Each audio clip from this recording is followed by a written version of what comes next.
Yo, Block, I made an AI version of yourself. Do you want to talk to yourself in AI? Go ahead and link it. Let me see. How do I do that? Okay, wait, time out. Somebody said they made like an AI Oda block, and I gotta trust this. It says, "What's going on, Brody? Try with voice."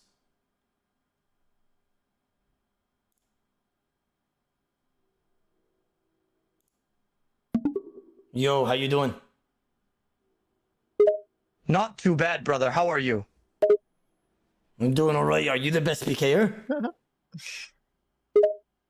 I'd say so. I got the most amount of high risks, most amount of PKs, and I'm the best in PVM, Vengeance, Trebreeding. No one can beat me at nothing. So, who comes close to you? It's a long list, buddy. I can say, though, that skill specs comes to the top of the list, but let's be honest, I'm the one always smoking specs, so it's more of like, who's comes second low.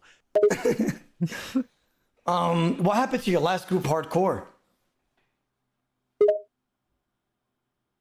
Hardcore was cool, but it just got to the point where some of the members just didn't want to stream anymore, which was unfortunate. That was like right after the drama happened. But I just moved on, and I think they're still together. I have a cool group now where we just kick it in the VC and play the game. And like, I'm always like, if someone wants to come in the group, they have to stream. It's just the type of person I am. I like people who like cameras. Like people who like cameras. Is Dino your friend? That's my dog right there. Like Dino was down from the jump. I met Dino right when I started streaming, and he was the first YouTuber to make videos of me, even when I was trash at PKing. So he's definitely my guy. Why are you lying, you idiot? I can't believe it. You are such a hater. Are you a hater? It's obvious you're a hater. Dino is a longtime friend. You don't know what you're talking about, Baldy. I don't know what I'm talking about? No, you don't know what you're talking about, buddy. You're just a hater. Dino and I go way back. He made PKing videos of me when I was like 17, when no one knew who I was. And I wasn't even that good at the game. I was like a total noob, and he made me look good. Stop lying, you fucking idiot. You smell and reek of shit. You're just a total hater. You're jealous. Just because I'm famous. Just because I'm the best peeker. Just because I'm cool. You're totally jealous. You're so jealous, you probably hate yourself. You're an absolute fucking loser, and I'd shit on you. Come risk fight me right now. You don't want these problems. I'm going to drop your head clean off, buddy. You think you can beat me? Let's risk fight right now. 1 bill versus 1 bill. I bet you won't do it. Okay, sure, right now. I'm at Edgeville right now, and I'm gonna drop your ass. 1 bill versus 1 bill. Why are you not showing up? I'm here waiting, loser. Be right there, buddy. You're so lucky that I'm taking your 1 billy. Like CM on. Don't back out now. Bismillah ar-Rahman ar-Rahim. Qul huwallahu ahad. Allahu as-samad. Lam yalid wa lam yulad wa lam yakun lahu kufuwan ahad. Okay, I'm here. I don't see you. Where are you at? Why did you completely just ignore my reciting of the Quran? Bruh, you were reciting the Quran when we were going to fight. What are you doing that for? You want to say a pray before getting dropped?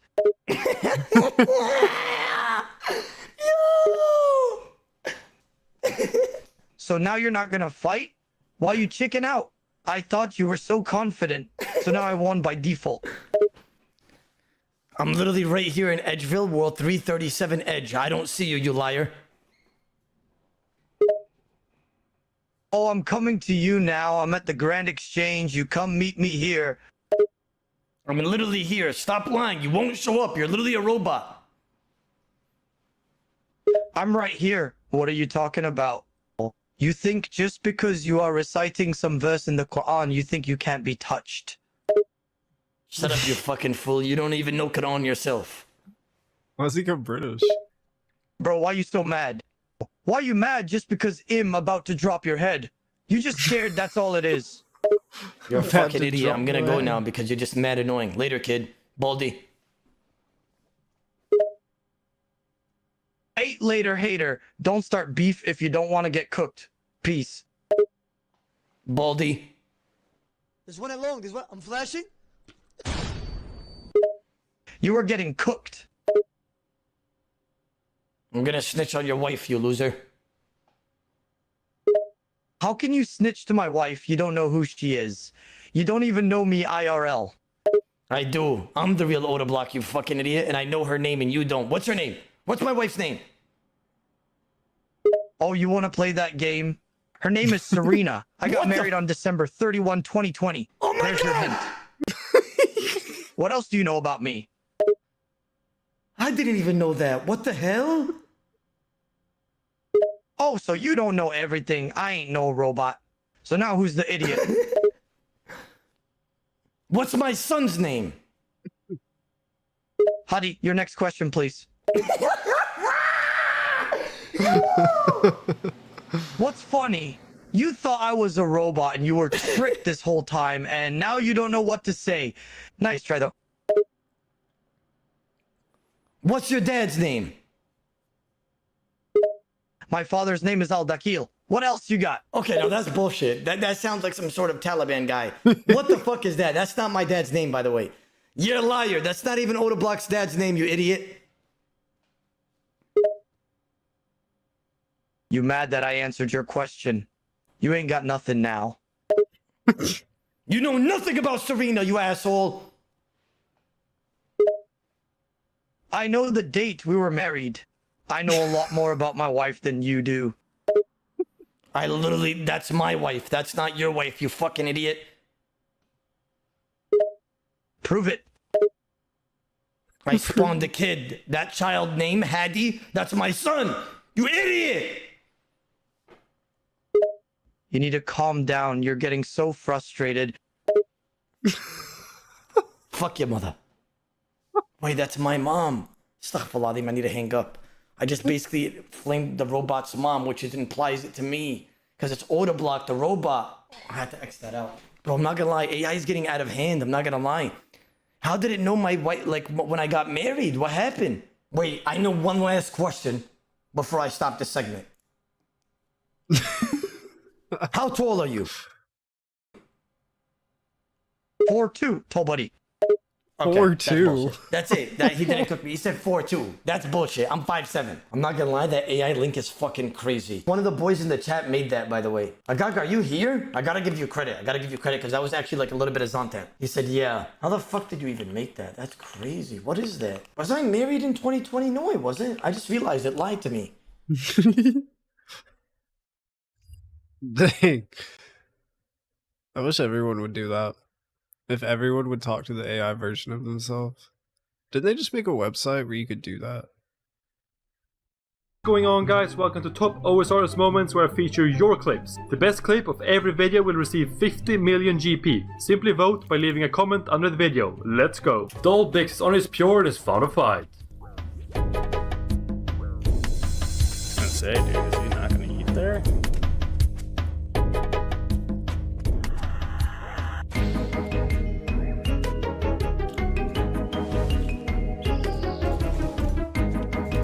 Is he just eating? Or is Oh he my watching God. it? I think Oh, we he's just watching smited it. a Rancor. Oh shit! Smited a Rancor! Yes, you did. Let's go, bro! Let's go. Yes, Greg is doing ma'am. something you don't often see.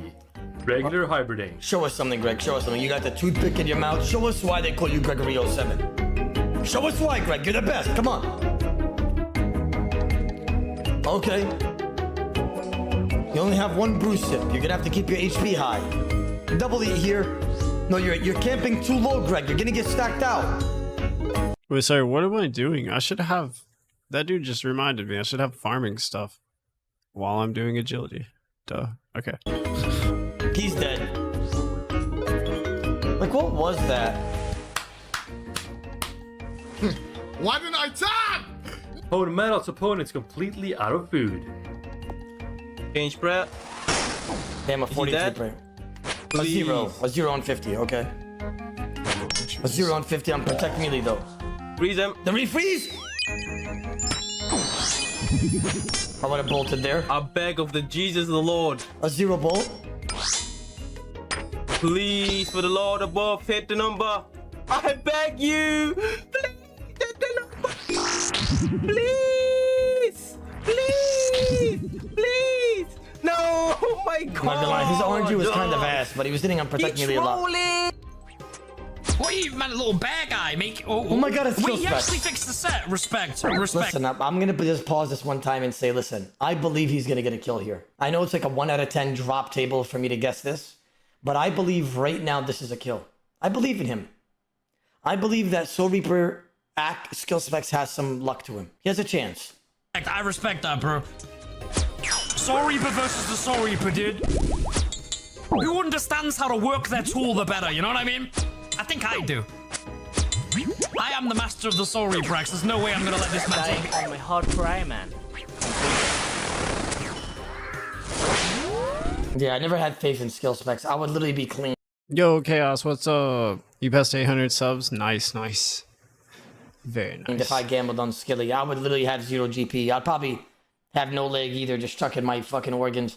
Never gamble with him. Yeah, he'll let you down every time. But you know what, let me see something. Soul Reaper versus the Soul Reaper, dude. Who understands how to work their tool the better, you know what I mean? I think I do. I am the master of the Soul Reaper X. There's no way I'm gonna let this man take on my hardcore Iron Man. This guy could be cheating, but I don't know. He never preloaded Gmol once on any of those hits, and then instantly on a 50, automatically 40 moles, and that's the only time he preloaded the Gmol.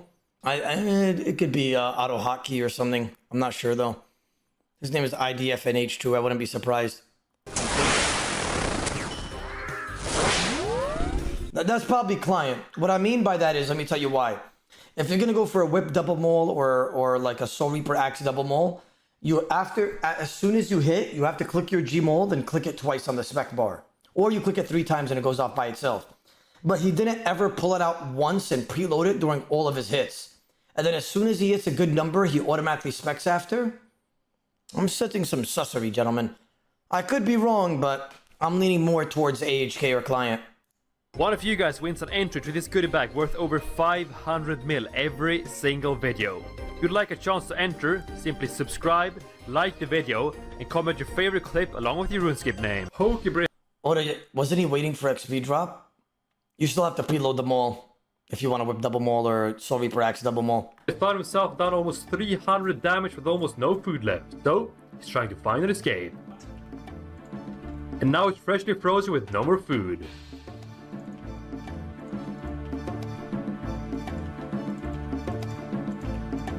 The kill? And he gets a ridiculous volatile KO. Oh my god. Oh my ruckin' rod, that was so lucky. Wait.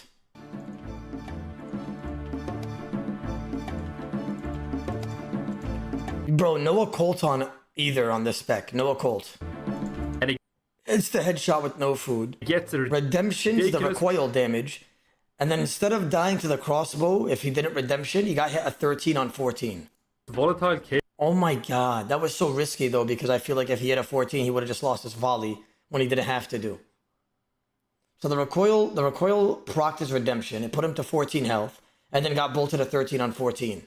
Risky, but it paid off. Oh my god! No way! Holy shit! There's no way I just did that! That is a clip of the year, baby! And in case you didn't notice how insane this was, he was down to just 6 HP, then got 1 HP by the recoil. But he used redemption, which healed him back up to 14. And then his opponent hit a 13 on 14 HP to 1 HP and 4 is volatile. Tommy is in BH and his target is decided it's going to rag him instead of fight. على قلبك brother Kafia. Why is the first time I barely see clips of Tommy, but I've never seen anybody flame him. This guy said, this guy looks like he has a case of the autism. Kinda like you're going to hell. How have you been? Dude, I've been good, man. I've just been working a lot. And my friend might be coming this week, so that'll be cool. But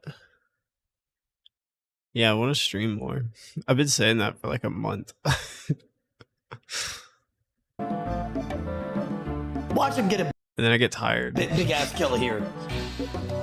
Oh, never mind. Bro just died to a ragger. As if he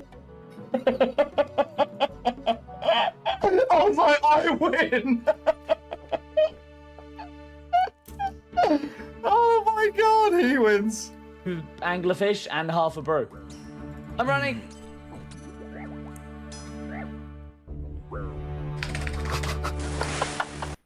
Look at the name right there. I glitched. Lowered his HP down 10, 10, 10 and hit him a 91 on Dino. I wonder who's that? Who's that? Along, what? I'm flashing. Can't remember who uses that account. That's weird. Type TY after too. What a dickhead. Hey, fair. That was deserved. All right. 61M has found a fight at the Cadillac Jack, thank you for the $5. I appreciate you, my fucking man. Thank you so much, sir. I appreciate you, brother. South Rebs. Bro, this guy's mage is off the charts.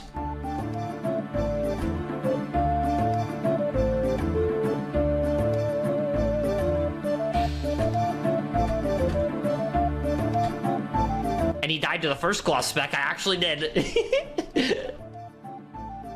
52 mil. Somebody said 61 mil is so fucking gay. I hate that guy. What a tool. Oh shit.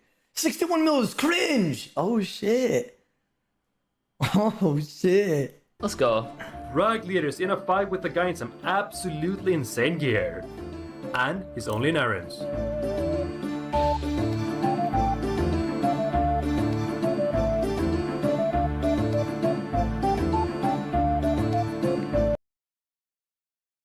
He said, same between work and streaming. I mainly sleep or watch YouTube. Yep. Like, that becomes the life. It's just like work, YouTube, streaming, sleep, and meal prep every now and again. That's good.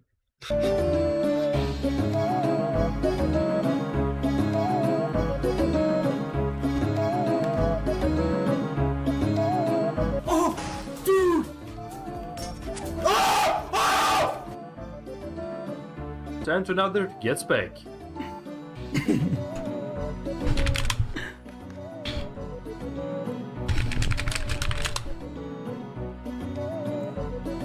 Make sure you remember. Wait, I missed that because I was laughing.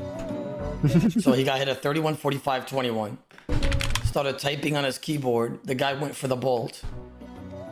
An 8 to 61, but got hit at 64 max hit. And then he mocked the guy and said, "You're mine." I'm assuming there's like past beef between them. Damn, just Make sure you remember to submit each. Decider is up at the altar. I think we just keep sending the bros. His opponent is out of food and all he has to do is finish him off. And he starts using redemption. I should have hallied there. I would have got the smite. Wait, is he completely smited? That's dead. What did we just PK? AGS. Oh my god. Oh, Void Waker. Smite himself for a Void Waker. AGS Now too. that's hilarious. Okay, can we relax on just... Okay, I might have to leave now. West Time is on his bronze man. He's been TB'd with just one brew left.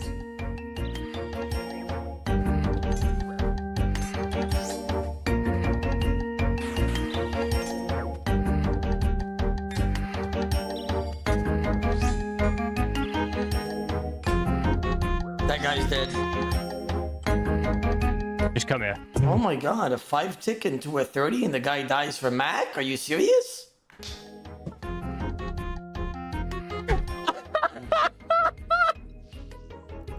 Oh my god. 93 mil. See, Ricka is standing in the middle of Revs, pretending to be a PVMer when he gets ambushed by PK.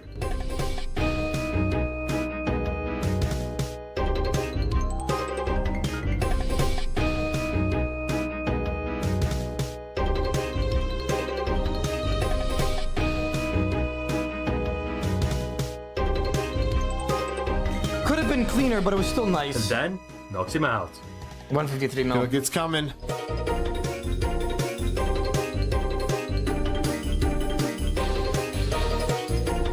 Jesus. Fire back, debo him.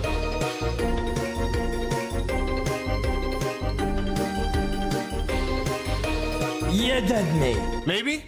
Oh! Wait! Jesus, bro. Greg is found a fight.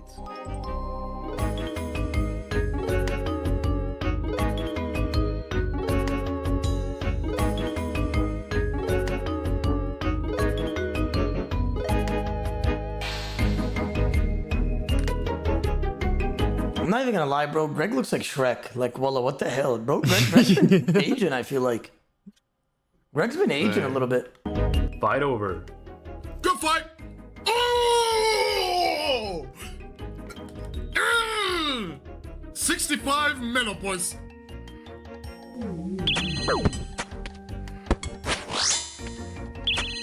My God. No way Skill Specs actually gets a kill here. But no, I said I wouldn't gamble on him anymore. He's gonna die as per usual.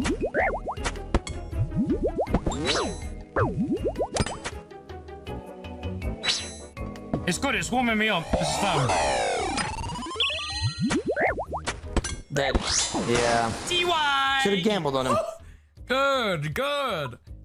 Congratulations, TJ Khan. When the last video's 50 minutes, insane. Of course he gets a kill there after I say I wouldn't gamble on him. Just might Yo, Hot Dog Monkey, what's up, bro? a 2v1 fight.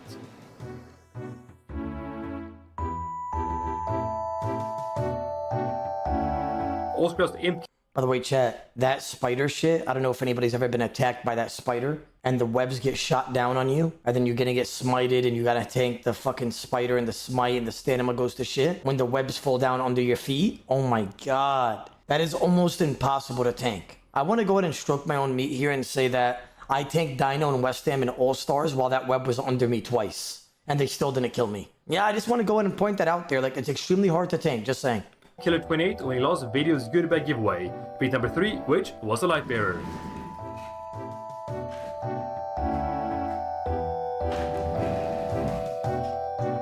Also, don't forget to submit all your funny, epic. Alright, Summer Summit. How you doing, Britt? Yeah, I'm doing good. My friend might be coming to visit this week, so that'll be cool. I probably won't stream if that happens, but I'm going to be streaming today, tomorrow, and possibly Wednesday. And then pretty much just been working. I actually can't wait until I kind of want to get 90 agility, 90 slayer, 90 farming, and then take all of that footage and make like 10 videos. Not really. I don't know how many, but like a lot. That would be cool. Well.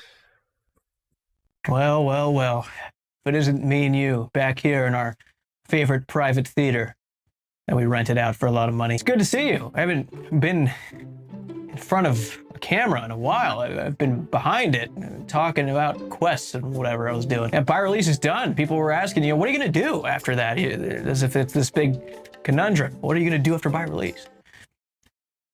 Hello, how's it going? Good to see you. Welcome back. We did this a while ago with the last summer summit, and they just had one again, which I was a part of. We'll talk about it. I'll do a little behind the scenes stuff when we get around to it, but I just want to go through and see what they're talking about. There's a lot of crazy stuff that was announced, a lot of controversial stuff, game-changing stuff, potentially. So I'm excited to look through this because I haven't seen any of this with my brain on. Snuck a little cold brew into the theater. I need a lot of caffeine for this, for most things. Let's see what's going on. Welcome to Old School RuneScape's Summer Summit live stream. What's going on, I'm Aiza? Mod Aiza, and I'm joined by the one and only Mod Kitten. Mod Kieran.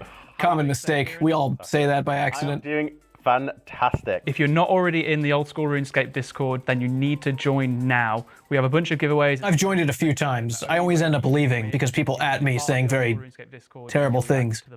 I don't go in there. While he's doing his plug, I'm gonna do mine. How about? This video is sponsored by Control. Luckily, I snuck this stuff into the theater. The guard's an idiot. We're talking about my good buddy, my good pal, Settled, and his pina colada flavor. Embark on a legendary adventure with Settled's Paradise Potion. Don't waste XP. Relatable. That's good. Join Settled in the quest for a healthier meal. Quest? Can't say that, it's me. 23 grams of protein, 22 vitamins and minerals. If I don't want to order food Toasty, what's up, bro? Friend. in my house, or I don't want to figure out how to use my stove for the third time in a week, this is a good option for me. Allow me to introduce you to a technology that takes you from the 19th century to the 21st. This here is a milk frother. And rather than looking ridiculous going like this for a minute and a half. Oh yeah. Oh, it didn't stand a chance. Ramp it up a notch.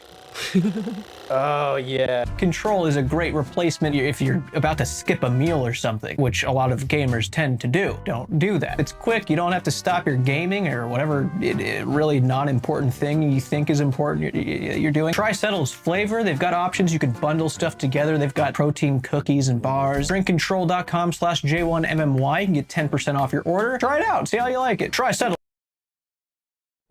I sneak snacks and drinks to the theme parks and movie theaters to dodge the group hit, bro. 100%. Dude, I bring a backpack sometimes. I'll bring a backpack with like drinks and a bunch of snacks into it. I think the last time I bought a popcorn and a soda at the movie theater, it was like $25. And I was like, oh, that's a lot. Reynolds flavor. Pina colada style or whatever. Passion potion. Paradise Potion. How about? I'm great at this. Thanks to Control for sponsoring today's video. Time to hear from the one and only Mod Pips, the Jagex CEO. What total level do you guys think Mod Pips is?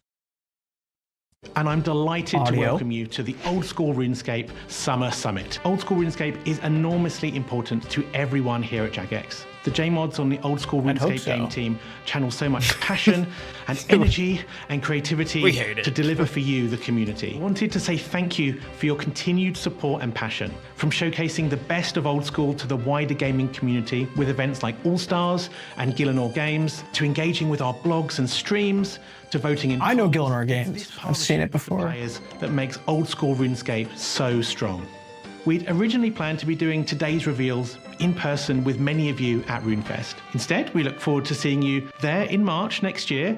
So in the meantime, I'll go. I'm going to that. please enjoy the 2024 Old School RuneScape Summer Summit. I'm excited for RuneFest. Aiza and Kieran So in excited. the studio. So how about we have a look at the roadmap that we're going to be filling out as the show progresses. Roadmap, baby. Sailing HD. When I'm filming this, Varlamore, it came out today, the new Varlamore stuff. So I lost my quest cape today, but it's fine. Itzla, my... You have your wife bring a comically large purse. That's funny.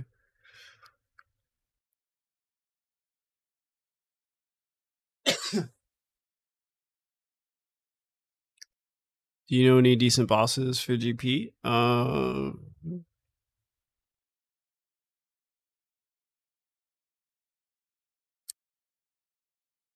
Maybe the Varlamore bosses?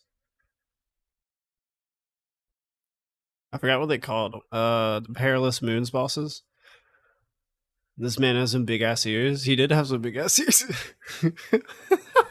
Hogging up all the sound waves. Damn, dude. Zaza, bro. Son. Oh, yeah. I did an ad for yeah for Varlamore. I always For hoped by that release you would finale. not have to live It's cool. through such... It's pretty cool. Our shining kingdom is now tarnished. You could tell by how I was dying coughing. Wait, I want to see this whole thing. Sorry. Today, the new Varlamore stuff. So I lost my quest cape today, but it's fine.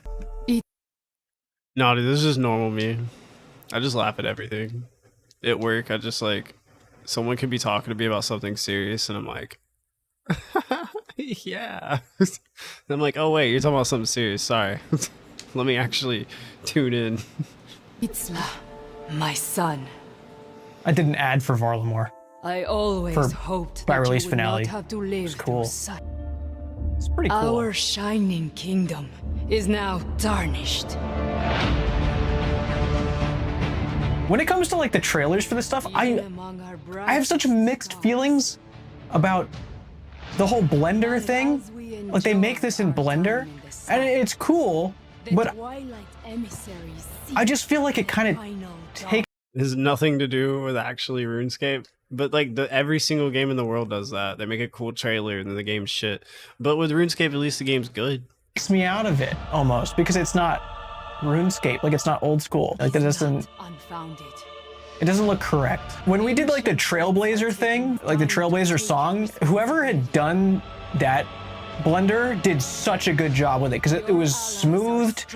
It wasn't all like Learn to trust polygony, fucking blocky. Like it's a Lego right there. I don't want to like discredit the people who made it. It does look cool. It just doesn't feel like old school. Like the Blender stuff doesn't feel old school to me. All right, Rising Darkness. Let's look into it. We didn't really know how people would take. One of those is probably the capybaras. People Dude. love those capybaras. What can I curse? Dude, capybaras. I've never seen anything like spread around the world faster than capybaras. Like I was a part of it. You know, I love capybaras, but like they went from like this thing that you may have saw at like a zoo one time and you didn't really think much of it to everybody loves capybaras. Yeah, when did that happen? Because I don't know, like that started happening, and yeah, I don't get it. We need them in video games. We need them on shirts. We need to talk about them. What a crazy thing to happen to the world. Has nothing to do with this, but I mean, they put capybaras in RuneScape. It's everywhere. Oh, okay, yeah, because they put capybaras in Varlamore, and I was like, why? They also put frogs that kill each other, so I mean, it's good.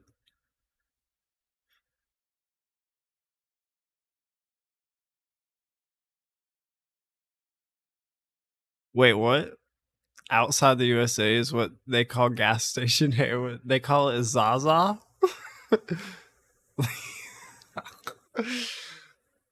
I know what to avoid now, thank you. Adding cappies to RuneScape is a W update though. Yeah, true. Nothing bad came of it. It was a good update. Or what, it was with the Hunter Guild, I think. It's in the Hunter Guild.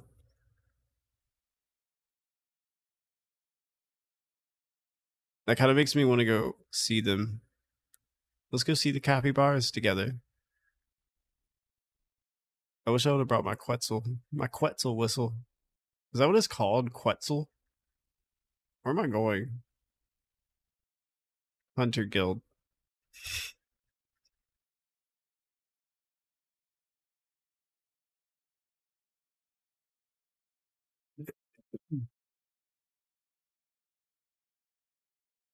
I'm pretty sure they're still here, right? Yeah. There they are. Hi, capybaras. There's a little baby one, and one of them's in the... Oh, there they went. Hello, they're back. You can play whack-a-mole. Okay, never mind. No, you can't. Okay, anyway. Well, we saw that. Now what tree do I need to go to? I need to go to... Gnome Stronghold, Lumber... Did I not do the one at Lumbridge? Oh, yeah, I did. Okay. Gnome Stronghold. Oh, Fossil Island. We need to go there.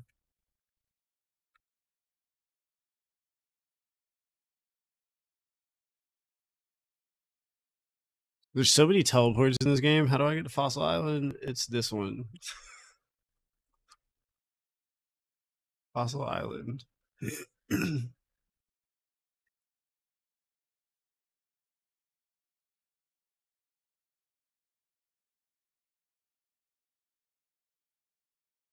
Wait, what? It's not FDA approved in the States. It's weird pills you get at the gas station. What?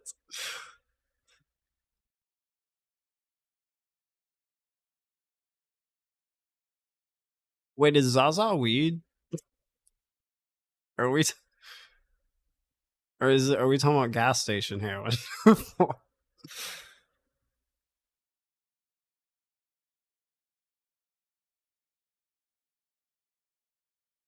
What does the examine message say about the cat?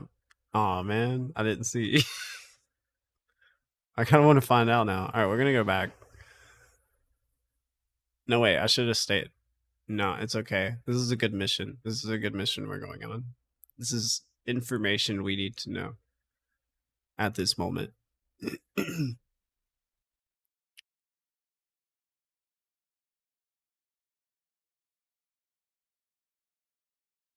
Weed has been called Zaza before, but is that what we're talking about?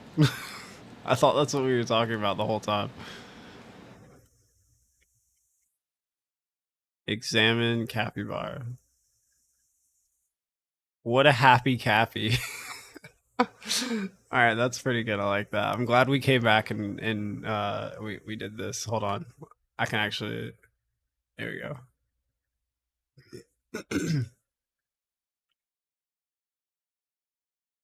I think you guys can see it. What a happy Cappy.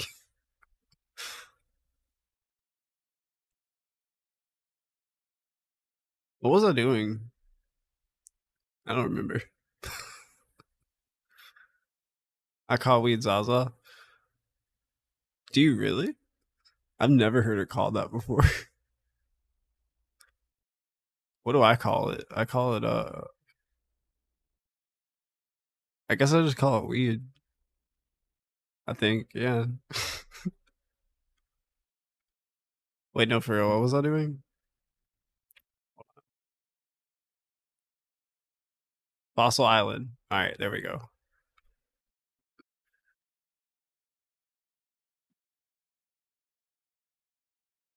We call weed Zaza outside the states. It means something. Oh, okay. So you're saying outside the states, it means some like gas station heroin or something.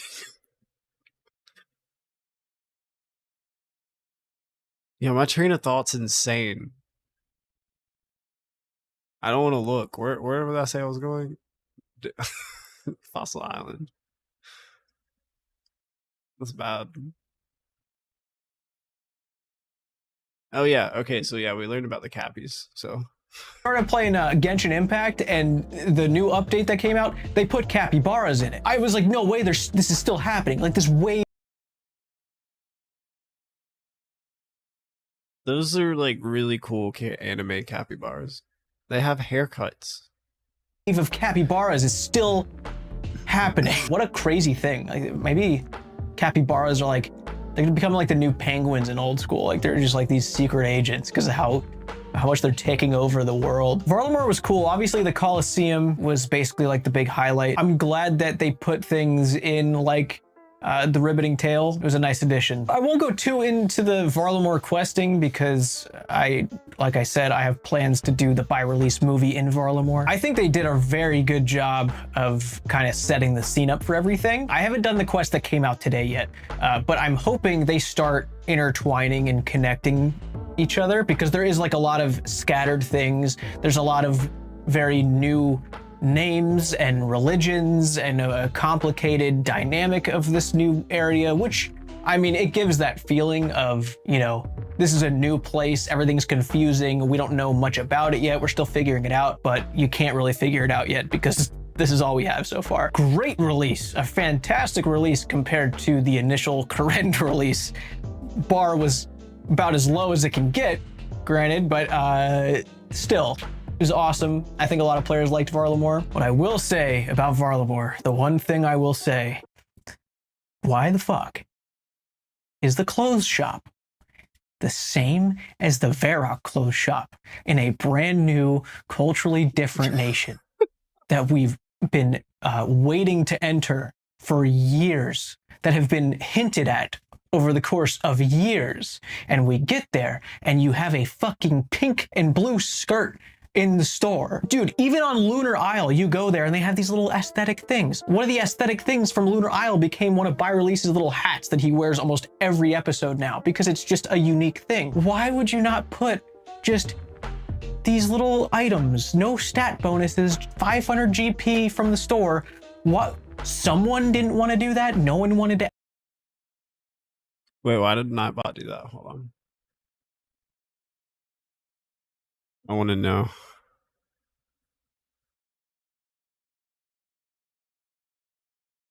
Dang, I don't know how to change that either. Like, how do you change? Like, how do you tell Nightbot to do a little bit of spamming and not a lot?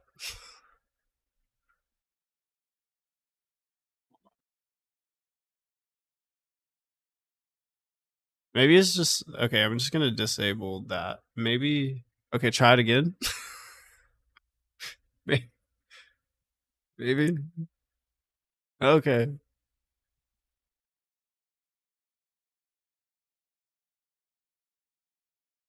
I disabled excessive symbols.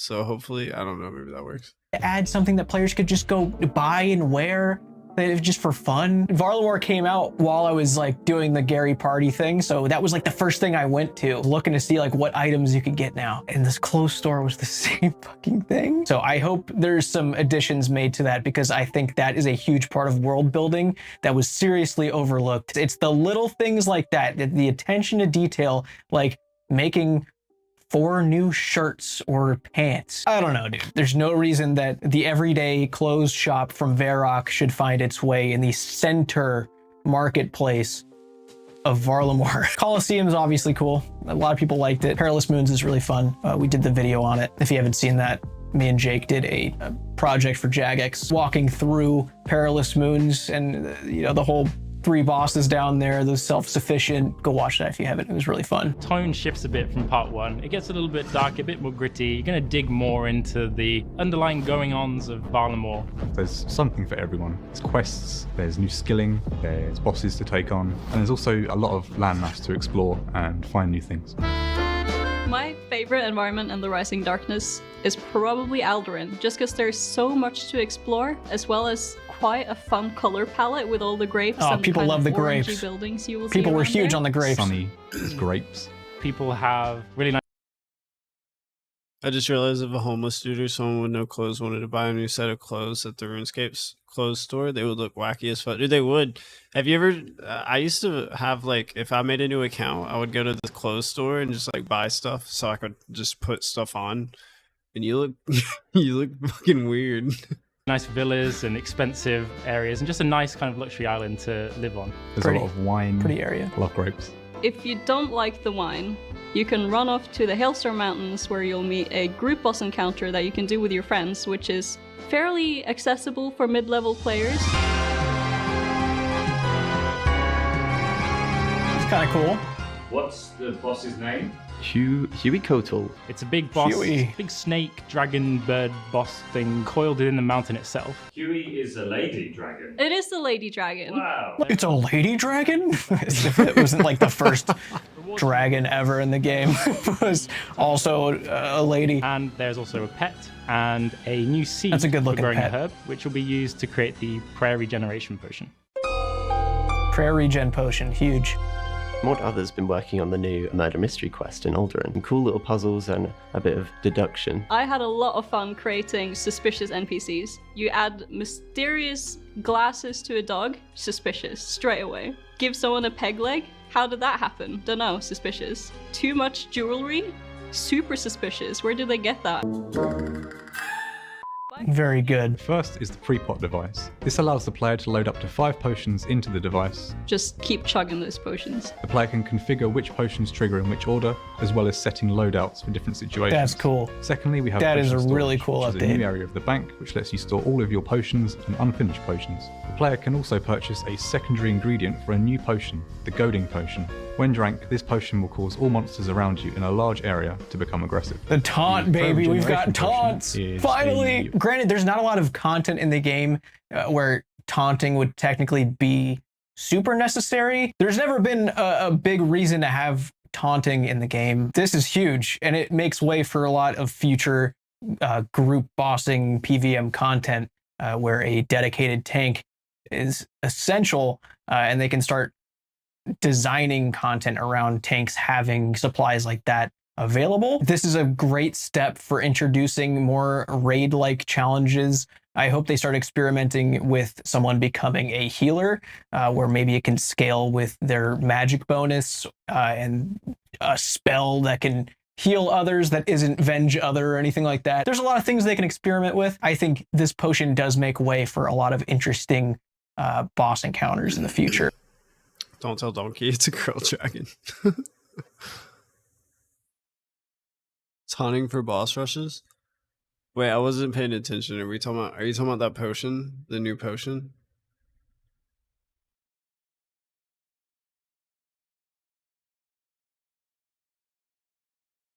Oh, it just it makes all mobs it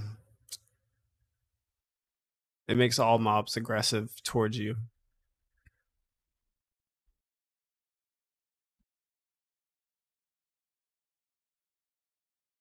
for groups to experience together. That's very exciting. Together with Itzler, you'll be exploring, finding new things, defeating foes, and uncovering secrets Ice that giants. the old ones may have left behind. As you get deep into the quest, you and Itzler will explore the Tapioca ruins left there by the old ones. There is a final boss of this quest, but we're going to keep the details close to our chest and let you uncover them on day of release. The new areas, all the cool new NPCs to chat to, it's all part of making the world feel so put together. Except for the clothes shop. A lot of interesting things to explore through the passion that came into this project from all of us together. My favourite part was close. I went to a vineyard in preparation for this. Mod Mac, welcome to the stream. How are you doing? Thank you. I'm doing great. Well, I swear I heard I'm doing great. There's That's lots enough. around. It's time to hear more about the official Old School client with updates on Old School HD, as well as more exciting news for mobile. I still don't use the official Not too long client. ago, we gave you an update on our progress to Sorry. improvements we're making to the official client. While the rest of the team has been testing Okay. HD, we've also entered some crucial stages of development. We are now in the final phase of lighting tools, which will enable us to add customized lighting to each biome in the game world. We've begun research and development for extended draw distance via world streaming, and how it will be used to support HD and sailing. This feature will enhance your ability to see more of the game world at once, serving two main purposes: improving navigation by extending the visual distance, and eliminating loading lines and map transition hitches. Basically every project I have B-roll going on. Anything, I'm getting shots of like the world. I'm constantly dealing with render distance and how much of the world I can see. So this is definitely cool. The biggest thing that I would love to see, and I hope they're working on it, how many entities can be on screen at the same time. The render distance is cool because I think on RuneLight we can see up to 135 squares in each direction. The default is like 25 or something. Like, it's ridiculously low. They probably updated the main client to have more than like 25 or whatever it was. 135 plus a little bit of extension is what the GPU plugin is currently capable of, but you can't see any entities that are like I'm talking like NPCs, players. They're not loaded in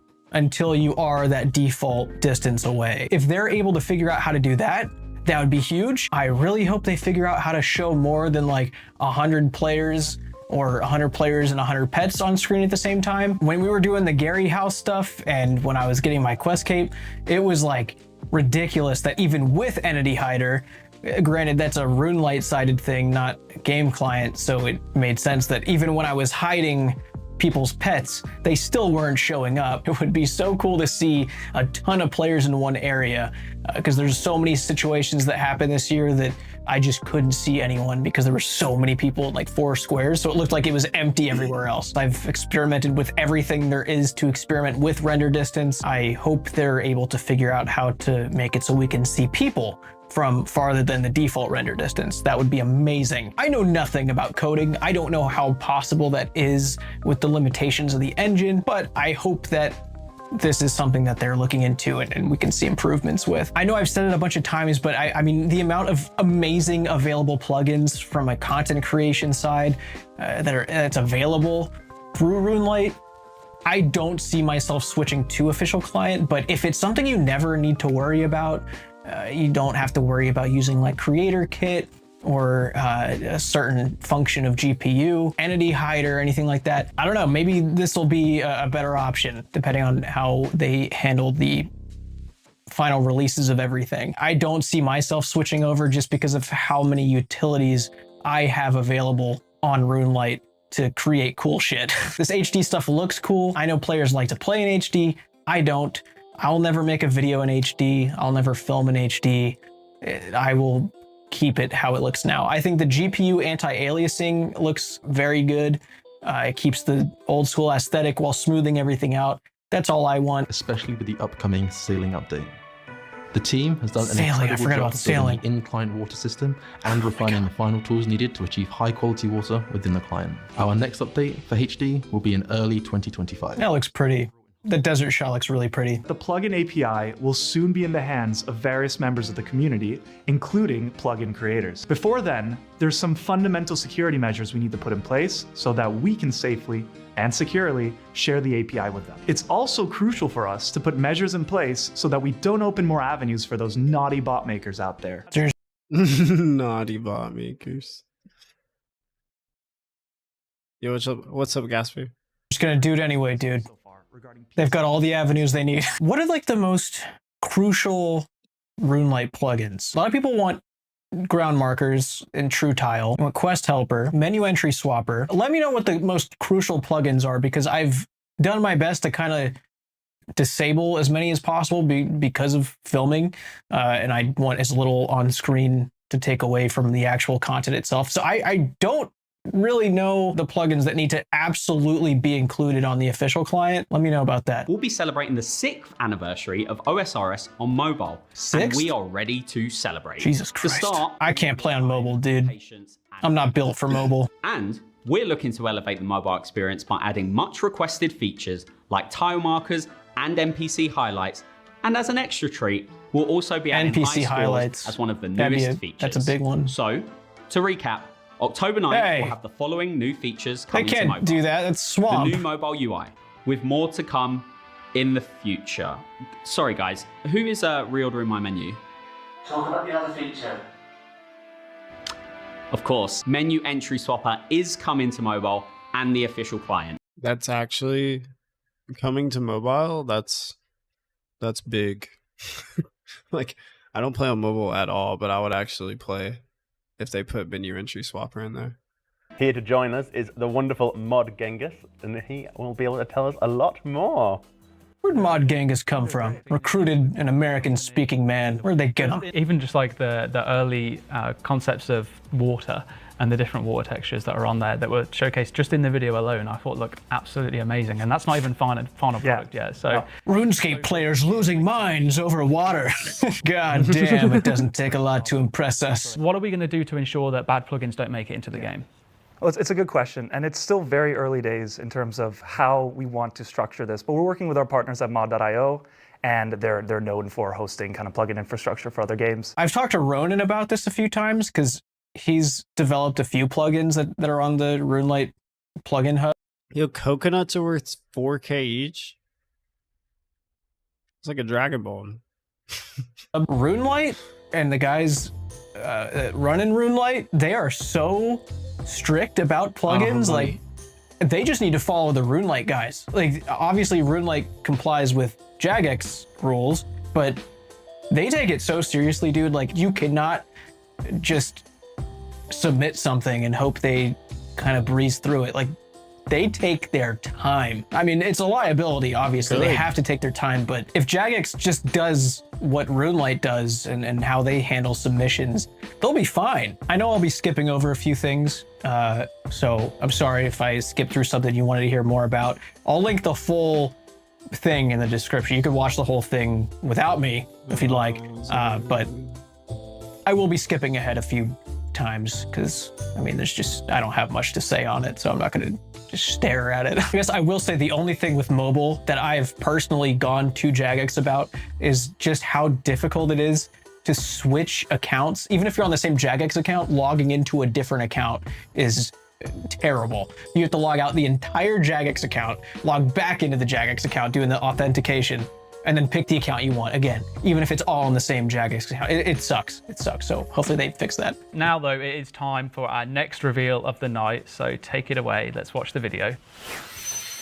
This might be the controversy. And reward, the two concepts that have been a part of the wilderness since its inception. May the stakes now be made even greater with old school RuneScape's first world boss, Wrathmaw. This monstrously large foe will sport an enormous health pool in the tens of thousands and will have a chance to spawn almost anywhere in the wilderness. This includes singles as well as multi. The boss being in singles will act like the Deadman mode breaches where multiple people can attack the boss at the same time. The amount of times per day this boss can spawn will be limited to 3 times on 5 worlds. The mechanics of the Wrathmaw are not set in stone yet, but you can expect the attacks to be well telegraphed and easy to avoid. Dealing more damage to the boss puts you at a higher tier, increasing your reward. That reward will be the Teeth of Wrathmaw. These teeth have 3 purposes. the ability to amplify certain items being sold in the shop for uniques, and the option to turn them into Revenant Ether, the Amulet of Wrath. This amulet costs 1 tooth and is fairly straightforward, giving the stats of an Amulet of Glory while also having a 15% damage boost to the boss itself. There's also going to be a new teleport tablet in this shop. These teleports cost 1 tooth for 5 tabs and give the special ability to tele anywhere in the wilderness. Yes, even beyond 30 wild. However, you'll need to have been out of any form of combat for 20 seconds. The teeth have powerful energy, with 1,000 of them being used to make an amplifier that combines 2 of the same weapon, giving them a special effect. There are 3 weapons that will be eligible for this amplifier. Yeah, so that didn't pass. Like, by a lot. Very much talked about with negative reviews, overwhelmingly negative. I'll just kind of say how it is. A lot of the players don't like the wilderness. That's not new. I mean, don't like the wilderness and don't get it. Going into the wilderness, it's basically like, all right, let me keep an eye on my minimap and install 3 RuneLite plugins to show me if anyone shows up so I can instantly leave and stop doing the content. The way the average MMO player thinks and wants to experience a game nowadays, PvP is simply just not a part of it. I think the most engaged PvP content we have in RuneScape is LMS, and it's not because people want to be PvPing. Most of the players doing LMS are just doing it to get the rewards from it. I don't think there's anything wrong with a world boss. I think world bosses are really fucking cool. I've played other MMOs that have world bosses, and I've experienced just hanging out in a normal area doing my thing, and an elite NPC pops I really wish they would do this, but not in the wilderness. That would be really cool. out on a stroll. I mean, I guess they did with Huey, but like, Huey's not the same. And starts attacking. And it's scary, and you have to go recruit people to come help you out and kill it together. Other MMOs have world bosses. They're a really cool thing, but putting it behind a mechanic that a lot of players just simply don't want any involvement with, and they want to avoid as much as possible, that's why this was immediately not received well. Anything in the wilderness is going to take a lot of fine-tuning and a correct approach to appeal to a lot of players, because people don't want to stress out while they're playing the game they like to play. That's not what they want to do. Think about dying anywhere else in the game of what we've gotten used to versus dying in the wilderness. Dying, you know, anywhere else doing any other content in the game is nothing. It's nothing compared to the wilderness. Iron Man mode has absolutely kind of formed a certain type of RuneScape over the last 5-6 years, and really pushed a lot of updates in a certain direction that benefits Iron Man, even though they said they wouldn't do that. It's just how it went, because a huge portion of the player base ended up making Iron Man the main way they play the game. So Jagex would be really silly to not eventually start pushing updates that would benefit Iron Man. I don't know. I don't want to sound like doom and gloom about the wilderness, because I know people do want to see it thrive, and a part of me wants to see it thrive. But I almost feel like Old School has dug itself in a hole that makes the wilderness look just 10 times less appealing than it did 5 years ago. The vast majority of players don't want to go into the wilderness to do anything. If you put a vote out right now, a poll, do you like doing wilderness content? Do you like doing wilderness content in the polls, and see what happens. That is gonna be like a 90-10 split of saying, no, I don't want to fucking do wilderness content. It's just not the direction that the game went. It's as simple as that. There's nothing more to it. It's not surprising that it failed a poll so fucking hard. So there was the wilderness setback, and then there was the FOMO aspect, which a lot of players have been very vocal about over the years, of not putting any FOMO related things into the game. It was kind of hard to keep track of everything, but as far as I understand, the world boss would only spawn on certain worlds randomly in random spots in the wilderness, like 3 times a week or something. That doesn't sound fun. If it was a world boss that had something like that all over the server, and you could run into that world boss in different places on the server certain times a day on every server, sure, put it in, make it super hard, make people go and fight it. I remember RuneScape 3 had something like that, where everyone would I remember there was like a big boss in Edgeville when I first started playing the Fresh Start Worlds, and a bunch of people went over and started fighting it together, and I died the first time I tried because I didn't know it was a world boss, and then a bunch of players got together and started fighting it, and we got cool ass rewards at the end of it. That was a really cool feature. This whole Rathmaw thing could work if it wasn't behind the wilderness. It doesn't seem like it fits. Even the PvP guys I was talking to said it doesn't fit. I mean, it just doesn't seem right. It doesn't feel old school. And also lastly, for this presentation here, I think they focused a lot on the rewards of it, like what this would bring to players, rather than showing off a really cool boss with all of these mechanics that would be new to the game or refreshing. That would appeal to players a lot more than the rewards that are all wilderness based. I think if you showed a dope ass boss, maybe some alpha testing of some sort of graphical representation, like in game, of how this would work, some of the mechanics that would be new, never done before. I'm not sure the direction they're going to head. I heard that they were going to try and refine it. I mean, the wilderness, it's an old feature of RuneScape. It was a staple of RuneScape for a very long time. A lot of players got into RuneScape because of the wilderness and Edgeville Pking. 2007 Scape became a thing because people were like, I miss the old days, old graphics, Pking in Edgeville. And it was around for a while. It did well. And it just didn't age with the players because it's just not the way people want to play games. Trying to revive something that players aren't really interested in reviving is kind of a silly thing to do. I'm glad they pulled this one, that's for sure. So we completely understand that there are a lot of players that, you know, they don't necessarily enjoy PvP. They don't want to be part of that food chain. So we've really tried to cater these rewards to PvPers. So the only people that are engaging in this content will be PvPers. You know, in a player's journey, you're not going to be missing out if you don't do this content. So you're not necessarily thinking, oh, I need to go do this piece of content, you know, to progress my account. You can literally just skip it. You can let the PvPers go have some fun. And to be honest, you can just let it go to do whatever you want in the wilderness while it's active and the boss is around. And, you know, you might be a lot more safe because all the PvPers are at these, you know, specific worlds. When he said that it's something you don't have to participate in, that's already a big problem. This is the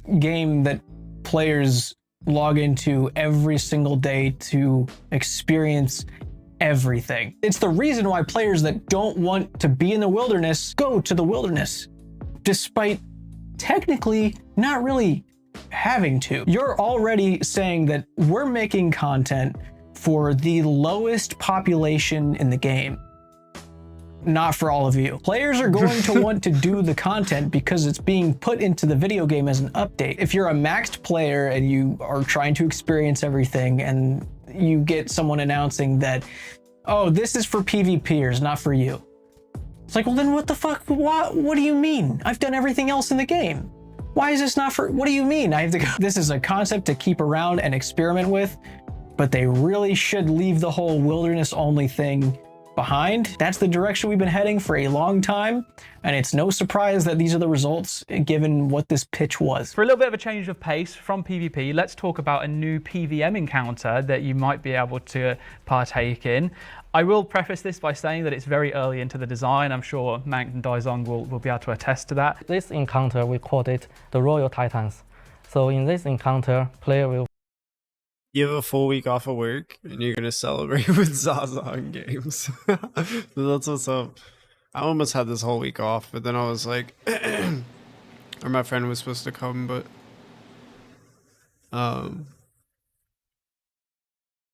they're coming later. Sorry, I got distracted. What am I doing again? Palm tree. Okay. to face not only just one giant, but actually two, the Ice King and the Fire Queen. We are actually trying to design a double giant boss fight here. We've got the Hill Giant boss, Obor, we've got the Moss Giant boss, Briar, and here we're bringing in two Royal Titans, the Fire Giant boss essentially, and the Ice Giant boss. That's awesome. Cool. Make the Fire Queen hot. Well, you know what I mean. Talking about boobs or whatever. Add those in a nice way, not in a Verzik way. This being the next step up from there, teaching you another set of core fundamental mechanics in gameplay, really is just going to help enhance everyone's knowledge so that we can, hopefully, I imagine, the aim is to get as many people towards endgame PVM as possible, because the more people we have at endgame, the more reason there is for us to develop endgame content as well, right? They've done a really good job at starting to close that gap. Perilous Moons and Scurious, I think, is a big step. Let's take a look at our next... And even if you aren't max, like Perilous Moons and Scurious are just fun. reveal. And for this one, we've partnered up with Jimmy. Or, I mean, even if you aren't mid-game or whatever. As well as some other familiar faces within the content creation scene to talk about what is known as Project Zanaris. This is something that we've known about for quite a while, but have kept under wraps until now. So you want to watch this, do not go anywhere, and we'll be right back with you. Roll the tape and enjoy. I can't wait to see your reactions. Okay, all right. All right. My name is Jimmy. I've received a tip off the Jagex. Okay, all right. Okay, let's talk about this. If you haven't seen this, Jagex is going to be putting together community servers. You'll be able to rent out servers and set it up a custom way, whether you're messing with XP or drops, anything like that, damage. They're still working out what they're going to let you be modifying at first. It's something that they want to try out. They approached me with it. I probably talked to them for about 3 hours, giving my feedback on everything. I want to go really into detail about what I think, different directions, what this means for the game, because I did mention this in a previous video essay when they polled this, or not polled, but did a survey about this, and it was a crazy thing to talk about. And I knew going into this project that this was going to be pretty controversial because it is a crazy direction to head. It's unpredictable. I personally had a ton of fun making it. All my friends had a ton of fun making it. I will say, I think this really threw players off. For one, I told them, don't go with Project Zanaris. I tried my best. I gave the suggestion. I said, call it Project Oddenstein. The dude who's like fucking turning Ernest into a chicken. Don't call it Project Zanaris. People are gonna think it's Fairy Tale Part 3. And sure enough, people thought it was Fairy Tale Part 3. I don't know why they called it Project Zanaris. I mean, I know why, because it's the whole otherworldly, weird things happening. Not what I would have called it. I think it created confusion. I wish they didn't call it that. The second thing, I really wish they had played the portion that played after this first and kind of introduced this concept first, and then we did the skit about it for the break. They didn't really clarify that, but this was replacing the normal countdown halftime break that plays while everyone just sits there while RuneScape music plays and it counts down 15 minutes or whatever. It took the place of that. They didn't have us kind of present this as a, big grand reveal. So it was kind of confusing for people, like very confusing even. I haven't gotten to do anything like announcement wise in a long time. So this was definitely like a learning experience. People on the stream were expecting like straightforward announcement, very quick, like constantly let us know updates, what's going on. And this was just like a very confusing thing with no context. So anyway, it's fun. Jagex came to me with the idea of presenting different community server ideas through a Shark Tank sort of vibe. So that's what we did. And we tried a few written scripts, we tried a few improvs, and just kind of went with what was best. And I really like how it turned out. No matter how you feel about community servers, which we will talk about, no matter how you feel about them, I think this was a really funny project by itself, especially if you watch Shark Tank. We try to have as many of like the cliches as possible, like the very cheesy reality TV sound effects and different kind of ways that they introduce drama that wouldn't normally exist in a normal conversation. And this scene right here, we're in like the Keldegrim, like the top floor of the building in Keldegrim. This is all creator kit. Those aren't real, like we're not sitting there with our real players. I customized the way they're sitting, directions, sizes of everything. It's all placed by hand by me here in the set. Our whole recording session was settled. We had the most bizarre ideas ever.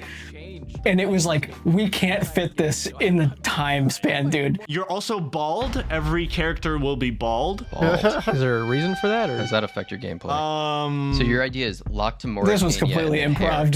We did not think he was going to say bald. I just so wish that they said what it was that we were talking about before they showed the video, dude. Everyone's so confused of what's going on because they didn't say what it was. There are hundreds of people that play Dead Man mode, so there's people into it. Yeah. So we're looking at a market of potentially dozens of people. Hundreds. Okay, hundreds at best. If you die during this purge. I'm glad they let us keep that in. Soup was the only one who was extra prepared for this. I've been thinking about this for years. I could tell. This is exactly what we were looking for. I'm a businessman. I'm here to make deals. All right, let's talk to this guy in business terms. Sure. What are your EBITDA margins? Listen, when I think about What was your question again? What are your EBITDA margins? My evened up margins. EBITDA, EBITDA. I have no idea what that means. Me neither. Let's tone it down a bit. So how many of these games do you have planned? That was like my favorite back and forth. Real glad that no one knew what was going on the whole time. That was fun. This was a Ratcatchers 2 reference, because I did say if this happened, I would make Ratcatchers 2. Granted, if the features are available. So no one knew what that was. No one knew what happened. We are extremely excited to announce that we are officially going to be bringing community servers to Old School RuneScape, a place where you get to decide how you want to play the game in your own way. All they had to do was say that first. Let's hear a little bit more about what Project Zanaris means from Mod Sani and Mod Tomb. We included a question in our annual survey on custom servers for Old School RuneScape. This is the thing we covered After here. a very promising reception, we're ready to announce this semi-secret project, Old School RuneScape community servers. Before we dive any deeper, you can relax in knowing that this project has a new dedicated team, meaning that the OSRS JMods can continue smashing out amazing content for the game. Community servers will let you host or join a custom-made server where you make the rules. Hate the idea of trading? Then get rid of it. Want to mess around with how much damage you deal? No one's ever done that before. Or maybe you feel like you really resonate with one area of Gielinor in particular. Then lock the world to only Mauritania. Recreate your favorite game modes or invent new ones. Right now, our focus is on tweaking and modifying the parameters that already exist in the game. However, this is just the beginning. Community servers are the first step in giving you more control over your old school experiences. Our goal is to eventually enable you to develop your own creations and share those with the wider community. Alongside internal playtests, we want to get lots of you involved over the course of our development, to keep the spirit of old school alive with this project, making something for you, with you.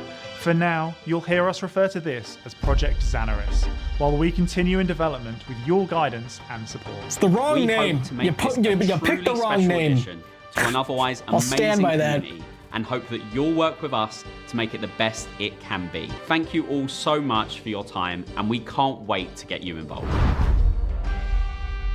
Let's talk about it. This is by far the biggest announcement of the entire summit, and it was somehow overlooked entirely by Rathmaw. People quickly forgot about this. This is happening. It's not a pulled thing, because it's not going to affect the main game at all, which is its own debate. You know what I mean? This is going to be hard to kind of go into just sporadically. Ultimately, I don't think this is going to have a very big impact on the main servers. I think there might not even be a noticeable difference in player count, economy, nothing. I think the reason that Jagex is investing in this and putting time into it, not so much for just like small little things like hosting Gielinor game servers, because I mean, that's like one person. They're not really going to be meant for those playing the main game. I don't think players who are heavily invested in the actual main servers are going to be at all really invested in community servers. I think these servers are going to serve as basically a gateway. Casual players or players who've never tried RuneScape going into a server that has boosted XP rates, drop rates, whatever, just allowing you to experience more of the game quicker and less grindy. That's going to be priority because they don't have to get us. Why would they have to get us? We're already paying for subscriptions. We're already playing the main game. Why would they need to funnel us into community servers? That doesn't make any sense. New players are absolutely going to be the target audience here. Players that are not currently playing the main game are the ones playing these. I truly don't think this is going to be some sort of like, oh, you're splitting the player base. I think that's bullshit. I don't think the player base is splitting because of this. That's like saying you're splitting the player base whenever leagues happen. They're gonna be just as temporary as leagues. So I really don't think there's much to worry about. People understand that achievements on the main game are where achievements matter. But I do think the most promising part of this will be when they do give players some sort of ability to make assets and create quests or different worlds entirely. I think that's where these are going to really shine and get players to try like current players to try, but I really don't think Jagex is too worried about us going to these community servers. I will say my experience with something like this comes from when Group Iron Man first came out.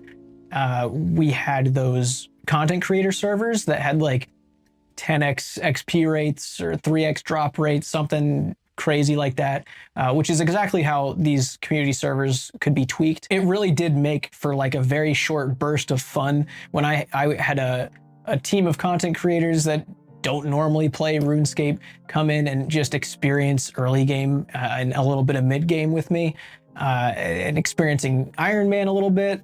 I think it was a great time, and I think they appreciated being able to experience that much of RuneScape in such a short burst, whereas normally what we experienced would have literally taken 10 times the amount of time. So I think it was pretty nice. I think this has a lot of potential to get new players in and have people funnel in, try it out, and see if they want to come to a permanent version of the game. The Discord should have a new area. Right now, we can talk about all the things Project Zanaris has to offer. Sure, that looked Leave great. your ideas, leave your... We've kind of taken some inspiration from different creators, we mentioned around like Swampletics, for example. Is it the case that this was built from what content creators have done, or was it something else? Well, our players are probably the most creative players of any game, I think. That's true. And we've already seen great ideas from players make their way into the game.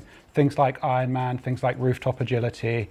And then our content creators make the best videos. They have the best ideas. It's not even close. Gillinor Games, they're all amazing and so creative. And we know that players try and recreate these experiences. We see them doing it in RuneLite, we see them doing it in self-imposed rules, but we hear that they often have difficulty doing it. They find it quite inaccessible.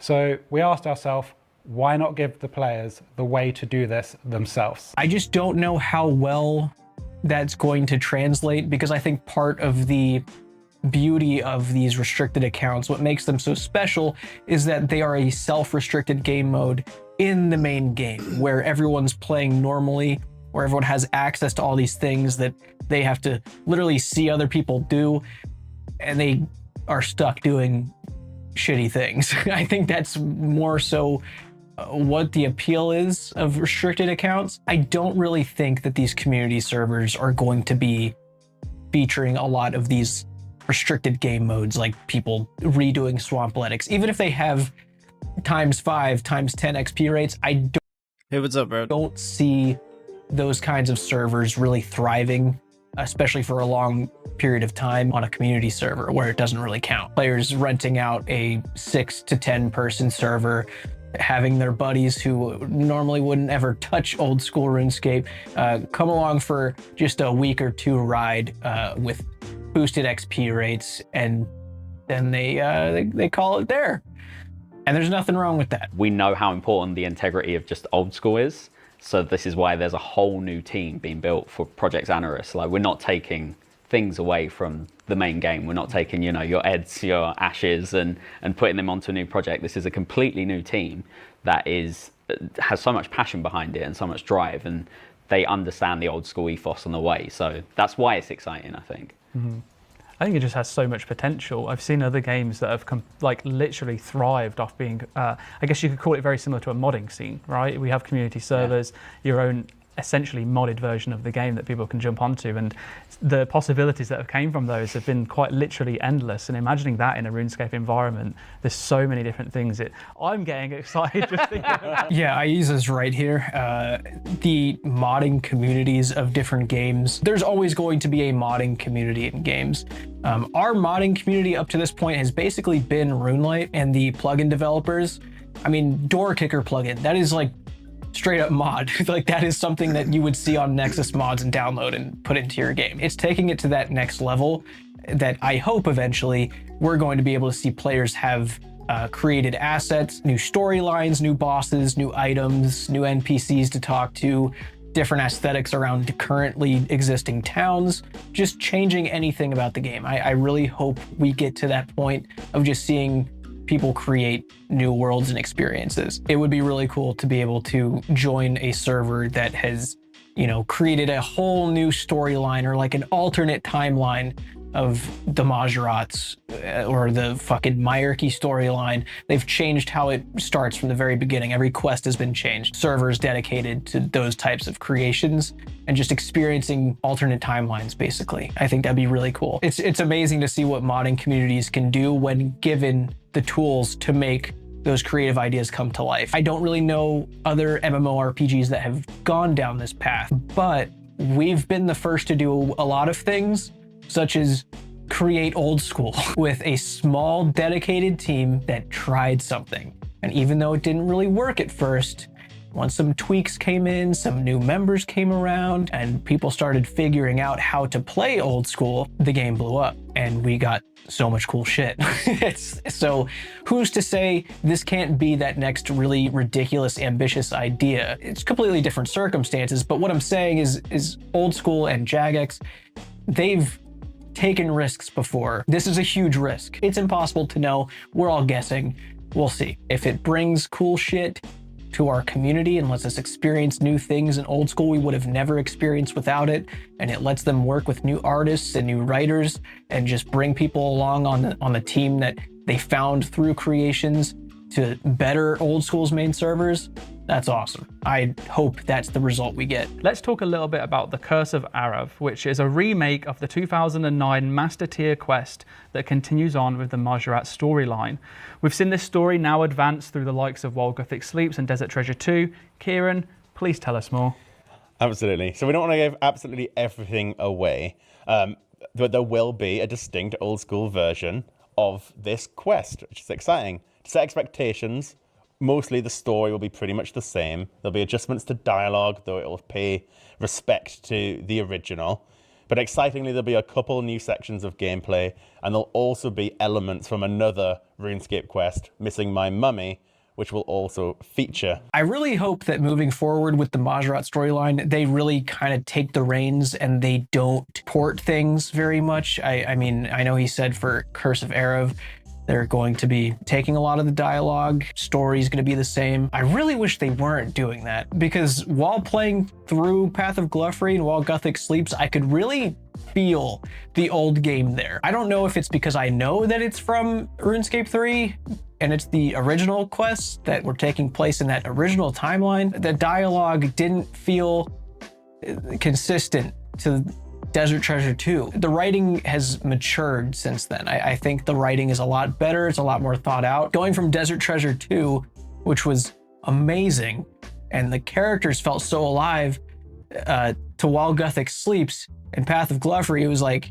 something feels it's missing something. I know they're getting ready to kind of push towards the Ritual of the Majorat. I honestly hope we don't get Ritual of the Majorat. I don't mean I hope we don't get that climax of a quest. I'm saying I hope they don't name it that, and I hope that they take it in a whole new original direction that we are not expecting, which they pretty much have to. So I hope they really just clean slate it, come from ground zero, and just build a new story. Granted, it's just the name. If they go with it, sure, but I hope that you can't play the RuneScape 3 Ritual of the Majorat and then come to the Old School one and see comparisons.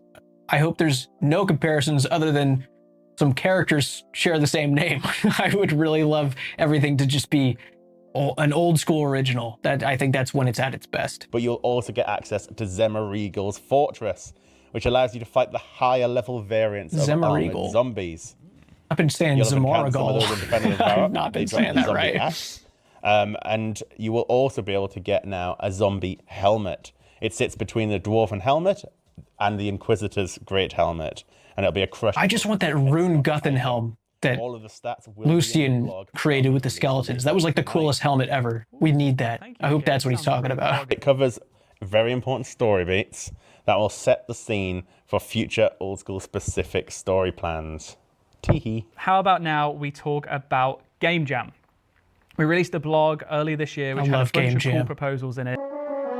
Hey, I'm Mod Husky. Mod Husky. Game Jam, I decided to take a look at collections. Hold on. The last RuneFest we had, Husky went up and I don't remember what the announcement even was, but I just remember he did such a good job presenting it. I was like, wow. I went up to him. I was just like, Husky, that was great, dude. Like, great work. And I could tell while he was up there for a little bit, like, you could tell he had a lot of nervous things going on, but he still delivered it amazing. And I just, it was so memorable. It was like one of the things that really stood out to me during all the RuneFest presentations. I don't know how long ago it was, but people were being very mean to him on Twitter one time, and he kind of like took a hiatus. I don't know if he really comes on Q&As and stuff anymore, but it's awesome to like just hear him be here. You could tell he cares a lot about everything he's involved in, so it's good to hear him. Collection summary interface, a popular suggestion from player Rupert, whilst also looking at some general quality of life improvements to the collection log interfaces as a whole. The collection summary interface is a separate secondary interface where you will be able to see your total items collected by category, as well as your 12 most recent collections. The player concept also suggested collection ranks, from bronze to gilded, which come with a cosmetic staff and this is the offhand stuff log, we so you need can flex a lot how of. much of the log you've completed. The aesthetics, dude. You can read more about cosmetic the specific thresholds in just showing For the off qual features I showcases. mentioned, It's you the should best. now be able to view the log while doing skilling or combat activities and move or resize the interface freely. That's I've also huge. implemented some That official is high score huge. support so you can see exactly Resizing how many windows, log dude. slots you have compared to every other player. All of these features will be polled, so make sure to have your say. Husky out. It's time to improve mini menus. They can be especially annoying for all of those teleport items. Why is it when I'm wearing a ring of dueling, I can teleport easily, but in the inventory it is a total pain in the arse? And it gets interrupted in combat if I'm not quick. Introducing the sub-menu system. With this, you can access options from the inventory too, indicated by the handy little arrow. Also, we can finally adjust where the use option appears, Yes! so we can get it right out of the way when we Yes! need it. Anyone lucky enough to have a Maxscape will know it has an absolute maze of options. I don't have one of those. This update is But mint for the thank you. Maxscape, as we've been Thank able you, to totally Kieran. tidy it up. Oh my Huge God. kudos to Mod Lycos and Mod Lenny, It's been who did all years. of the groundwork to make this possible. It's been years. The player-owned home customization update is a project Yes! that aims to create more options of lateral customization for players. We included new options for the altar room, portal rooms, combat room, and various customization options for your decorative spaces. I Yes! used to really There's love going Gary's to house! POH There's parties to Gary's see how house! everyone decorated their homes. But I always felt the choices for spicing up your house were a bit limited. Oh This man. When I saw Mod Jerv tweet this, I stood up out of my chair, dude. This was happening, like the Game Jam stuff was happening like around the time I was doing all the house stuff. I was talking to so many players during Gary's house party of all the different ideas we had of ways to customize the POH, and we were just like, it's fun to talk about, but you know, why would they ever do that? People use the same 7 fucking rooms in their house. They spend 10, 15 seconds there. It's no one's gonna do this, you know, like why would people give time to it? And then this happened because Mod Jerv is the best. This is amazing. I have wanted nothing more than more POH customized things. It's all I wanted. I would spend all of my time designing POHs. After the Gary thing, dude, I learned to love just designing stuff in the house, the layouts, and the little personable things you can do. Little things like the family crest and being able to choose a new one based on different quests that you've done in the game, and just being able to put the crests around your house in certain places. Just putting that little sprinkle of something that you did as a decoration is so good. And there's so much potential for stuff around the house, like to be able to do that based on achievements that you have in the game. Like you're talking about collection log and stuff, like yeah, you got the case and everything, but like, you know, let's say you get Barrows green completely. You get one of everything from Barrows, and you get a portrait of all the Barrows brothers that you could put behind the throne or something. Like little things like that can be easily added. And it's pixel art. I remember Flutton talking about like how iconic Minecraft paintings are. just the same ones that they've always had, and just how recognizable they are. And it's like, there's so much potential there. It could literally, that is meme potential. If something has meme potential, you do it. And just think of all the paintings that could be created and hung up around the house. It's so fun to just imagine things in the POH, and I'm so happy that it's getting attention. I am so excited for this. This is awesome. This is my favorite part of the entire Summer Summit.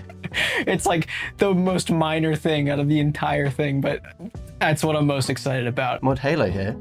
In the most recent game jam, myself and Mod Ash joined forces to give you the deposition and reposition exposition. This update brings a fresh new overhauled deposit box interface, both making it intuitive and more mobile friendly. We added a button to conveniently deposit worn items and moved away from the strange horizontal inventory the current deposit box stuck has. in my ways, we have but also swapped I never use a deposit box, dude. Like, I don't know. I just click the bank. I'm never really doing anything that I need to use the deposit box. You want to deposit when using items on a deposit box. So you can now easily bank. I guess doing stuff like that. I would just use the bank. Like, I would literally click the bank just there. There's more. Locked inventory slots. This will be a new option, both accessible in the new deposit interface and the bank settings. That is huge. Lock a slot either via a right-click option, which is toggleable, or the more tap-friendly grid provided in the locked slot settings. QOL. If a slot is locked, the bank or deposit box will never deposit items within that slot. That is click beautiful. it directly or deposit your whole inventory. No need to rely on It's amazing. No filling your fucking bank with disgusting circles. You can just lock it. Oh, that's amazing. Locking your rune pouches. Or maybe you're slaying and need to bank quickly before you lose your slayer spot. Lock your handy slayer supplies. Deposit your inventory and resupply with food or potions. Easy. Banking has never felt better. It's always the game jam. The best things come from the game jams every year. Should have a game jam every week or something. It's time to take a sneak peek into the future with our next reveal called The Final Dawn. A dark. They have their cookbook. If I go back to every year, they have their cookbook right here. Should have a game jam. It's the RuneScape cookbook. Every week or something. It's time to take a sneak peek into the future with our next reveal called The Final Dawn. A darkness rises over Varlamore, but soon comes the final dawn. Varlamore, the Final Dawn, is our next big expansion to Varlamore, and is very much a finale to everything we've done with Varlamore so far. More Blender. Oh, it's the same stuff, never mind. They haven't done the new Blender stuff yet. I'm sure we'll get that soon. That said, make no mistake. Just like with the rest of the game world, Varlamore will continue to grow for years to come. With the release of the Final Dawn, you'll be able to explore 3 new areas of Varlamore: the Tlati Rainforest, the Auburn Valley, and the Custodia Pass, meaning you'll now be able to journey all the way from the capital of Fortis up to the border with the Kebos Lowlands. We have a huge range of new gameplay additions across questing, PVM, and skilling. First up, quests. As with previous Varlamore expansions, the Final Dawn comes with multiple new quests. We don't want to spoil too much, so we'll just talk about one today, a master tier finale to the Twilight Emissary's story. Cool. Like the expansion itself, this quest is named The Final Dawn, and will see you delving deeper than ever before into the history of Varlamore and the mysterious Old Ones. As for PVM, we have something never before seen in Old School, an Enrage boss. That's known cool. only as the Doom of Mokiotl. This boss, initially, seems like any other. However, upon death, you'll have a choice. You can either leave with your loot, or instead, you can fight a tougher version of this foe. You can repeat this as many times as you like, with the boss becoming increasingly more challenging, and the rewards increasingly more lucrative. That's awesome that they're introducing an enraged boss, because if you guys are familiar with RuneScape 3 bossing, enraged bosses are by far the biggest attraction for endgame. They're still, to this day, breaking new records in enraged phases of bosses that just haven't been possible, weren't thought possible. I think this is great for the end game PVM community. I think this gives them so much room for just tackling what seems to be impossible challenges. I think we've needed something like this for that very, very end tier PVM people, like the 25 of them that can do crazy shit. They've needed something like this for a long time. So I'm excited to see what they do with this. I think it'll give a lot of new, I guess, genres of PVM accomplishments if they continue doing enraged bosses. I hope that it's more so an invocation thing rather than a add more health and more damage. New mechanics being introduced even so far in advance. Like, I hope they develop mechanics that we never even see because you have to get that far to get there. They should be introducing mechanics for years to come that people don't find out about. I think that would be the absolute best way to go about it, and just really make this insane. Old school enraged bosses have potential to just really bring an audience to the craziest challenges we've ever had. So I hope that they go insane. If there's one place to go insane with impossible shit that most of us will never even dream about touching, it's with enraged bosses. I can't wait to see how that does and just be a viewer.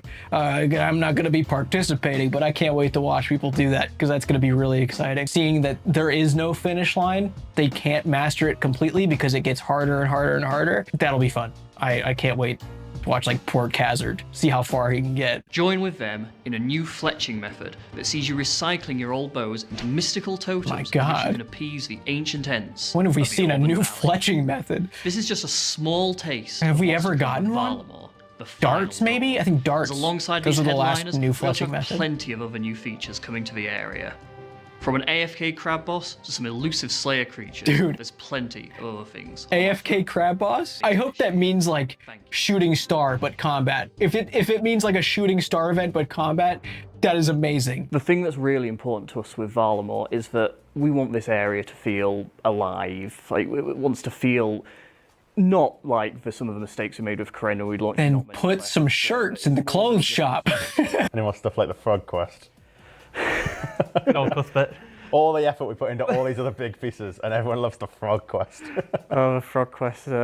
People keep saying Frog Quest sequel when, and It's really funny to hear them talk about this because this is such a common trend in content creation, as well as game development. Same category of things. If you're making stuff for people to experience or watch, this is something everyone can attest to. A lot of times there's these big passion projects that we put the most time into, fledge all the little details out and push it out and just hope for its success.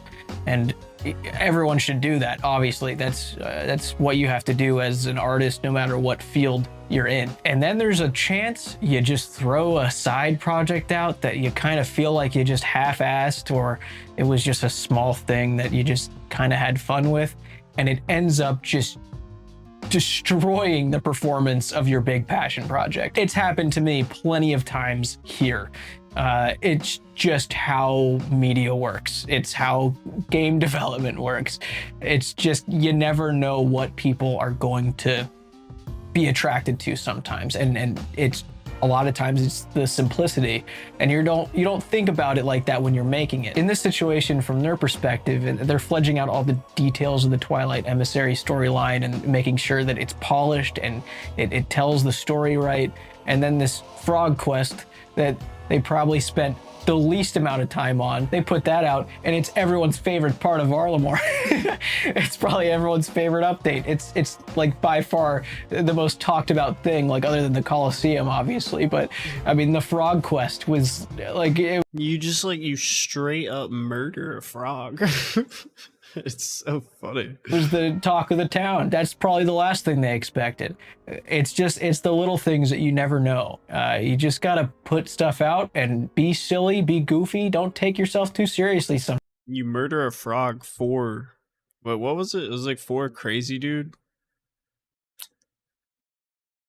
I can't remember why he wanted. I can't remember now. I think that frog didn't want to be friends with the crazy dude or something. So we had to kill him. I don't know. I don't remember. Sometimes. And that's kind of just been the pinnacle of what old school RuneScape is. Like the foundation of the game has just been, don't take yourself too seriously. And I think that's when old school shines best, is when we get quests like that, like Ribbiting Tail, and just get to have fun. If you spacebarred through it, that's on you. You gotta enjoy the little things, you know? That's what life is, man. You gotta enjoy the little things. If any JMod's watching this, I guess I'll give my suggestion for this situation of, you know, people saying, oh, sequel when. Do not feel like a sequel is a must just because it has positive reception. I think that while we're on the subject of world building and feeling immersive, you've created characters that people interacted with. Rather than give the frogs their own new story, their own new quest that continues this goofy narrative, they've become characters of Varlamore that the player is familiar with and has a relationship with. So rather than make a sequel, have them involved in other storylines somehow, even if it's just for comedic relief. It's, you know, maybe they do play a small role in a big major quest that, you know, people weren't really expecting. You've set a perfect character up, multiple characters up for, you know, little cameo appearances. You've built them correctly and you can implement them in other projects, other stories, because the character knows them now and they can be there. Maybe if it's not a prerequisite and the player has done that quest, it can be a little Easter egg cameo. I think additions like that to characters that players know and have a, you know, comedic relationship with, that's the stuff that players will appreciate, is if they're, you know, playing those very small roles, like they're coming up again, they're relevant again for a second, you know. It's a little reminder of how fun that was. I think that's all you have to do. I don't think you need to force a sequel. Not that you probably were anyway, but I think those characters obviously made a big impact on people, and just having them appear at some point would be awesome. Terrifies me. The thought of trying to ever top the madness that was achieved with that frog quest. Yeah, you don't have to top the madness. I don't know. I don't know if it could ever be done, but I guess it also is like variety is super important. The small quests are some of the best ways to introduce that variety. Our big quests, because they're big quests, kind of naturally tend to be more towards big epic storylines because they're just that. They're big and epic. The smaller quests are often some of the place where you can really add variety, and I'm really happy so far with what we've been able to do with some of these small quests in Varlamore. The frog quest is obviously quite towards one extreme of what you might expect from a RuneScape quest, and again, going to be trying to continue. I think it felt perfectly old school. Final Dawn. I thought it fit perfectly. It was like, sort of like that just felt old school. Sort of that's what Quest should be in my eyes. Like a lot more should be like that. That have been added of late have all felt like true epic old school quests. Even, you know, the Cuthbert one, as you said, it was on the far extreme end of it, but it was still very much a RuneScape quest, and that felt great. Kill your sand crabs, and oh no, someone's come and crashed you, and now you're having an argument with someone rather than killing your sand crabs. What if we actually old school? The amount of what if we fucking made our Reddit MMO posts actually that the crabs have and actually created. just had it so rather than everyone fighting over sand crabs, everyone could join together and fight one sand crab, and now That's we can all amazing. finally be friends. Every skill needs one of That's one idea we've those. got. Sort of like this. It's a crab. We've made it bigger. It's got lots of HP. You fight it together. You can all have fun fighting this crab. The beauty of something like this is again, it's like it's one of those small additions. It's not a huge amount of work for us to do little things like this in Varlamore, and it's a perfect place to be doing that sort of thing. This fixes a lot of problems. I think a lot of players are gonna do this. This is amazing. This is a really good update. I can't wait for that crab boss. I think it's gonna create for a lot of funny things, a lot of funny conversations, a lot of muted accounts too, but it's still fun. It's called the Final Dawn. Once this is out, is that it? Is that the end of Varlamore? So the answer is yes and no. So it's never easy to review, is it, Ed? Look, so I triggered something. Strap in, folks. We're in for a ride. Right. As much as I like doing this, it's very important that we don't every 6 months wheel me out to announce another part of Varlamore. Like, I love Varlamore. I think hopefully everyone else loves Varlamore. You know, the response we had to the first one. Ed's like, get me the fuck out. Like, he's so done with Varlamore. Like, there's a lot to like about Varlamore, but there will reach a point where maybe people start to go, Okay, this is like the 10th time you've shown us Varlamore now. Got anything else hidden away there? So it's important that Varlamore doesn't outstay its welcome. Like, it's important that things have conclusions. So on that side, like, yes, we're very keen for this to feel like a finale in many ways. So in that regards, yeah, it's very much a finale, and we're very keen to make sure that we do continue to deliver variety, because that is what the game is all about. I am so glad that they released it the way they did. It was exactly the way that I wanted them to when I talked about it last, of just how Varlamore can be Old School's first real like MMORPG expansion, like how WoW does their expansions of phase 1, phase 2, phase 3, telling the story at the pace that they want. And it doesn't feel rushed at all, except for the clothes shop. Sorry, I keep mentioning it. It's nice to see it roll out properly. He is right. I think once that landmass is done and the story is told, then you let it settle there for a while and you do other shit. It's been established. That's all this is. That's what these expansions are doing. It's solidifying a new part of the Gielinor map. It's telling a story bit by bit so that you can slowly accept it as this new area that's a part of the game. I think they've done an awesome job. Since Varlamore is solidifying itself as a part of Gielinor, you'll never know when you end up back there. Like, think about how many quests we've done that made us go talk to some random NPC in Varrock, or involve someone from Canifis or deep Mauritania somewhere that we're just like, why are we over here? This quest is taking place somewhere way different. It's a part of the world. It's what we're doing, is establishing it as a part of Gielinor. So you really never know what story is going to take you there. It just opens up a lot of potential to involve Varlamore, because it's there now. There's going to be new stories we want to tell there. Most notably, we did a Kingdom Divided quite a few years ago, and in that quest it was very clear, right, the next stage of this storyline is going to Varlamore.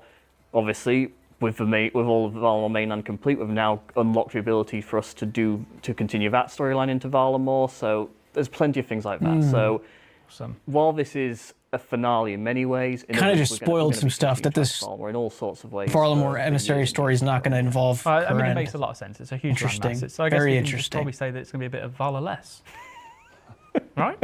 Yeah. Vala that's no enough. more. That's enough. No, Vala. Take one. It's that time of year again. Get ready for Leagues 5 in what we're calling Raging Echoes. Sorry dude, could you hold still for a sec? We just need to get a reference image to turn you into an old school character. We need to import you into Blender and make you all blocky and weird. Is that cool with you? For those of you that don't know, Leagues is a temporary game We've mode turned you to where Mod players Ash's start from model, scratch. actually. I hope you like It has this. boosted XP rates. Oh, that's the old school huge RuneScape we know variety and of have played a tasks to lot. complete, powerful relics to unlock, and of course, brand new rewards. Area locking is one of the most interesting things about Leagues, and we've decided to make it a core part of Leagues going forward. We want to build on top of Leagues, constantly refreshing it and improving it to keep it exciting. So we're going to add new content into each league rather than rotating stuff out. There's something else. Combat Masteries is the new core of your combat power. Where are you walking? Combat Masteries Where are you going? complement the relic system Slow to down. give you greater control of Stop your it. battle buffs. It's And there's gonna walk one into the more fence, big dude. difference No, that we're going to be turn. introducing in Raging Echoes. Alright, and now reach for the T.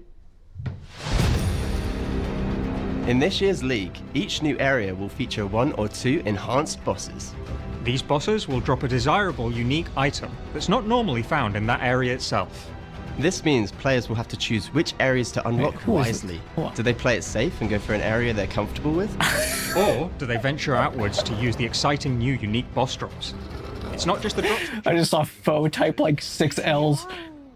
Each new boss will have slightly different mechanics, so players will have to be on their toes if Why are they want to they get their typing hands that? on these big ticket items. I've not seen this item before. That's all we're going to reveal in Raging Echoes for now, but there'll be plenty more info soon, so keep an eye out on the official channels.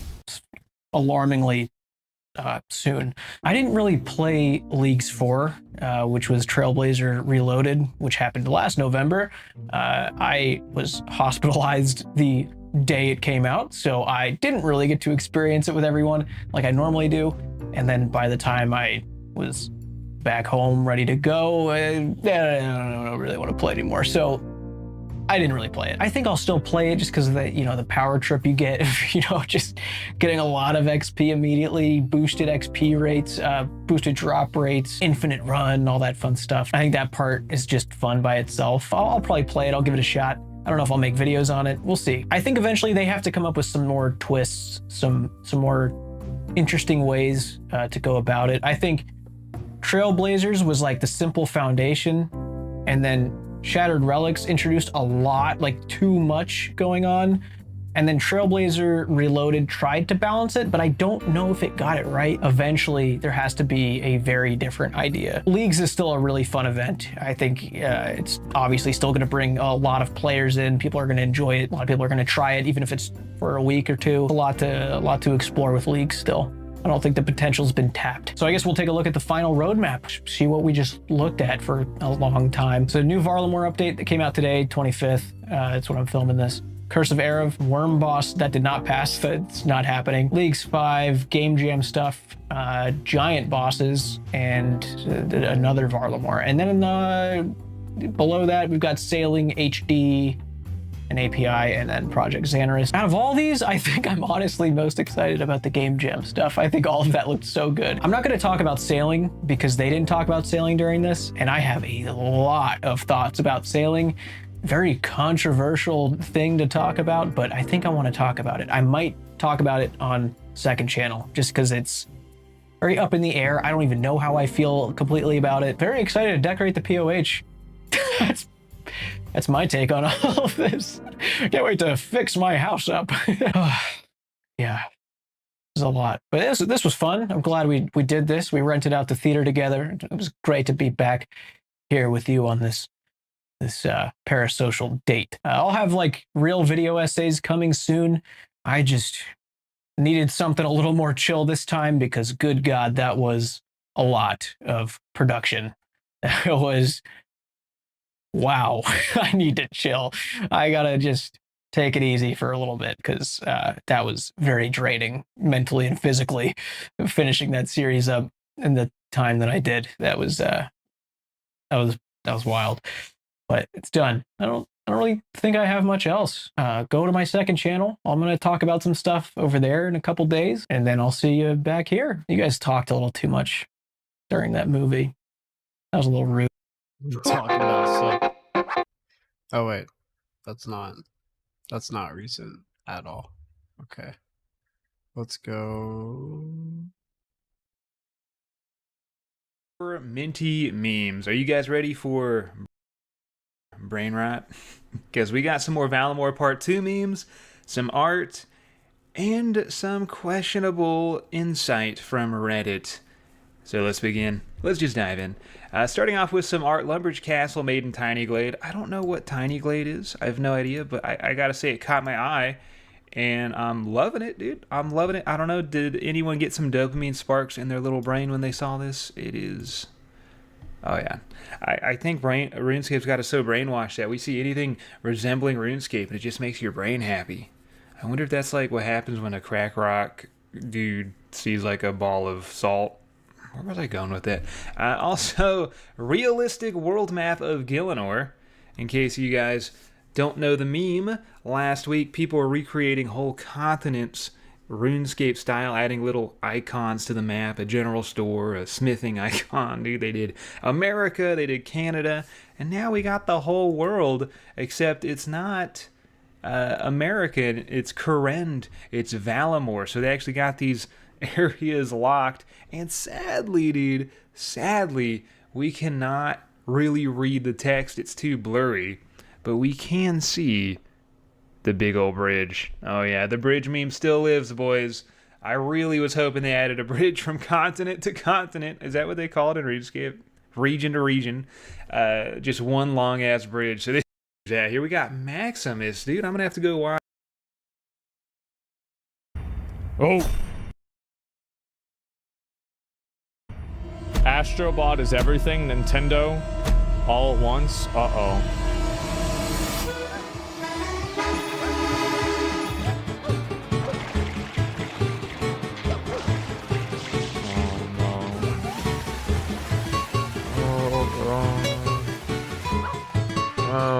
shit. Guys,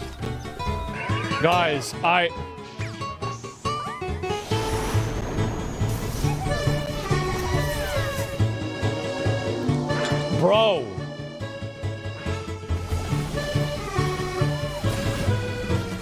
No. Come on. Kirby? Wait. Guys, they invented spinning blocks? Listen, it's crazy how Nintendo is. Oh, wow. Look at that. Guys. This is pretty close. It's Jover. Somebody private this video. Don't send this to Nintendo. This is bad. Feels like a stretch. That's what I felt at the beginning. Look at this. Oh, bro, a solar system. Look at that. This is just like Nintendo. Look at that. That's Mario with the saw blades swimming around. Yep. Exact same thing. Bro. Oh my god. Oh shit. They're gonna patent fire? This is bad, guys. Swimming? Yeah. Not swimming. Exact same thing. Look at that.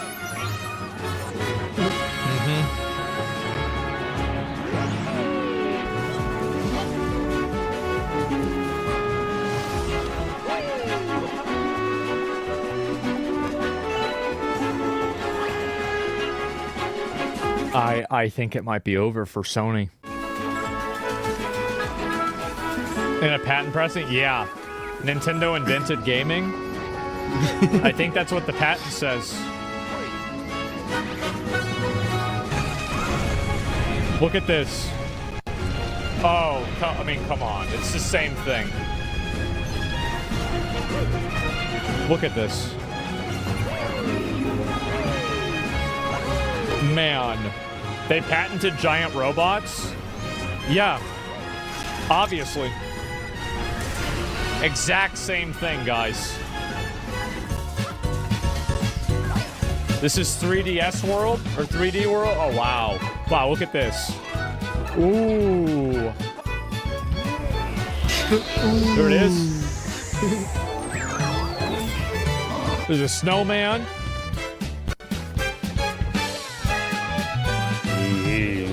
Man. Ooh. Look at that. Even Legend of Zelda. What, bro? Jabu. Oh my god. I haven't thought about that game in 20 years. Look at this. Breath of the Wild.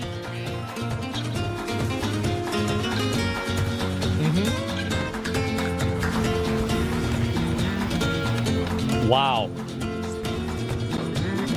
Can we please get a Legend of Zelda game made by From Software?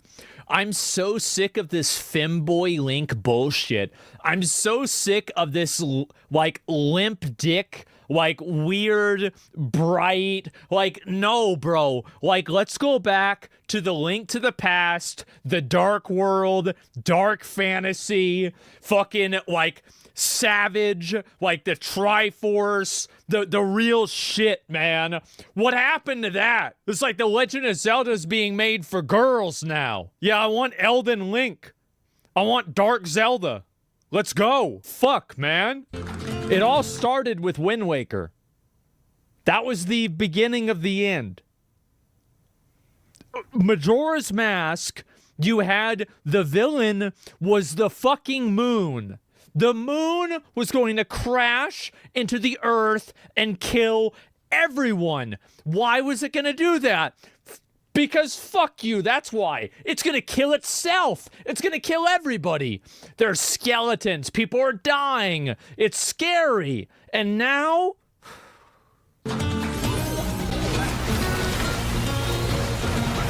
Look at this. Just like Tears of the Kingdom. Look, making the lava. Ooh, Super Mario 64. Oh, man. They're going all the way back into the 90s. Look at this. Oh, wow. Yep. Oh, this. Oh, my God. Shameless. Absolutely shameless, Sony. This is disgusting. And then he's going to go to the star. Yeah, and it takes you up to the star. This is disgusting.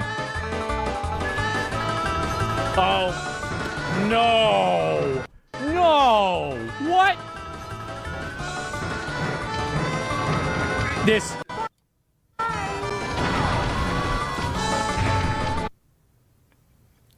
You got to admit.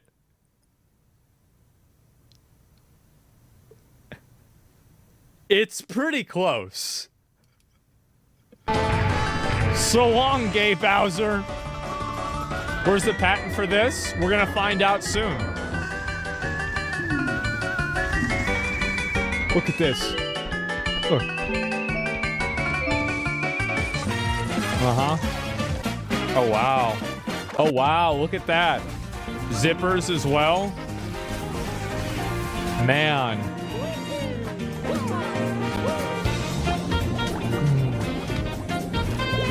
Jeez. I'm gonna be honest, guys. This is really making me think I need to play Astrobot. Because I haven't played a Mario game in a long time. It seems like this is the same thing.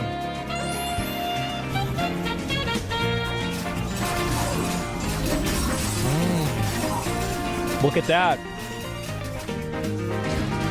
Oh, I thought it was going to show Yoshi's Island. It's even the same colors of the balls. Did you play Odyssey? Only a little bit. Just a little bit. Blunderjaw? Oh, bro. Bro. Are you kidding? Dude. This is bad. Nintendo invented Italians? No, it invented Italy. 150 years ago when they made Nintendo. Yep. Man.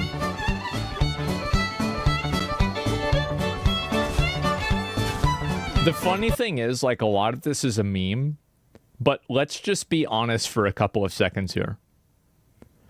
Some of this is shamelessly ripped from Nintendo. Absolutely shamelessly ripped. I love it. It's funny, right? It's still really funny.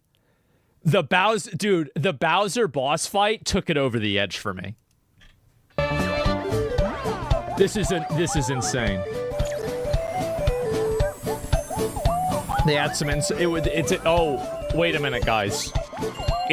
They were inspired.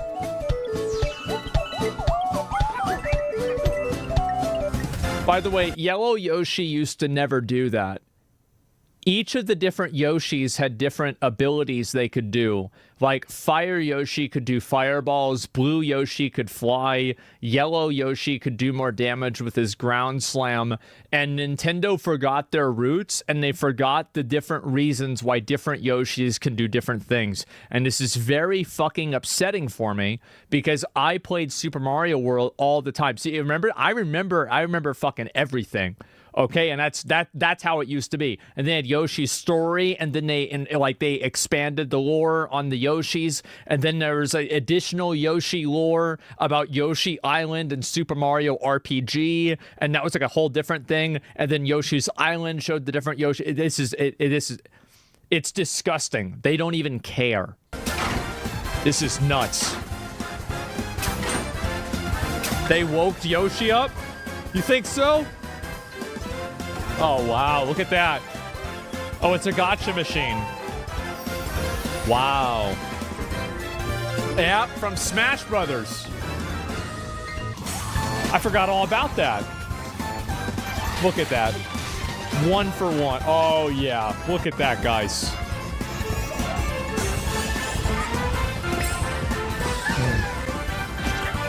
They invented slots now?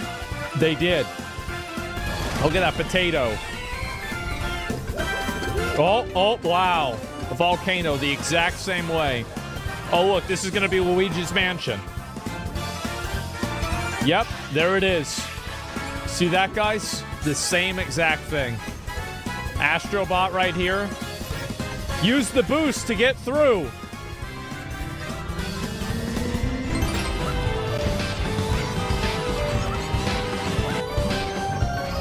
I will still never forget the meme. Like, one of the first memes that I ever saw on the internet was a picture of Star Fox, and it said, do a barrel roll, and it was Star Fox, and this is in, like, 2005 or something like that on 4chan.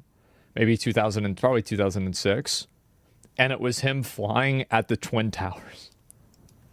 Do a barrel roll! Oh man, Donkey Kong Country. Those were the days, brother. Man. It's the exact same thing. Oh man. Wow.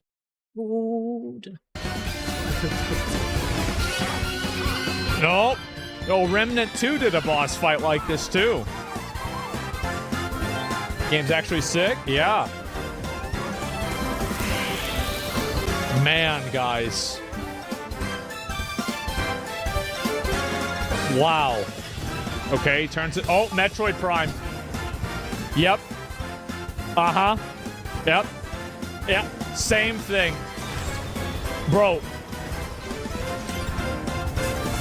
Yeah. Oh, man. It's like 10 games in one. I'm sold. Yeah, I'm gonna be honest, guys. This is one of the best advertisements for, even making the credits a game. Oh, wow. Dude. I'm tired. Look at it. They both even get tired. This is... Okay. Okay, we have to admit that the timing on this...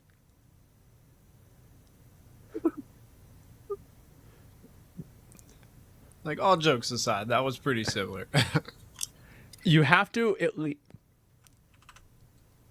Look at this. Sit down at basically the same time. This is crazy. That's crazy.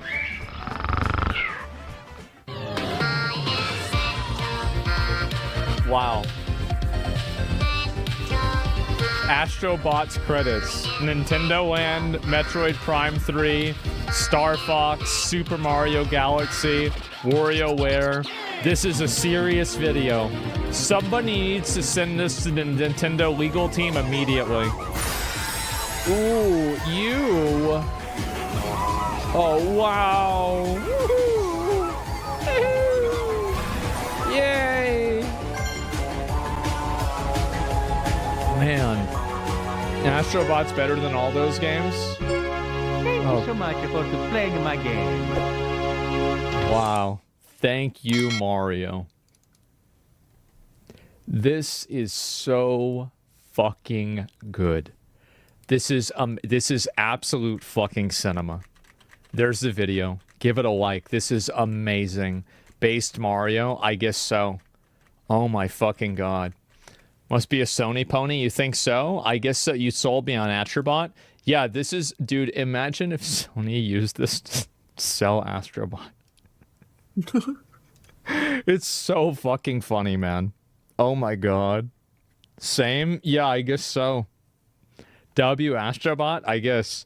Playing on stream for sure. I do want to play Astrobot. I haven't had a chance to do it. I've been playing other games, but I think I'm going to play Astrobot kind of soon. It's no wonder it's so fun. They put the good parts and then put their spin on it. I don't even... Like, speaking of spins, the Bowser thing? Where's the Bowser thing? Where is it? This was crazy. This is...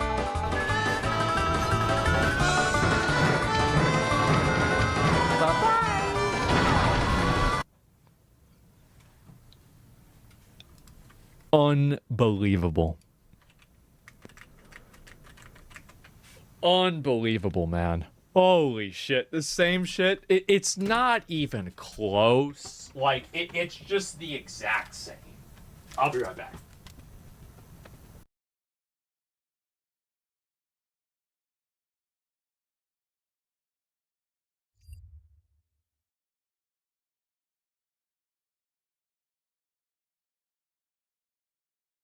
First place is getting.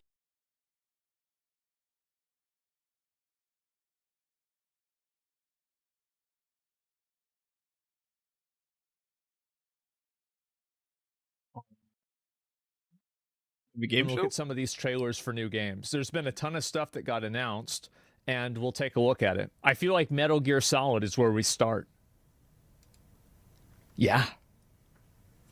Let's start right fucking here. All right, let's do it. Listen to me, Jack. Just because soldiers are on the same side right now doesn't mean they always will be. Politics determine who you face on the battlefield. Is that why you abandoned me? The only thing we can believe in with absolute certainty is the mission. Your mission is to retrieve Dr. Sokolov. You mean the Soviets pulled out of Cuba just to get their hands on Sokolov? That's right. What the hell was he working on? Oh. Are you one of Vulcan's men? No. I've come to escort you back to the other side of the Iron Curtain. This looks really good. This looks great. That's what they were making you build? Yes. The Shagohod. A nuclear-equipped tank capable of operating solo. Too political? Yeah, hopefully they don't go and do that again. If it is completed, they do that with a lot of new games. His hands on it, it will mean the end of the Cold War. And then the age of... Yo, nice, Matthew. You just got a new graceful. I'm going for the acorn. Fear. And I don't have the scroll. I'm just doing it for the collection log. Will truly begin. Oh, shit. A world war.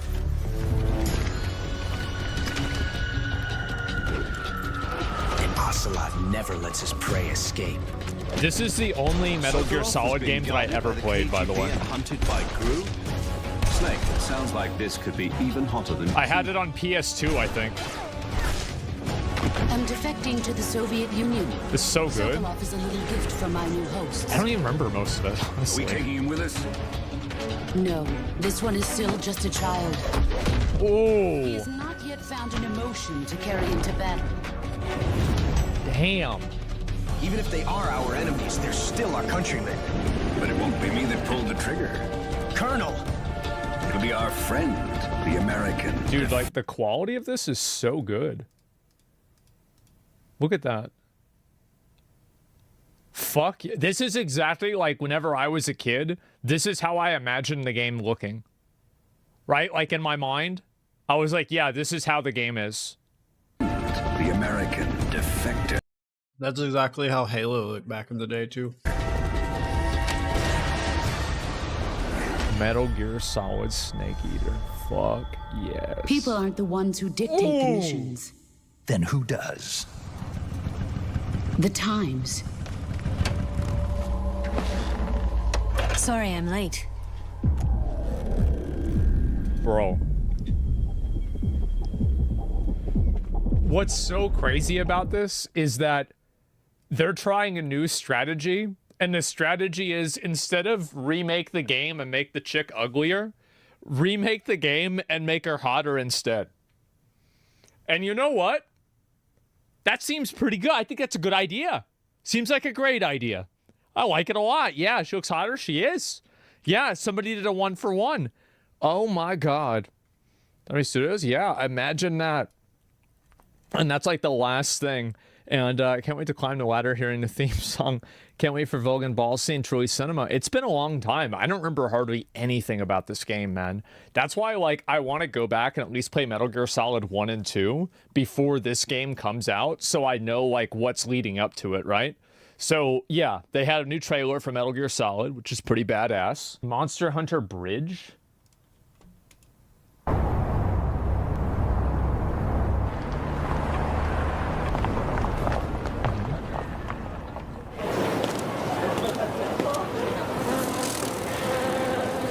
That's the game. They're already here. Oh, it was the yeah, I didn't realize it's monster. Yeah, it's the bloatfly or whatever the fuck.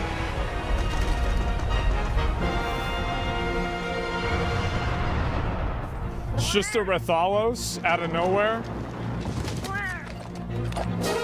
Oh shit.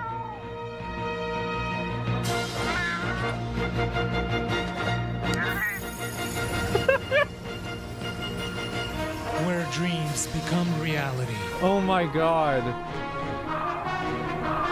Wow.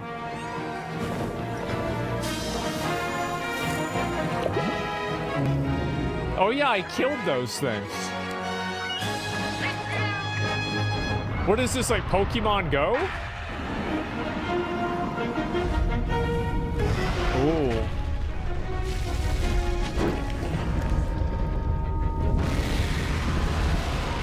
That's pretty cool. Monster Hunter Bridge.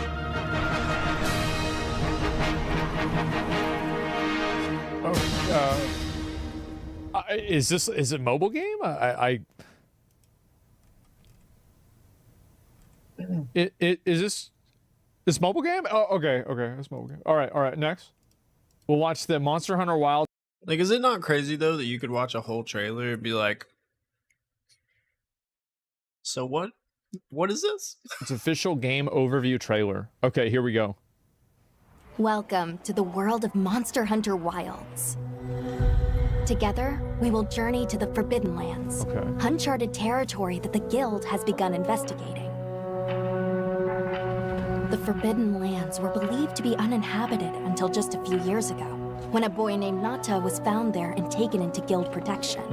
Nata was all alone after escaping an attack on his village by a mysterious monster. I bet we're gonna have to kill the monster. The Guild has assembled an expedition to investigate. It seems we must do a more thorough investigation. That's the new admiral. Our objectives will be to investigate the monster, known as the White Wraith, and to rescue Nata's people, known as the Keepers. They really cooked with that girl, man. She's hot as hell. Why, you ask? My name is Alma, and I'll be your guide on this journey. And he got Mr. Cat, too? Are you ready to step into a world of adventure? Let's go! Okay, so how does this work? Each expedition unit consists of Dragon a Saw hunter, graphics doing justice? Yeah, they're really handler, good. smithy, and palico. And it'll be all hands and paws on deck, with each unit carrying out their own vital roles for the Guild. Hunter! As our unit's hunter, you're sanctioned to bear weapons and hunt monsters. I'm really curious to see how this game is going to play. Because I actually think that they're going to do something really cool with this game because of how big Monster Hunter is getting. Like, I'm actually super curious to see what's going to happen after playing Monster Hunter World. And as your handler, it's my responsibility World? to manage your quests, authorize hunts, and ensure that you have all the I think they'll probably have more to it than that, right? I mean, like, it's a new game. Gemma, our smithy, will take monster materials you provide and forge equipment for you. Man. Perfection. And your palico is your trusty companion, there to lend support whenever needed. We'll take it from here! Wait. I mentioned... He's got a little fucking catapult. Look at that. That's awesome. Lend support whenever needed. Just hit him in the fucking head. That's great. Two hot girls. Yeah. I mentioned there's more than one unit. We belong to Avis unit. And we'll have the honor of teaming up with the other units, like Astrum unit, to see our mission through. The Guild gave special assignments to some of the other units from the expedition. Oh, because of the coolest utilities? Really, all mine does is put the monster to sleep. Have you killed the IC boss yet? No, this is the only thing I've done. Just run around in circles. I'll do it eventually. Okay, now Our what? initial foothold into the Forbidden Lands will be the Windward Plains. Due to its ever-changing weather, the plains will put both the wealth and the wrath of nature on full display. During the fallow, I think I want to watch this. Alright, I'll be right back. ravenous carnivores battle for every scrap of food. And a phenomenon known as the sand tide conjures thunder and lightning. That's whenever that one big After thing the spawned. storm comes the plenty, a time of abundant life and fertility.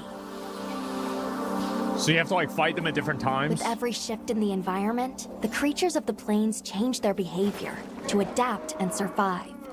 To succeed I'm gonna in be our really curious to see like how this plays out. If it turns out to be a gimmick or it's actually really cool. expedition, we'll have to be every bit as observant, versatile, and resourceful.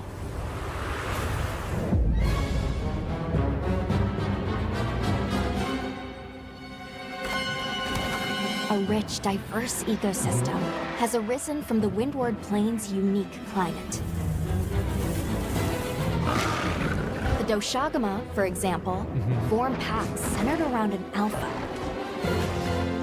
Taking on multiple large monsters at once is a recipe for disaster. Yeah, I feel like you did, yeah. In order to face the alpha in a more ideal situation, it's wise to disperse the pack first.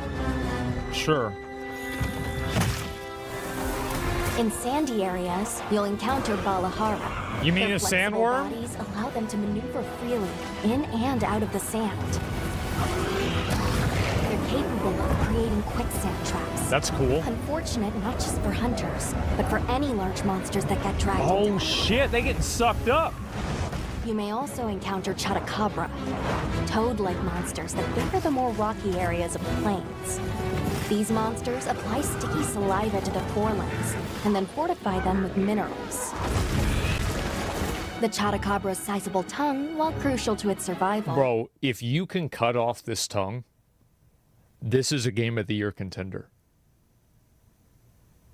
If you can cut off the tongue. is also its biggest weakness.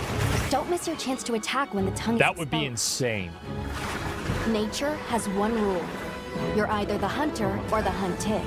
That goes for monsters too, as they battle for supremacy. The spider... So from all the monsters that I've seen so far, the spider is the most compelling to me. I think that one looks the coolest.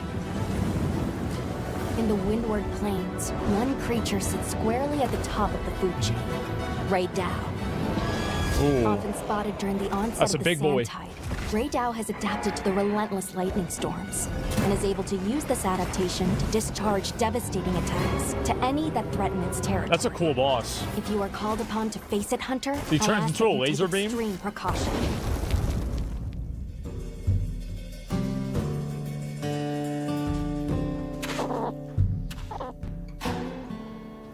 While out on hunts, you might spot some small creatures at your feet, or perched in the trees. Sure. All of the endemic frog life birds? you see has evolved to survive in this harsh environment. This is one of the things that cannot really help but to impressed be- me with Monster Hunter Wilds, or sorry, World, and it seems like Wilds is like really even dialing this up more, is that the areas in the game, especially like the forest area, really felt like a living, breathing area. The way that like the different ecology like interacted with each other, it was really good. And I was very impressed by it. It's immersive? Yeah, it is. It's great. Amazed by these creatures, the sheer will to survive, even in such an unforgiving environment.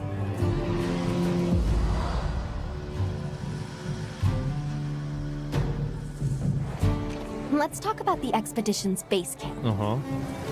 This This is the looks heart nice. of operations, where you can do practically everything, whether it's crafting weapons and armor or resupplying provisions. One tool that's sure to come in handy out in the vast expanse of the plains is the pop-up camp. So this is like an While open limited in world number, game too, these so you can provide put a this sort of wherever you home want. away from home while out in the field.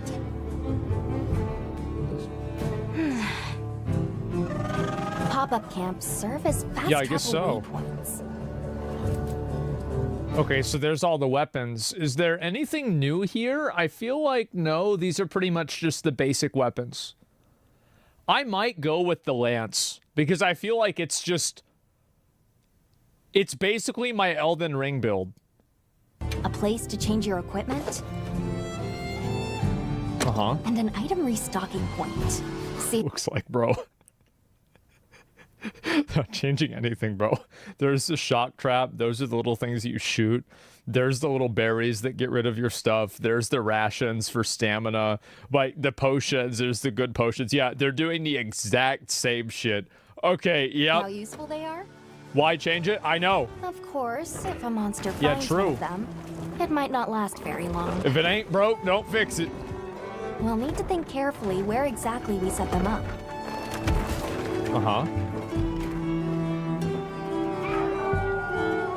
Yeah, the same In our items in the travels, PSP. There's a chance we'll cross Yeah. paths with the people of the Windward Plains.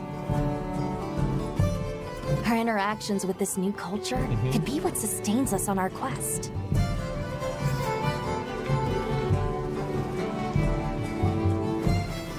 The graphics on this look really good. I'm gonna be honest. I think they're great. Like, I mean, Dragon's Dogma 2 looked really, really good. And like, it seems like this is pretty much the same thing. An incredible adventure awaits, with new monsters, new friendships, and awe-inspiring vistas. Same engine? It seems that way. At least it looks that way. I don't know. I almost forgot. Have you decided on a weapon yet? Yeah. Go to the Every Great hunter's Sword. journey begins with weapon selection. Hunting Would you horn. rather get in close and unleash with all your might? Keep your distance and dish out a relentless assault? Deliver stinging blows as you stand your ground? Or strike with a flurry of slicing attacks? 14 weapon types are available, and at least one of them is the perfect fit for you. If you're not sure what to pick, ask me. I can Okay. provide advice on which is the most suitable. That's cool. If So it kind of mobility- tells you a little bit more. I feel like that's probably the biggest weakness that Monster Hunter has, is the onboarding of new players and getting new players to understand the game. Because like Monster Hunter Wilds is going to release to a bigger audience of people than any Monster Hunter game ever has before.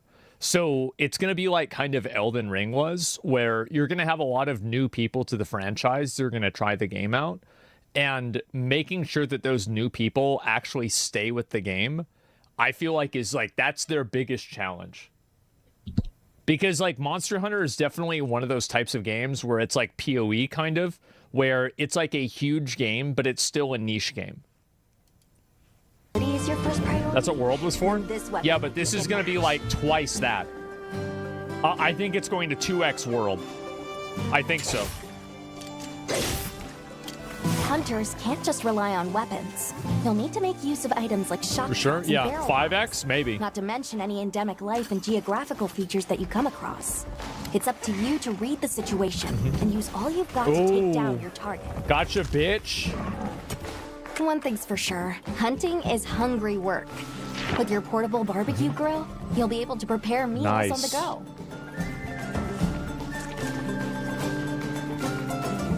And yes, that includes meat. Just reminds me of Dragon's Dogma 2, where it's like it just shows the picture of you cooking a real piece of meat, and then it just goes back to the game. It's like, okay. Yeah. So good? I guess so. Your Palico is a feline companion that provides various types of support out in the field. Whether it's laying traps to hinder monsters, or healing you when you've taken a beating. That's what mine does. Heals inbound! The two of you make a pretty good team. Very important that you can turn off the Palico being able to speak normal person language. So like if you're like, because to me, like I don't want to hear anything this thing ever has to say. You just keep meowing. Yeah, that's all I want to hear. Just meow. That's it. I don't want to hear healing, help me, I'm damaged. No, just meow. You can always trust me to Look, help or is you. it a ladder? Oh, that reminds me. There's a treasure Be chest sure to over keep an yonder. eye on your health gauge. Uh-huh. It will start shaking to warn against any potentially life-threatening attacks. Uh-huh. There's no better way to traverse the Windward Plains than astride your sacred. Yeah. Whether it's a target you're trying to reach, or just a point on the map, Your sacred will follow the scent and take you there. Ooh, look at that big fuck. Not only can you gather and use items on the go, That's gonna be nice. you can even perform mounted attacks. And if you find yourself in a tight situation, you can call your sacred, and it will swiftly take you out of harm's way. That's interesting. Whether you're hunting or just exploring, that extra mobility will prove rather useful. See, this is what I want to know more about, is multiplayer and the support stuff, because this is what really interests me, right? Because, like, this is the kind of stuff that I think is what's going to keep the game alive, is that playing with other people and, like, the type of, like, synchronous gameplay. Like, yeah, Elden Ring-esque? Yeah, like, I mean, well, Worlds has this, right? And, like, you can queue up and, like, do hunts together, and I think that's, like, one of the coolest things about the game. If you're struggling to face a monster alone, you'll be able to call for reinforcements. Fire an SOS flare, and up to 3 hunters will race to your side to assist with the hunt. In multiplayer, you'll be connected online with a team of hunters from around the world. I do feel like playing with other people, like, it makes it easier, but it also makes it, like, more epic, I guess you could say. Yeah, I kind of like it. It feels like more, like, real whenever you're fighting with other people. Makes it more fun? Yeah. If you are unable to fill the hunting party, or if you'd prefer to play offline, then NPC support hunters will come to your aid instead. That's really cool. So you can just have bots do it for you? I wonder if, dude, I wonder if you can gear the bots. Like, will they be, like, pre-selected, or can you give them armor? The reason why I'm thinking about this, yeah, pawns, exactly. The reason why I'm thinking about this is, like, so, like, in Grand Blue Fantasy, that's what you could do, and you can probably pre-select, yeah. And I made it to where my pawns, my team, I could AFK every boss and kill all the bosses. So could I just figure out a way to give them all gear to where they can solo every boss and I don't have to worry about it? That would be fucking hilarious. I really hope I can do that. Probably not. Yeah, probably not. Hunt monsters and harvest materials from them. You can't? They don't do enough damage? Fuck. Use those materials to upgrade your weapons That and looks armor. cool. And get out there and join the quest with your hunter friends. Your brand new life as a hunter is about to begin in Monster Hunter Wilds. I would say this is probably one of the games I'm most excited for. Like, I really think that they're going to cook with this game.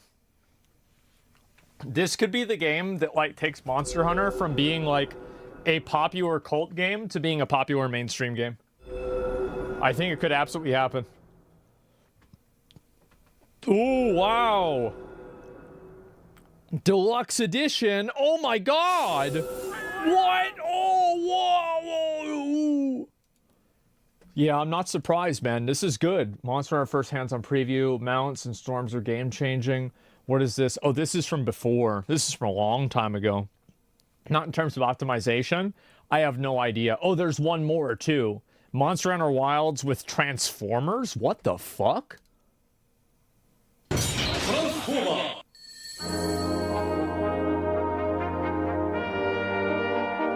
What? There's another trailer? I'll watch after this. Are you gonna fight Optimus Prime? Just shoot him with a bow?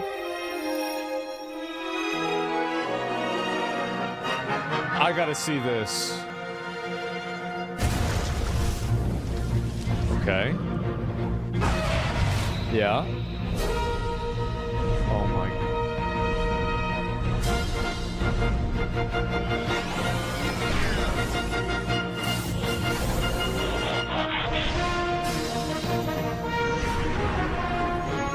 Rathalos Prime? What?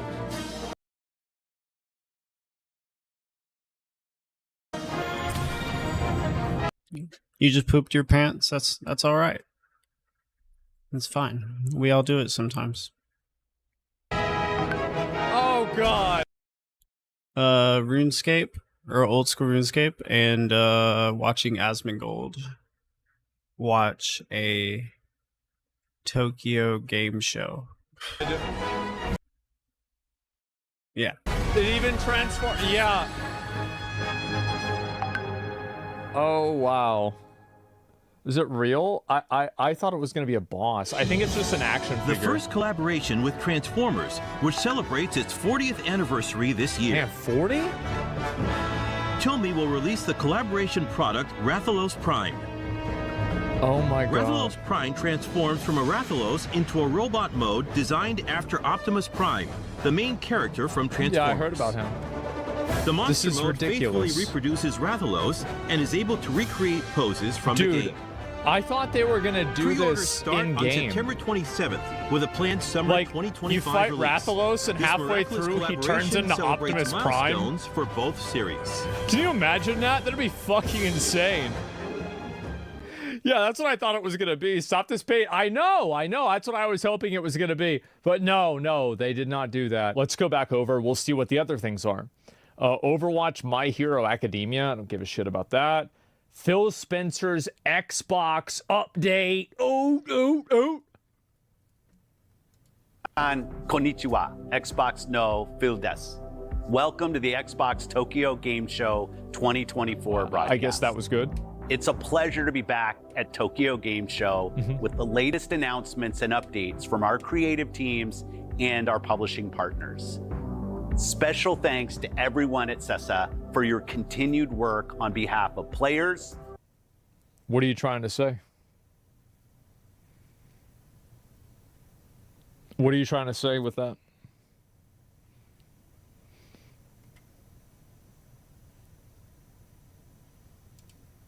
Publishers and game creators here in Japan and throughout Asia. We're continuing to see growth in the region. This year, more people are playing with Xbox across all devices in Asia. Yeah, in I know Japan, like Xbox has had a hard time getting market share in Japan. So like it's kind of a big deal for him to be saying this. It's obviously like Sony, right? And we've seen the largest number of Xbox console players in the region to date. We have a terrific lineup of games from our creative teams at Activision, Bethesda, Blizzard, and Xbox Game Studios coming to Xbox console, I'm excited. PC, and Game Pass before the end of the year. Next week, the Starfield expansion Shattered Space will be available to players everywhere. It's the new story expansion to Starfield from the team at Bethesda Game Studios, where the players will explore a mysterious new planet while they find unique weapons, spacesuits, and gear. I thought about playing this,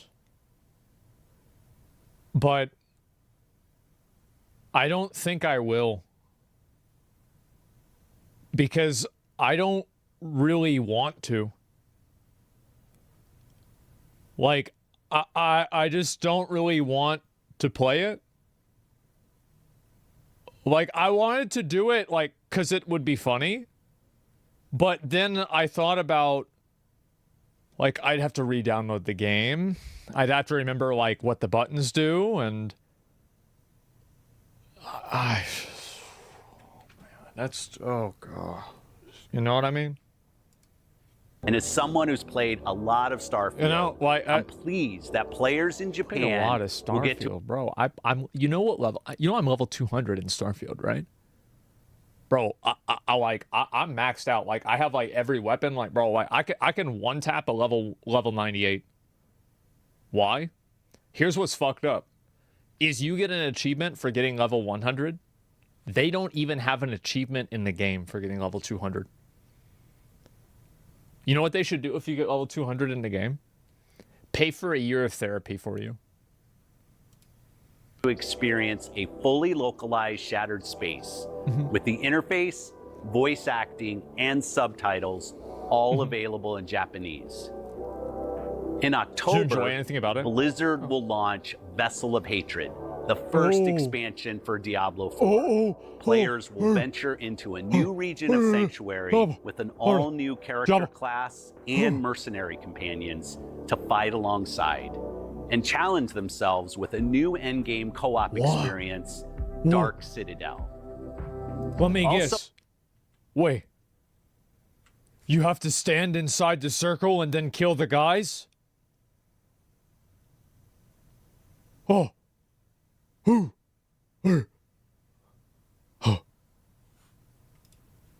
Also in October, Call of Duty Black Ops 6 will be available on Xbox console. I don't want to hear anything about Call of Duty. If Call of Duty does not have 9/11 in the game, in the next one or the sequel, I will be so upset. They have the chance to do the funniest thing. As I said, I think that what they should do for Call of Duty is that the campaign should be stopping 9/11, and at the very end of the campaign, you stop the planes. The planes like are going towards the towers. They turn away and they go away. Credits roll. Game comes back. The towers fall anyway. And they say part 2's coming out next year.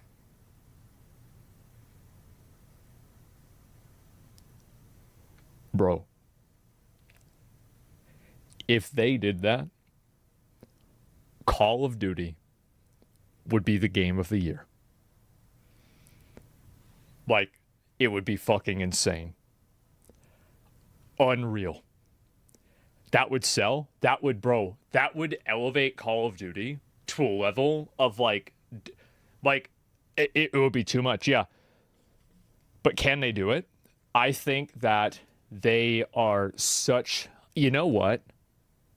I bet if the people that work at Call of Duty, I bet if I told this idea to Phil Spencer, he would think it was funny. Now, he might not think it's a good idea, right, for a number of reasons, but I bet he would think it was funny. Yeah, he would be like, that's really, like, and you know, probably if I told this to people at Xbox, they'd be like, yeah, it's a good idea. That would be a good idea. That would be pretty cool. But yeah, they're too captured. I don't think they would do it. But like, that would go so hard if they did. It'd be unbelievable. Like, I would buy a Call of Duty for the first time since, like, I guess I bought Black Ops 3. But other than that, since, like, Modern Warfare 2.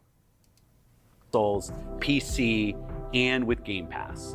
Set in the 1990s, Black Ops 6 features a new campaign, incredibly deep multiplayer, round-based zombies, and redefined player movement throughout the game. The reaction to the beta has been phenomenal, and we can't wait to welcome players into the full game on October 25th. Am I the only person who feels like the Call of Duty formula for how multiplayer works is kind of stale? I feel like BRs are played out. Most extraction shooters aren't really very, like, they don't really make sense. And, like, I feel like we need a new mode for FPS. Like, you know how BR was the new mode? I don't know what that new mode is, but there needs to be something. Battlefield way better. I feel like, yeah, is that the new thing? I don't know. At Deadlock? Maybe, right? I just feel like right now, like, FPS games, there's nothing that's like this, like, for example, like BRs, whenever like PUBG came out, dude, that was awesome. That was so cool. So fucking fun. So good. And like then Fortnite came out, then Warzone came out, and it's like this was so good. And now it's like another one, right? Oh wow, another one. Where's the new mode of game?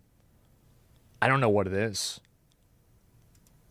In November, players will take to the skies in Microsoft Flight Simulator 2024. Large scale? Yeah, I'd like large scale. Some of you may remember that when we brought Microsoft Flight Simulator to Tokyo Game Show back in 2020, the very first world update the team created was focused on Japan.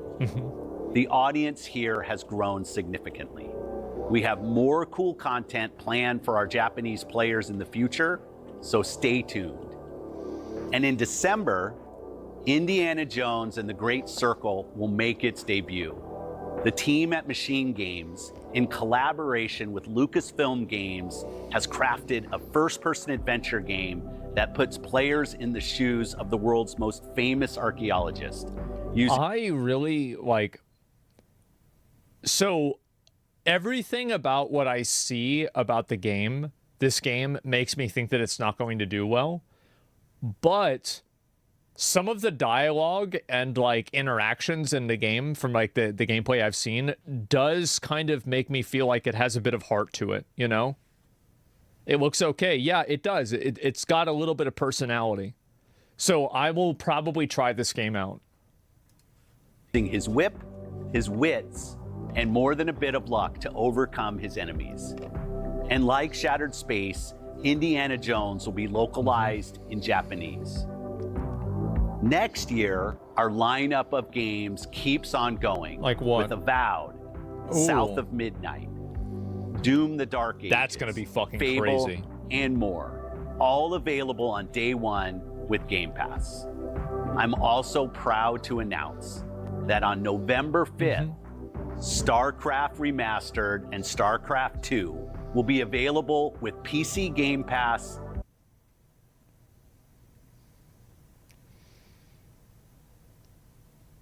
I wanted StarCraft 3, but okay. And Game Pass Ultimate. The StarCraft series helped define real-time strategy. Hey guys, at least it's not turning into a mobile game yet. Sports and live streaming. How much XP? Like per hour? It's like 35 to 40k per hour, I think.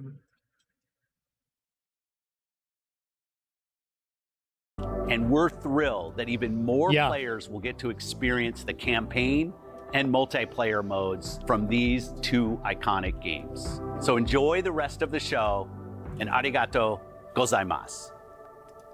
Well, I think that the Xbox Showcase is pretty decent, right? I mean, it's not... Is it amazing? Is it great? I mean, no. But it's all right. It's okay. Yeah, it's fine. We live Command and Conquer. Yeah. Famous I mean, RPL. 7 out of 10. I mean, it definitely was... I mean... It's better than the Sony one. Like, let's be honest. It's definitely better than the Sony one. Yeah, let's be honest. This is the Indiana Jones one.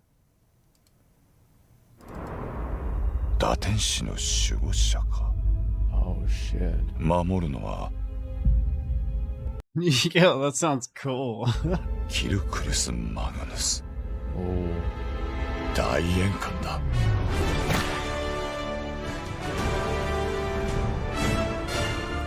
This is better now? Konnichiwa and welcome to Machine Games. I'm Jer Gustafsson, game director on Indiana Jones and the Great Circle. And I'm Axel. Bro, can't you get these earrings in the Necromancer Diablo 4 character creator? Because I'm pretty sure, like, if you're a Necromancer, can't you get these? You can, right? Y'all know what I'm talking about? Yeah. That's what I thought. Renius, creative director on the Great Circle, and thank you for joining us here in our motion capture studio in Uppsala.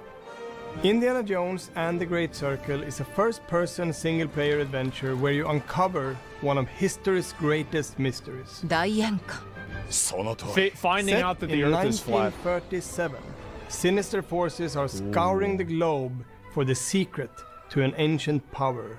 And only... Oh, that's actually kind of interesting. So it's like the Nazis going on all those like occult trips around the world. And you're like having to like, you know, like sabotage them. That's kind of cool. Oh, I kind of like that. It sounds interesting. Yeah. One person can stop them. Indiana Jones. That's right. 問題からそう逃げてばかりはいられないぞ、インディ。見てろ。 We are very excited for our players in Japan and around the world to get their hands on Indiana Jones and the Great Circle when it launches on Xbox, PC and Game Pass on December 9th. Thanks for tuning in to the Xbox digital broadcast at Tokyo Game Show. And we look forward to showing you more soon. Looks alright. Arigato gozaimasu. That looks okay. I'll try it out.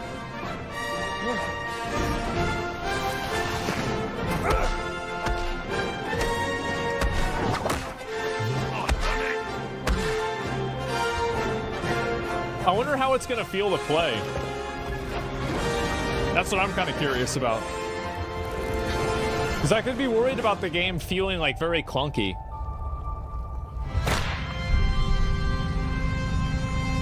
Yeah, I guess we'll find out. Oh, you get 3-day early access? Oh my god! And I can pre-order it right now. Oh, no! Wow, that's crazy. We can do it right now. So there's something I've never told you guys. I love this game. As a kid, I played this game all the time. This game was so good. Katamari Damacy? Yep. Absolutely. Here we go. 転がす、巻き込む、大きくする。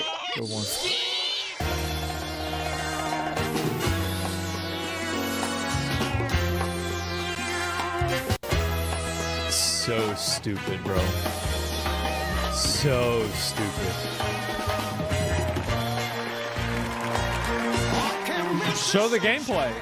There it is. Yeah. Yeah. And so what you do is you're a ball and you roll things up in a ball. It makes your ball bigger. And then you can roll up bigger things with the bigger ball. And then after you do that, there's even bigger things than that. You roll them up too. And that's the whole game. That's it. That's it. That's the whole game. Everybody, people, mountains, everything. Ooh. Oh, it's peak? Yeah. Roll now. Man. Thank you. Basically, fish eats fish. I don't know about that, but man. I will probably play this, to be honest, guys. I'll probably play it. I'm sorry. Yeah, Katamari Damacy, amazing game. It is. It's such a good game, man. Like, and it's the thing is that it's such a stupid, ridiculous concept, but like, when you play it and you go through different levels, it's like you just start thinking about like, wait, can I do this? Can I do that? It just works. FragPunk. What's this? Ooh, vandalism. FragPunk 是一款快节奏的5v5英雄射击游戏，在团队战术设计的基础上，独具创新地融入了卡牌系统，为玩家提供更多的策略性和随机性。竞技类射击游戏它可能会比较偏公式化，那我们就想利用卡牌来让每局的随机性更大。本次测试中，我们 I mean, is there really like an audience of people that want to play a card game inside of an FPS? Like, I don't know really if that's what people want. Like, I mean, I'm not sure, bro. Like, no, maybe like I don't know. 我们带来了数十张新卡牌，比如一张可以让玩家进行蓄力跳，并在落地时影响周围的敌人。Ooh. Just bought,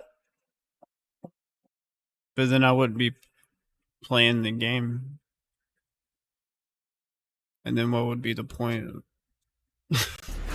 鸟人这张卡牌可以让玩家获取在空中缓降和降低散射的能力，和跳跃达人搭配使用，可以获得更久的追踪时间。我们的思路是给对局带来更多的随机性和架枪的自由度。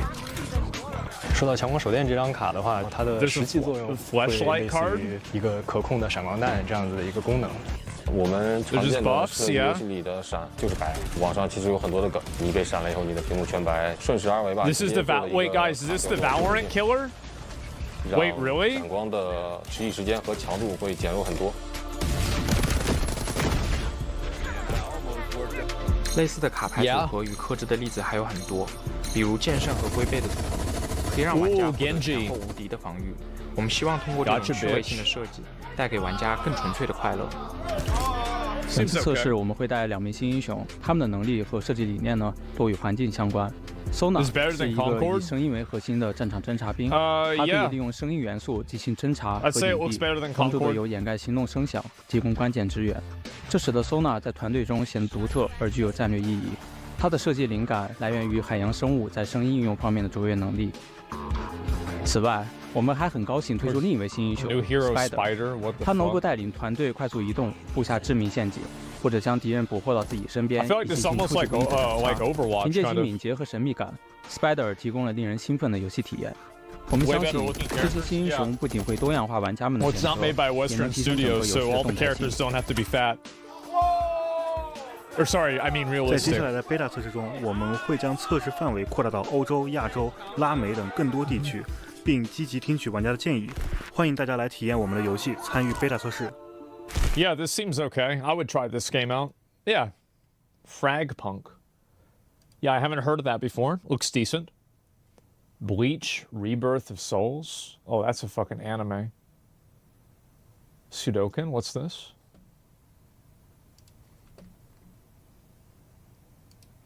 This is the short one.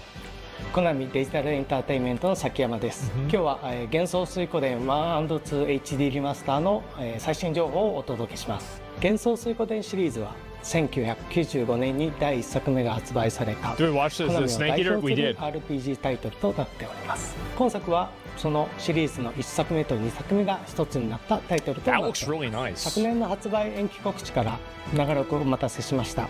発売日は2025年3月6日となります。原作での温かみのあるキャラクターのドット表現はそのままに、全ての背景を HD へ書き直し、各種エフェクトを強化しました。サウンドは原作の印象を損なわないよう注意しながら、環境音や照明などを追加しました。UI は原作の仕様を尊重しながらも、より快適に遊べるようにしました。バトルでは倍速機能の実装やお任せ選択をワンボタンでできるようにするなど、原作で好評だったサクサクバトルがより遊びやすくなる要素を追加いたしました。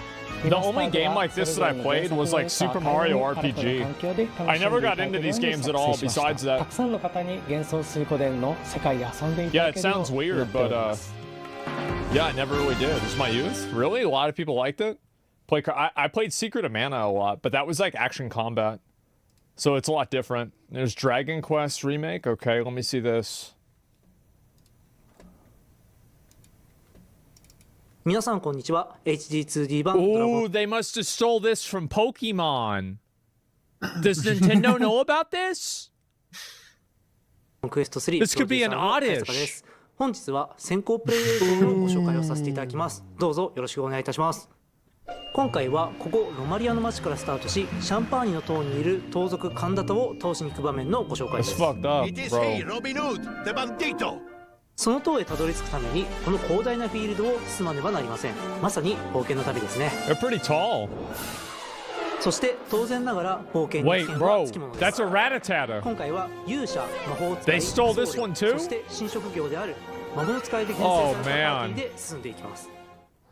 無事に塔に到着しましたが、カンダタがいるであろう最上階まで無事にたどり着くことはできるでしょうか。 Yeah, you're right. Oh, bro, they got this from Dark Souls.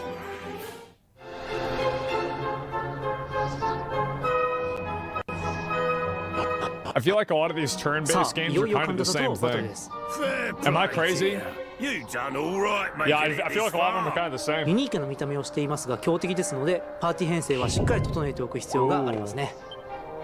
They are, yeah. I feel the way about these games as people feel about Souls-like games. I'm like, oh, another one.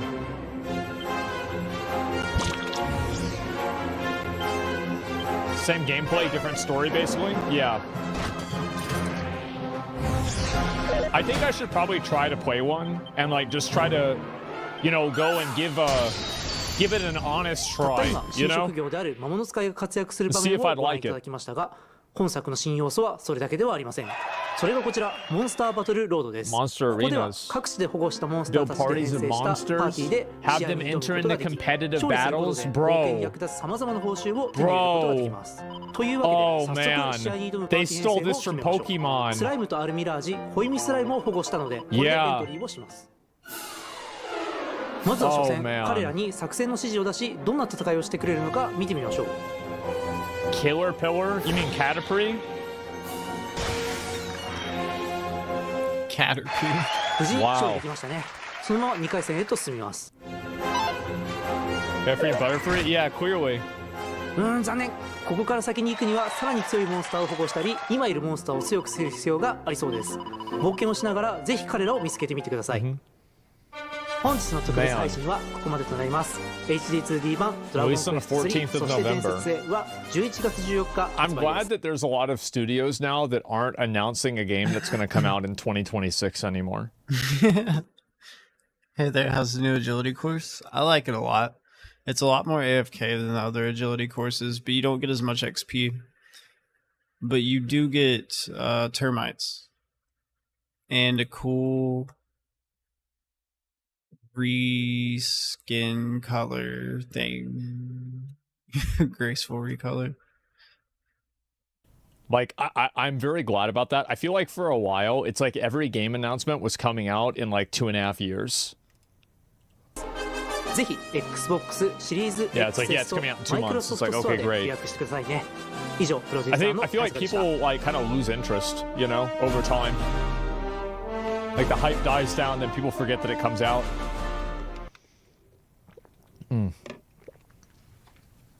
Slitherhead? What the fuck is this?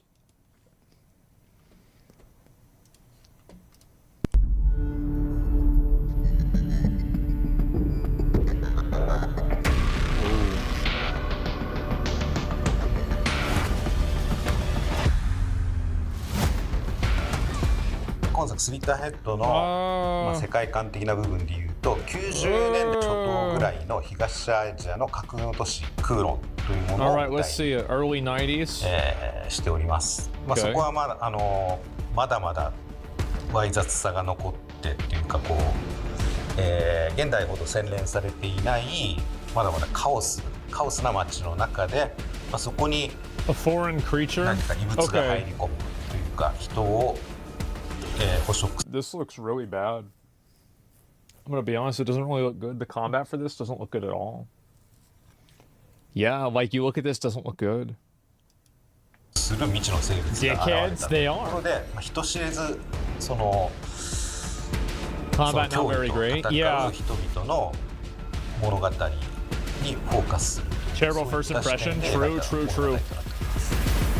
Oh, bro, why they got all those dick monsters? このゲームのコアメカニクスと言ったらもう一言で憑依。Core mechanics of the game, what are they? そのメカニクス。One word is possession. Wait, what the fuck? で主人公がこれは今までないと思うんですけど、姿形のない精神。You're guessing this would be the new best meta agility course for the pet post 99? Sent pet roll every time you complete a lap and it's faster than quiz. I'm actually not sure, but yeah, that sounds right. I hope so, because I really want the pet. And this is the most AFK course, but it's also really fast because it's like, I think you can complete it in 59 seconds. So, spiritual life form without a physical body? 人間の肉体を借りなければ何も行動できないという、その特 Kind of a cool idea. I'm gonna be honest. I think this is kind of a cool idea. Okay. で、それを生かすことで、瞬時に次々と宿主を変えることで街中をこうすごい高速で駆け抜けるような Bro, I feel like this is like in the Matrix, you know? 時にはその宿主をこうミステリー Other guy just dies, yeah. 自分の It's the walking dicks. とかいったちょっとその従来のゲームとは一線を画するシステムというのがこう Prototype NMC? I don't know. It's to be Asian. I think Billy. Smith, yeah. 発想の転換が必要になるゲームだと思うんですよね。テストプレイをやっていてもやっぱり普通のゲームであればこういった立ち回りをしなければみたいなことをやる。最初はやっていくんですけど、I mean, I just like this really doesn't look good, man. 違う立ち回りというのが自然とこう身についてきた時の自分の中での意識の変化みたいなところが面白いんじゃないかなと思ってます。ゲーム内のクリーチャーに関してはモチーフがあって、ヤクシっていうツイッターヘッドの存在は人間に擬態しているからその本体のさらした時にも実は擬態生物がモチーフになっているみたいなところが面白いんじゃないかと思って、そういうところにこだわって作っております。 Yeah, it's kind of okay, but like 持ってますね。 I just はい、このスリッターヘッドですが、 It's a cool idea. 直後から本日、マイクロソフトストア Good にて idea, bad Xbox One の予 execution. 約を I 開 think 始していただきます。 that's a great point. 通常版に Yeah. 加えまして、後の設定資料集やサウンドトラックなども含まれた Another 学生エディションと7 out of 10. いったものも用意しておりますので、ぜひとも予約をお願いいたします。 Okay.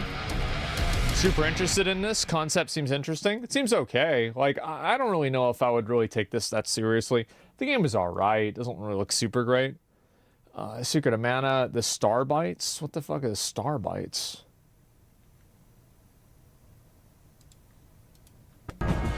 다 죽어가는 행성이라 멀쩡한 게 하나 없다니까. Planet's devastated? Okay. 괜찮아, 괜찮아. But she gets in a mech? Okay. 언제나 즐거우니까. Alright. 시작해볼까? Oh, it's turn-based. 다 함께 가자.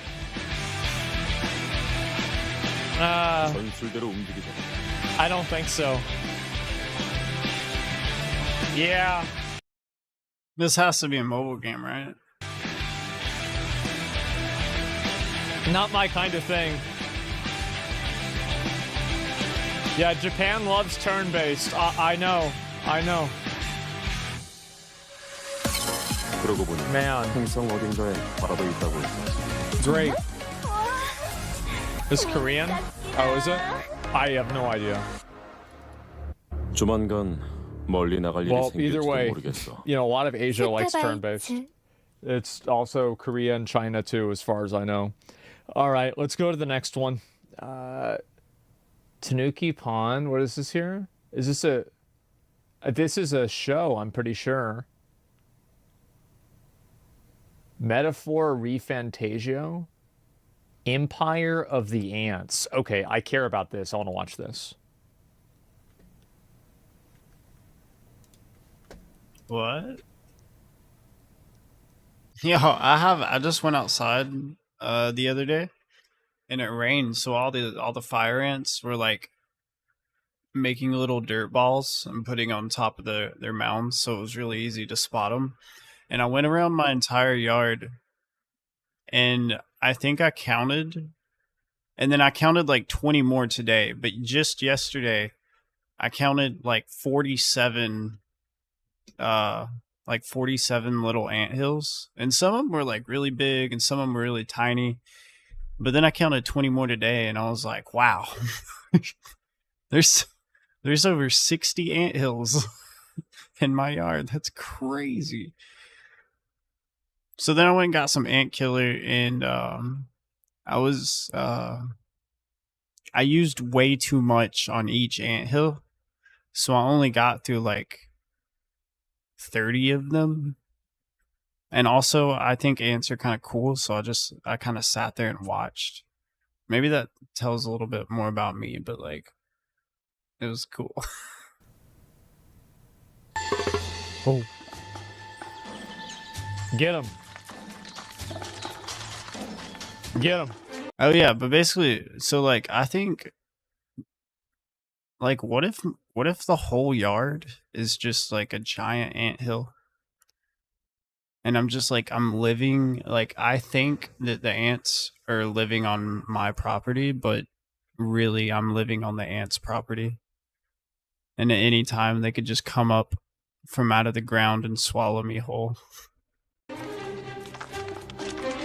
Oh, he got away. Oh.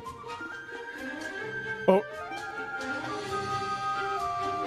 Surprise. Oh, you idiot. He's not gonna kill a butterfly. Wait, is he trying to kill a butterfly? Oh.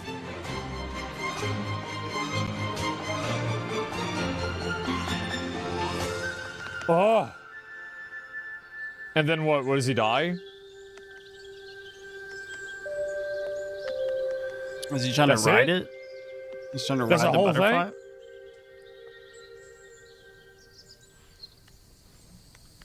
Now what? What's this?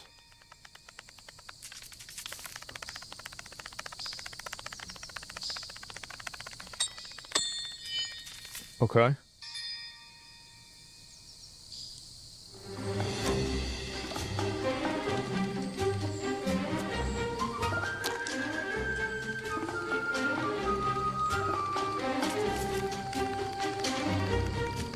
Uh-huh. Yeah, yeah.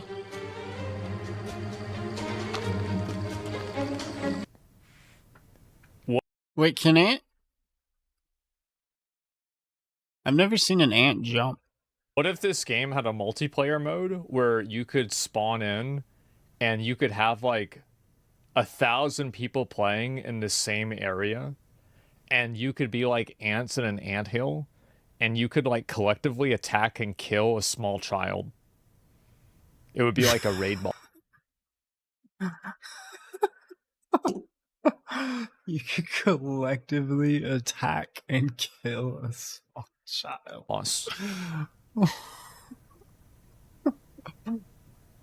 That'd be really fucking crazy. It would literally be like you made my yard into a video game. Yeah. That would be nuts. Why a child? Easier. Easier to kill.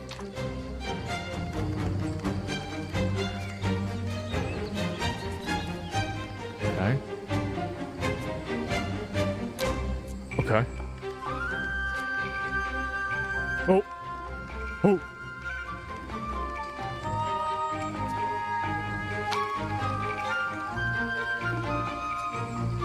At a certain point, man, shouldn't you just go after something else? Like, what are you really gonna get out of this butterfly anyway? Nothing. You fucking idiot. Like, what? Just go get something else. He's trying to ride it. Yeah, what are you doing? He's trying to get flying like in World of Warcraft. Talk to your sister.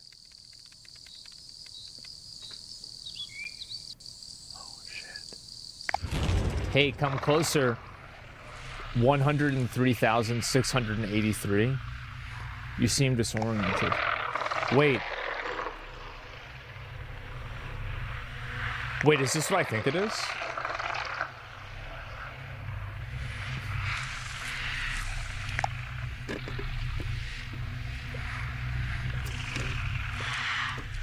No, not like that. I'm saying like, do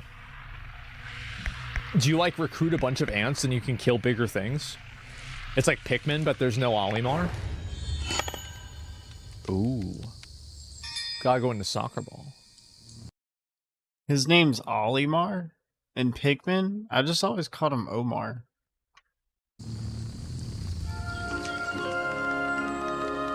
That's a big one.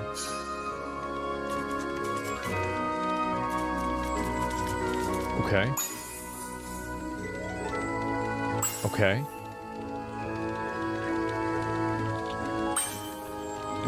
Bro, if this doesn't end with us killing that slug, I'm gonna lose my fucking mind. Please, bro. Please kill it. Why you gotta kill everything?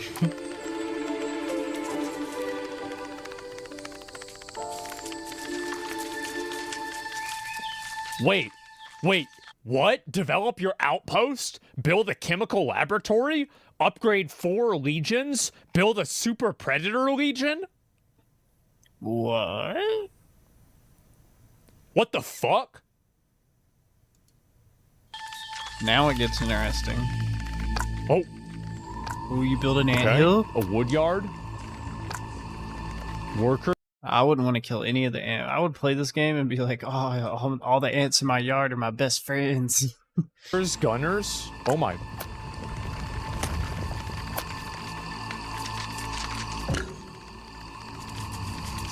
Okay.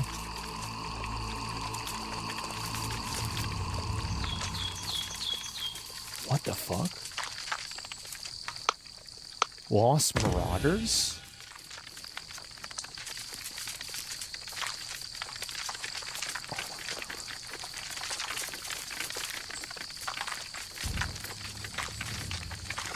Yeah, that's actually kind of cool. That's actually like, what?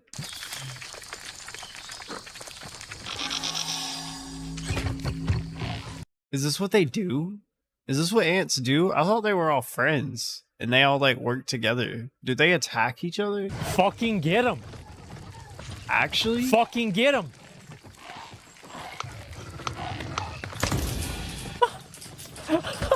Oh, shoot. Okay, yeah, probably not, but that's crazy. They're shooting bow and arrow at him.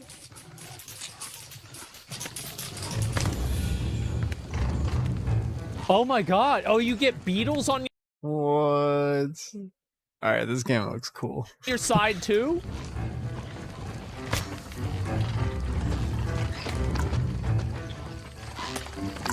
Oh my god. This is insane. Aren't they too big? I feel like it might not be... This might not be... you know, a one-for-one thing, okay? This might not be realistic. Oh, they're getting fucked up. What's this game called? Empire of the Ants. Dude.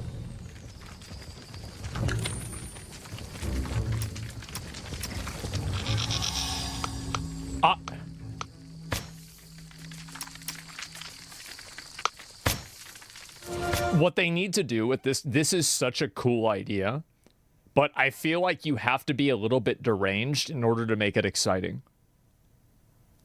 You have to let people kill other animals with the ants en masse. Like a praying mantis. What about like a small puppy?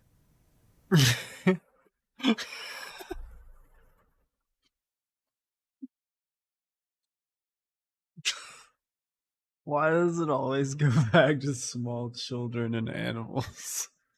Like you, and like, cause you think about it, right? A small puppy, it would be like a raid boss for the ants. That would be fucking crazy. A rat? Yes. Yes. A frog? Yes.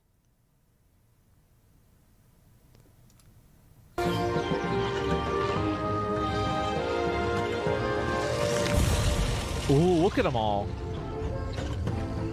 You're putting them to work. Rage pheromones. Yeah, can you recruit cockroaches?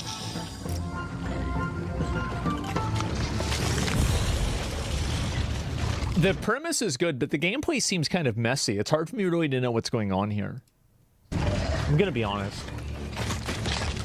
I really don't know what the fuck's going on. Defend? Okay. The Napoleon of the ants? Exactly.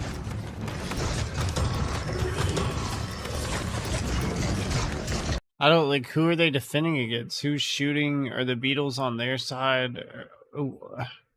What is going on? What do all these little symbols mean? Other than that, it looks awesome though. Oh, bro, reinforcements. Dude.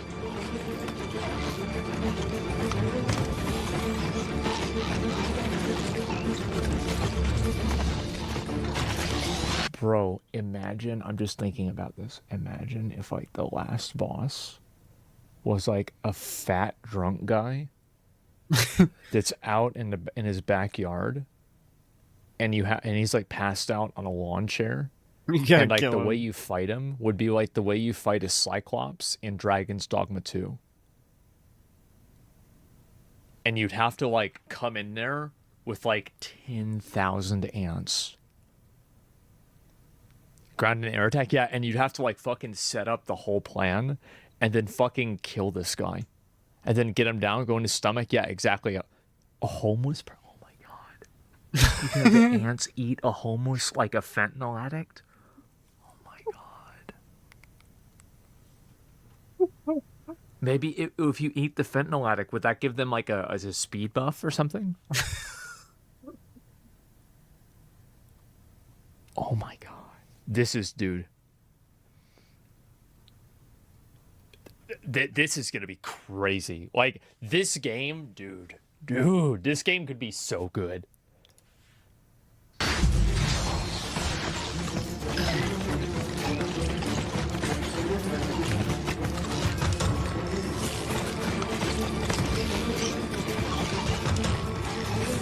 Crack attack? Yeah.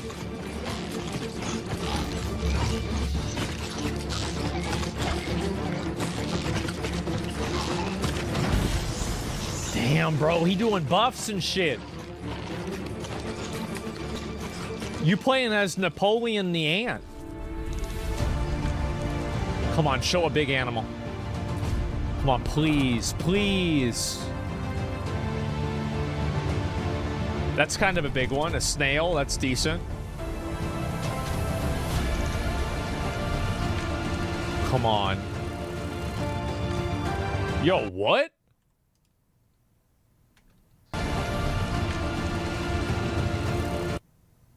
You can fly on beetles? Damn, That's bro. Cool.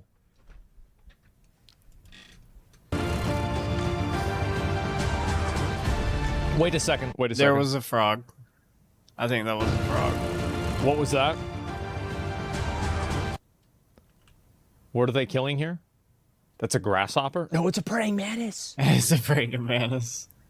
Oh, that's so fucking badass. Look at that. Oh, that's so cool. This is sick. Yeah, it's badass. That's so cool.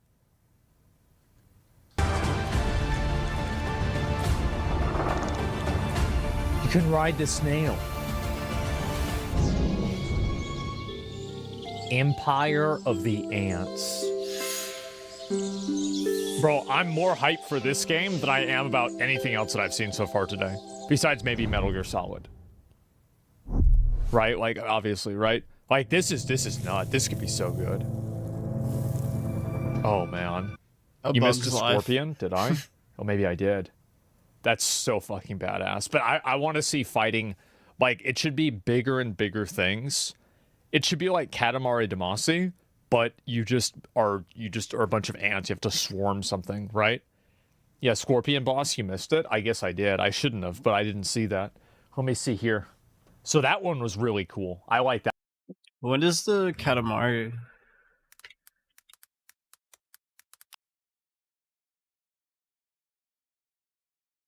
Oh, it's only for Switch? Oh, okay, never mind. But you can buy it right now?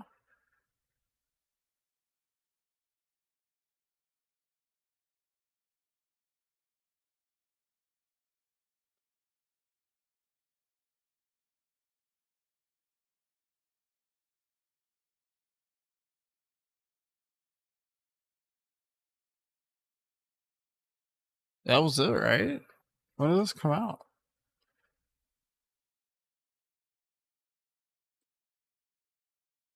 Oh. This came out December 6th, 2018.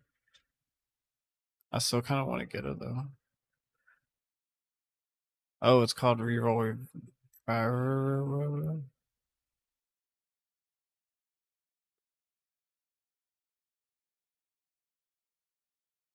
No, this came out last year. Where's the new one?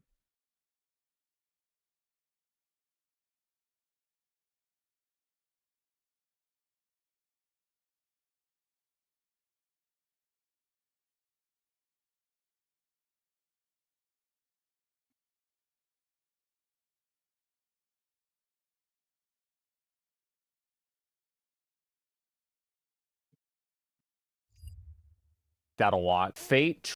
Oh yeah, they had a game too. What was it? Empire Ants? Something like that.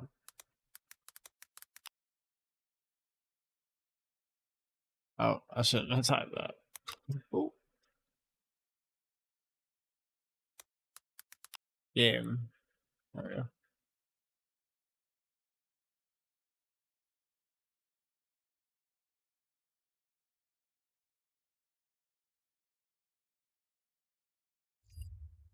Trigger. What the hell is Fate Trigger? Wouldn't be surprised if they do that. That'd be really cool.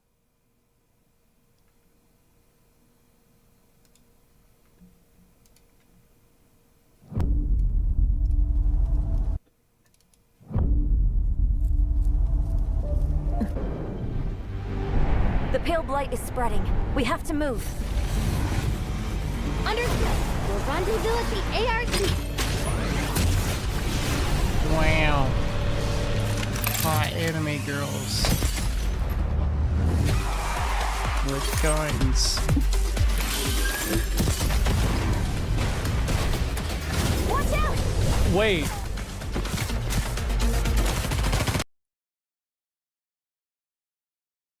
Is this like hot anime girl Call of Duty? I saw this. I fucking saw it. Yes. It's Anime Girl BR. Wow. I'm sold? I guess so. Oh, there's one guy. Oh god.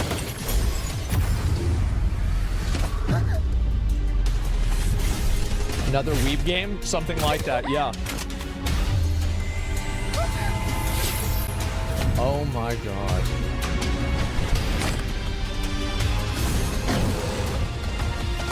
Turns into a fucking furry. Great. Wow.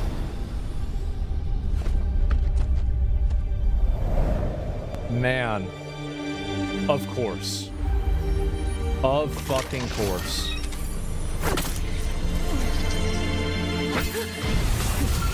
There's no escape. Oh shit. Like Hanzo. So I saw some of the gameplay for this. It actually didn't look awful. I would play this. That's what we should do to all the furries, right? Ooh, are we not even dead? Damn.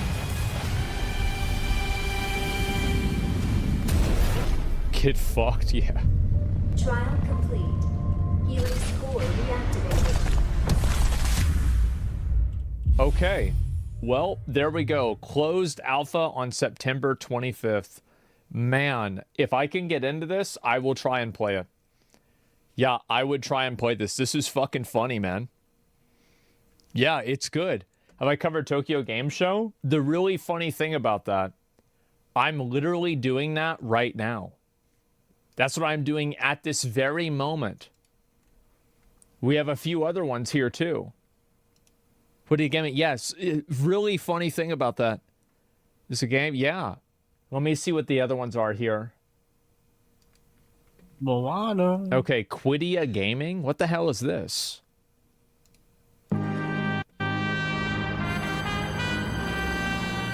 Tonight, we'll finally get to the top.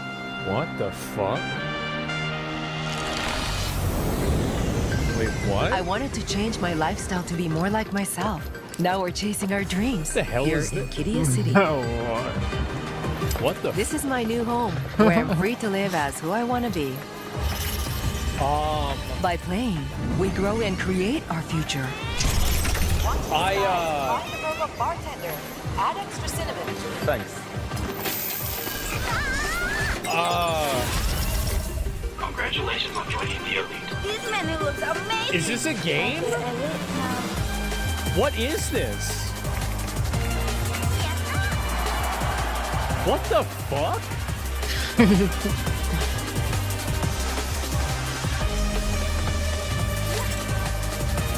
This is finally a place I can belong.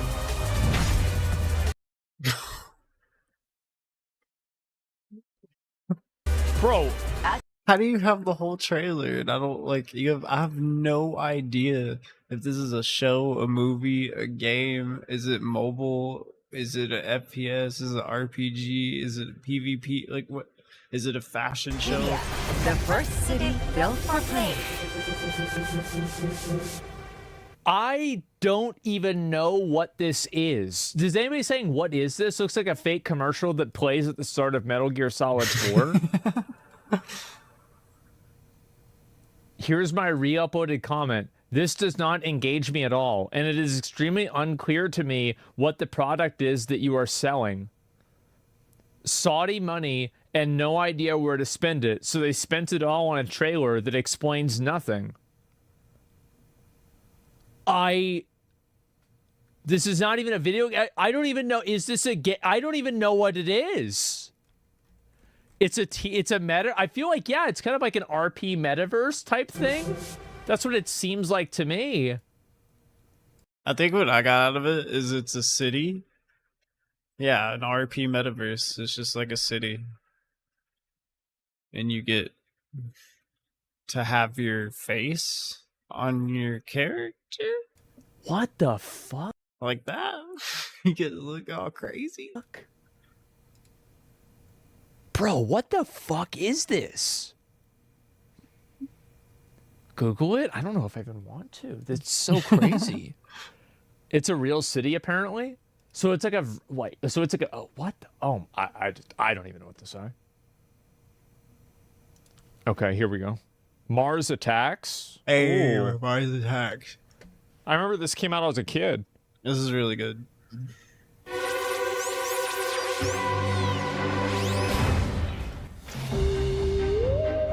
What's this?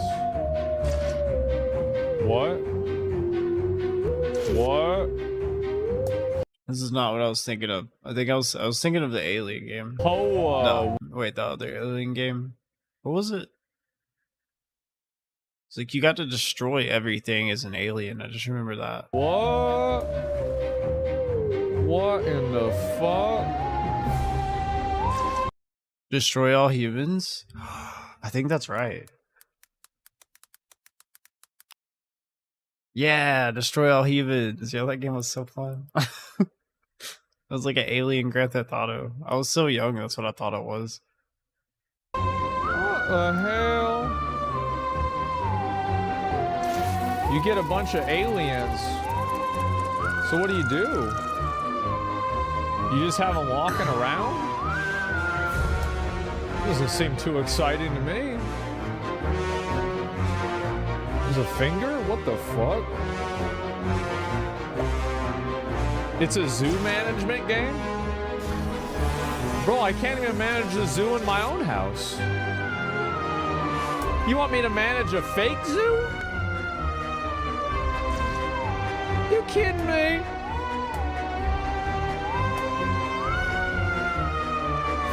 What the hell? Dang. I was thinking that they were, because I saw this like a week ago, and I thought it was Destroy All Humans. I got really excited. Now I'm kind of sad. That would have been so much better. Maybe they did one. I don't, would it be a remake or like they have it on Steam? Okay. It's only $35. Oh, it came out again in 2020.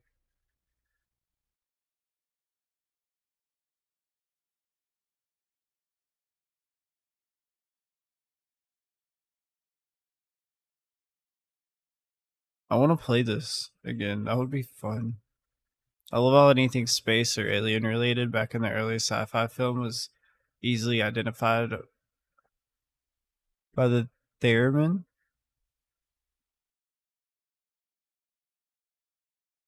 Oh yeah.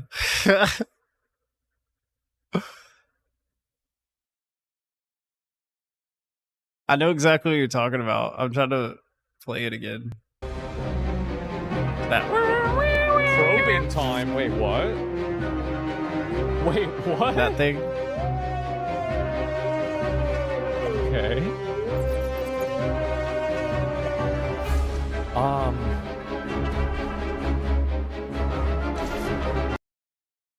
Wait, okay, back. Hold on.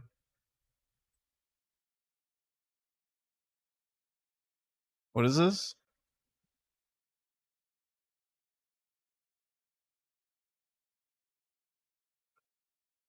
I'm thinking of so many new games or other games. Okay, let's see. After.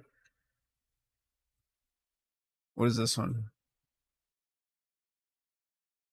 No, I don't want a skin pack. Do they have Kingdom Hearts on Steam? They do? No?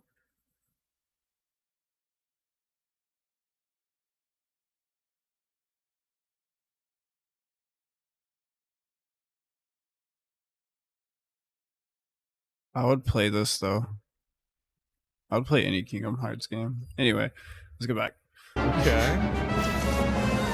These are always good stream games. I feel like these games are awful for streaming. Yeah. Yeah, it's not my kind of thing. Yeah, what was that for? I don't know. Like, it's just it's a weird game. I don't know if I'd really like that. Wait, what? Wait, also, I want to see, what does that instrument look like?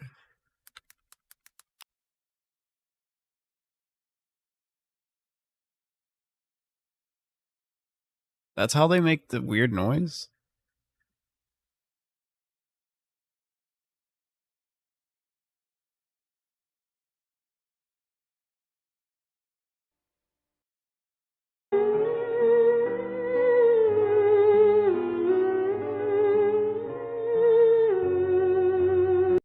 Okay, that's crazy. What? Recycling center simulator. What the fuck? Open a recycling center?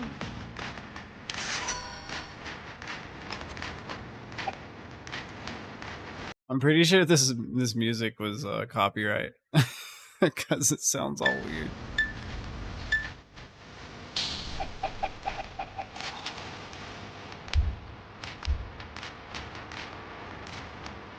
What is this, like a psyop by like climate change activists? They're not gonna fool me. Have I never seen a Demon played before? No, I've not. Ever. I've never seen that thing. That was crazy. I'm gonna throw those cans in the garbage now.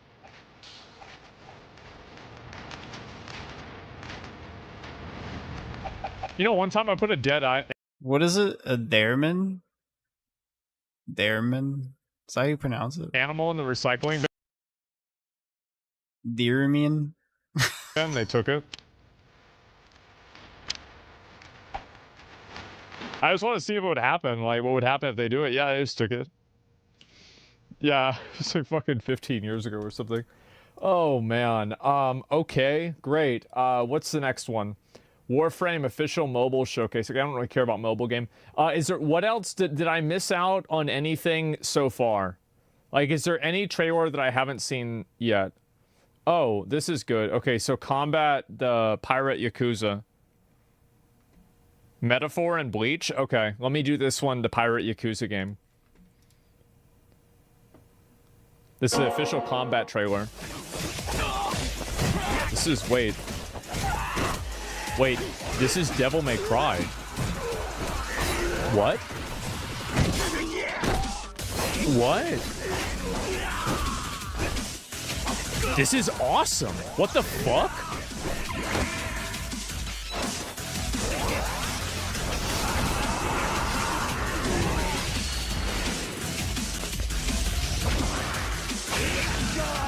Just stabbed him right in the dick.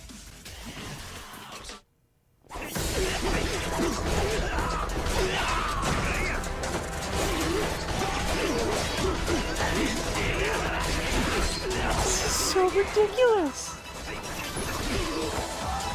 Oh my god. Bro, that's just me being tired. Because I've been smoking the same weed all day. This is the first time I've looked like this. This is awesome.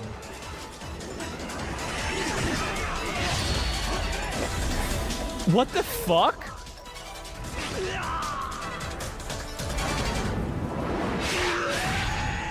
The gameplay evolved? Yes. Dude. Yakuza games are goated. It's dumb. I love it. Yeah, it's so stupid. Pre-order bonus. Wait.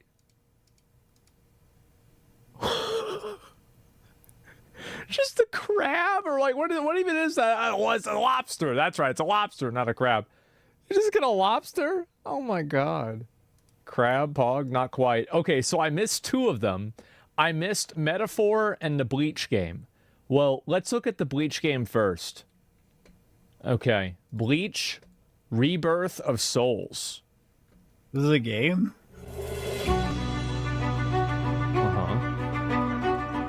You humans toss that word around like it's nothing of significance at all. As if it's something that you can hold in the palm of your hand. Can it be seen if I rip open this chest of yours? Or is the true heart elsewhere? Is there gameplay? If I crush your skull, will I find it in there? What? What is a heart? Be aware of your surroundings. Don't let your guard down for even an instant. In prison. Murcielago. Ichigo Kurosaki. Fire Getsuga.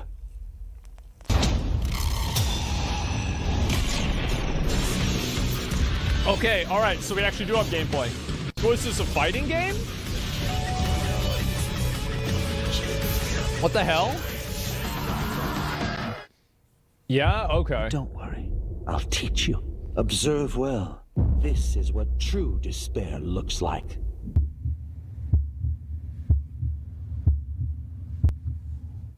Get up. Come on. Get up. I will protect her.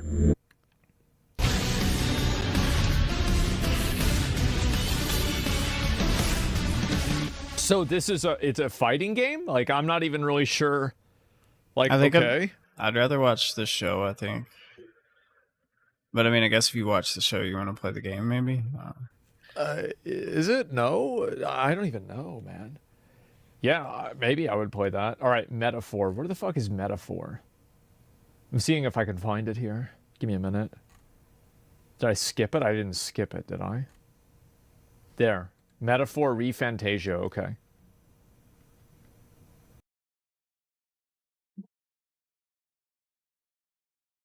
Are there people who actually play it, like, legitly?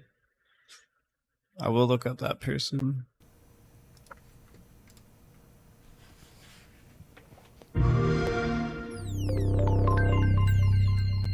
Okay. Oh.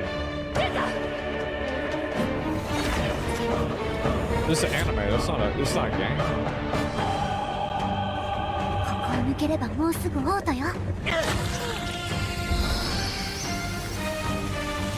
Is it a game? I want to see the game though. Where's the game?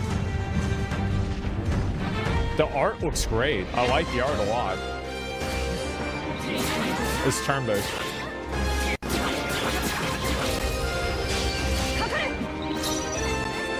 Cool monsters. I'll tell you that.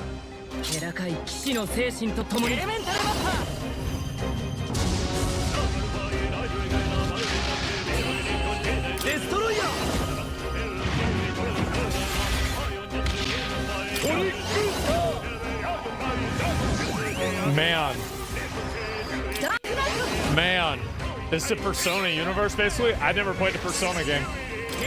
Remember I bought that Persona game because of that Twitter post, so I never played it?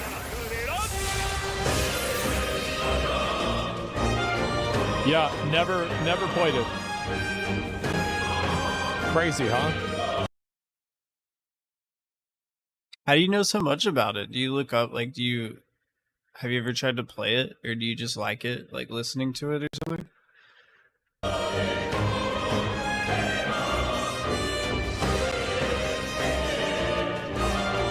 Is it actually in the same universe, or is it just kind of similar? Okay, what else did I miss out on? What are the games that I didn't see today that I... What is Tanuki? That looks funny. It looks cute. I should have seen. It's like a little raccoon. It's similar? Okay. Dynasty Warriors, I saw that one already.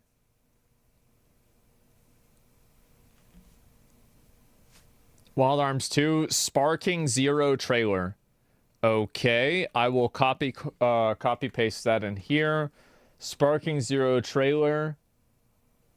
Oh, I did watch this. Yeah, I already saw this before.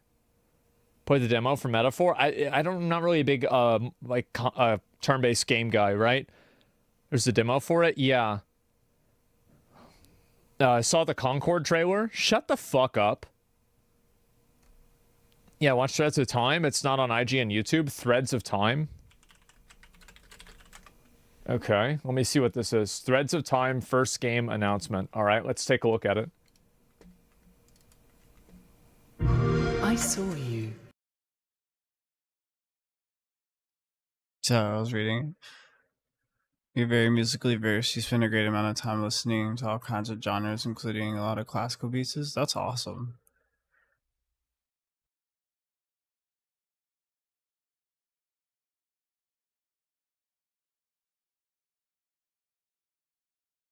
Yeah, I have no idea. Long before your quest began, hero. This looks like it's going to be a turn-based game, I too. saw you before you threw open the doors of time and space. Yeah. And turned the world. I'm worried, bro.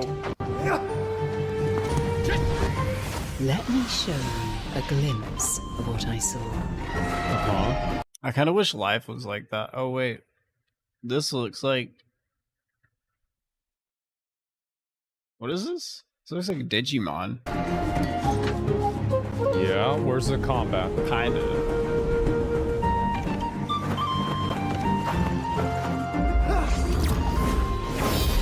Okay, now it doesn't, but that's pretty cool. Seems like it's turn-based, yeah. Ooh, she went in the future. Yeah. Cool idea. Kind of a cool idea, I'd say.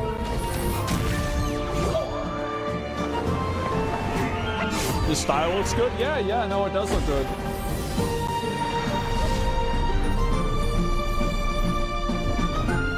What's this? Okay.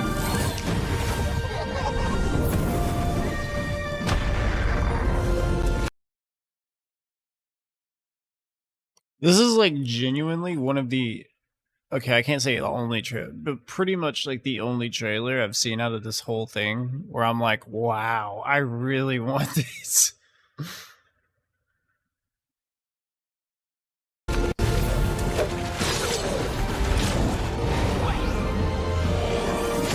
I feel like, am I the only person that's like, every time I see a game like this, I just think to myself, I wish you'd have just made it an anime. True. Like, just make it anime. Like, you want to do it? Yeah, just make it anime. Like, that's what I... Whenever I see this, I'm like, oh, that looks awesome. I'd love to watch an anime like that. I feel like... Like, that looks so cool. Boom! Fire!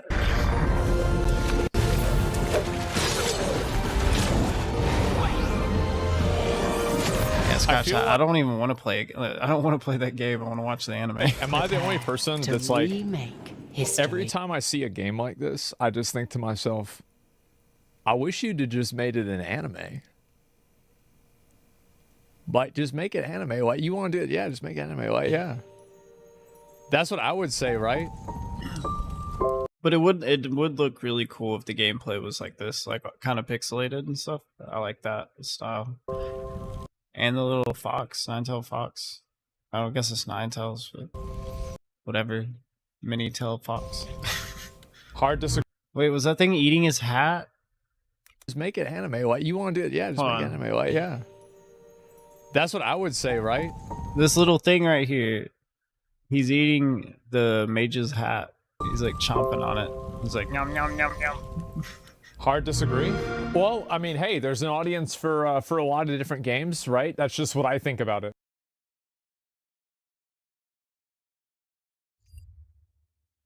I don't want to watch that tonight.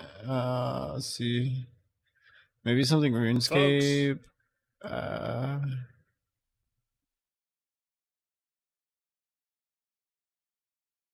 What's that? Oh yeah. This is really funny. The Dead Rising remake, I've seen a little bit about this, and apparently they've done a number of very questionable things with this. My dudes, get your lubes. I'm back. I want to play a damn zombie game. What? What do you mean it's censored? Sorry, was I blocking your view? Tile Man videos? Isn't that over? Or is that not over? Yeah, Tile Man's over. Really? Wait, are you kidding me? Are you kidding me?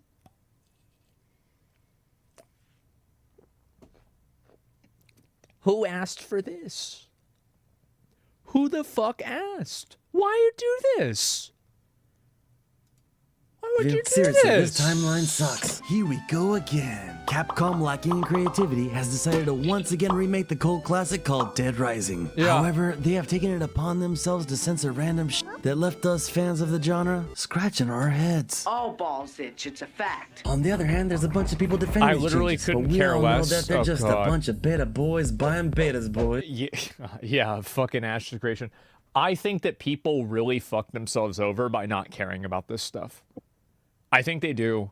And the reason why is that I think if you're censoring things in a game like this, the reason why is like you have like some like ideology. And I think that if you think your ideology is more important than remastering the game and making it good again for like a newer audience, I bet you probably don't care a lot about the game. You see like what the logic is there?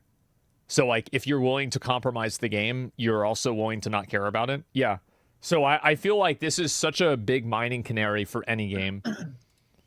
The zombie I'm not game? a Yeah. rapper. Capcom was the GOAT growing up, and I'm not gonna lie. Their games are still doing great, but they have been gradually They are. censoring their franchises slowly, using the Fist of the North Star method, where they slowly chip away at it. And before Man. you know it, your favorite game's already dead. In Dead Rising, the main character was a man named Frank. Now, I'll admit, Frank is not some righteous figure. He's just a reporter looking for his big scoop. The game has a lot of crude humor, which makes it unique and helps break up the seriousness of killing zombies. However, Capcom could not resist making a bunch of small changes that nobody asked for. I'm not gonna get into everything. That's the annoying thing, right? Is like people always ask for like the shit. Like nobody, any pushback is met with it's just a game, bro. Who cares?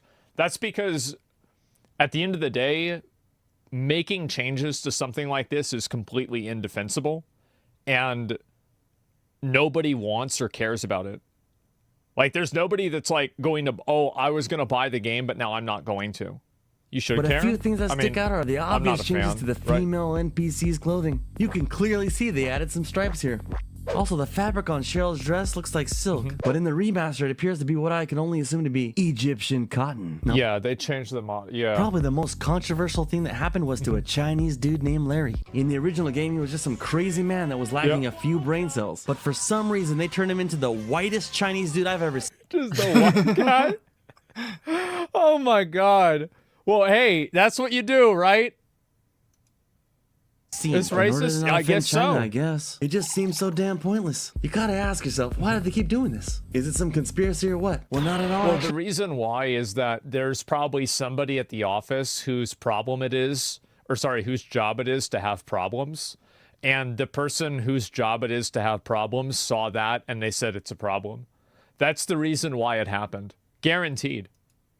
You just gotta open your eyes a bit. Because what we do know is that Capcom has its own in-house localization team whose job is just Yeah. to sit in a room and find shit to complain about. You know what? Fuck it, I'll prove it to you in 50 seconds for all you Minutemen out there. All right, let's Everything do you it. need to know about is on their website. It looks like they're improving on financial and non-financial value over the long term. A company not caring about money. Diversity in game developers is becoming even more important. For that reason, we have been promoting diversity and working on building a workplace where women and foreign nationals can excel. Oh, I boy. think you guys see where this is going. I really don't see the problem with Yeah, let's be real, right? What are you doing? What are you doing, man?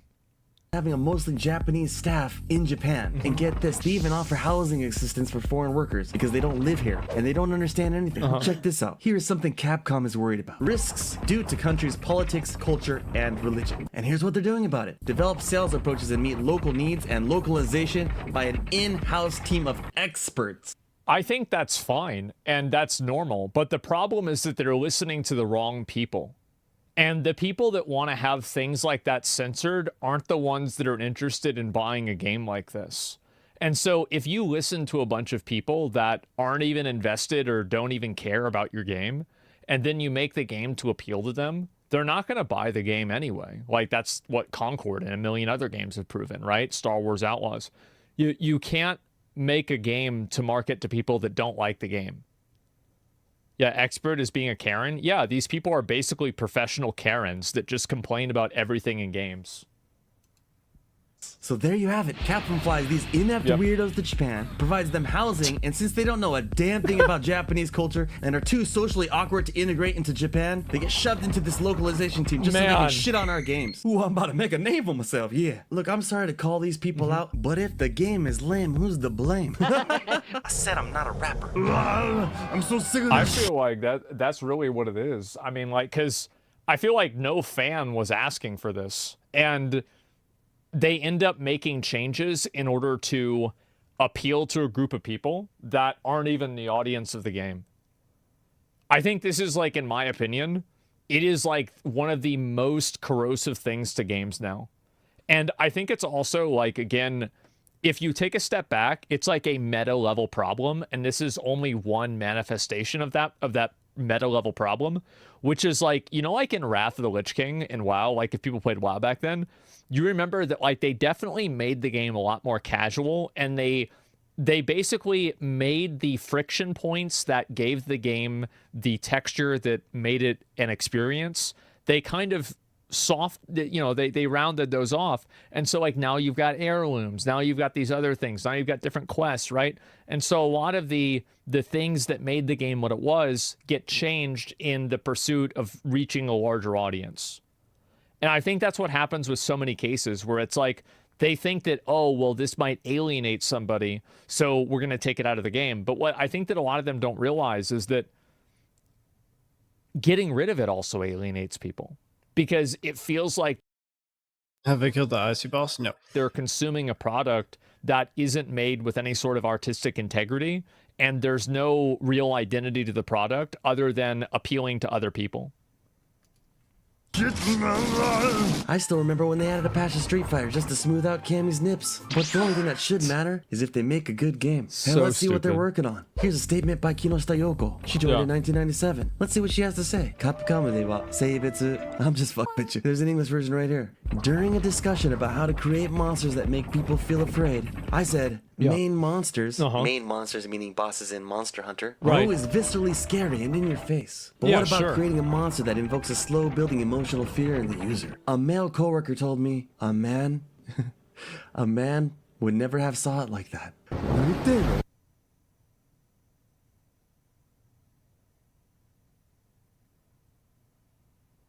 What? So he's saying that, like, she's saying that a man could never understand what it would be like if you had, like, what? That's so stupid. Let me listen to this again. Fistory, what about creating a monster that invokes a slow building emotional fear in the user? A male coworker told me a man would never have saw it like that.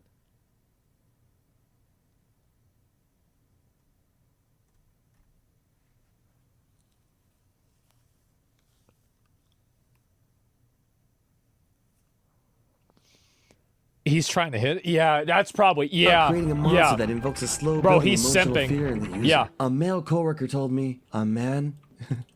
That's what it's got to be, bro. Never saw it like that. You can't make this shit up, people. Just let the devs and artists do their job. What gets me most is the removal of the erotica system. While taking pictures, you get bonus points for taking lewd photos of some of the Type B NPCs. It's a damn shame how soft Capcom has gotten. Is it an important feature? No, but it's just another thing removed that made this game so unique. If you dudes haven't noticed it yet, there's a huge push right now to desexualize women in gaming, and this game is riddled with it. Did you know in the original game only female zombies could bite the player's Jack Johnson? Yeah, it's a stupid joke and those were the good days, boys. Man, those were the good days. Oh my god, this is so dumb. It is. It is dumb. And that's the thing. Why can't we be dumb? Why not? Personally, I think it's hilarious. That's why it's they funny, made it yeah. So that male zombies can get a dip of that whip now as well. So tell me why they don't give you erotica points for taking pictures of dudes. It's stupid Kinda fun, makes yeah. you think, right?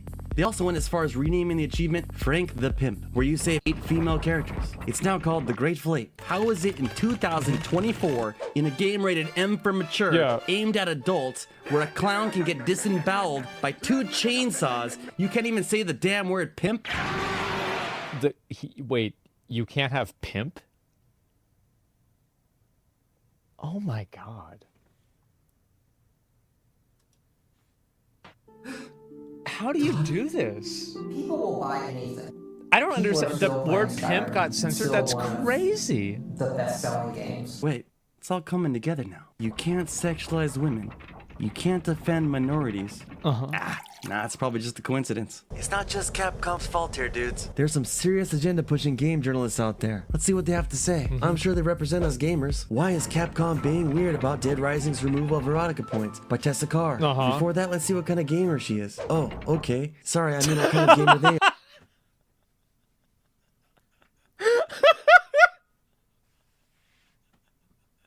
Oh my god. Go back. By Tessa Carr. Before that, let's see what kind of gamer she is. Oh, okay.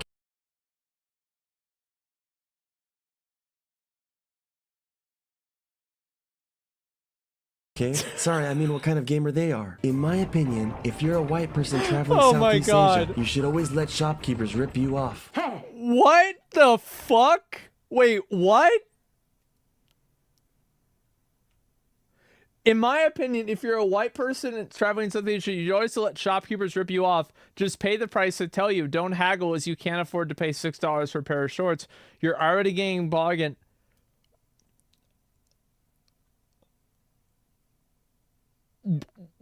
Oh my god.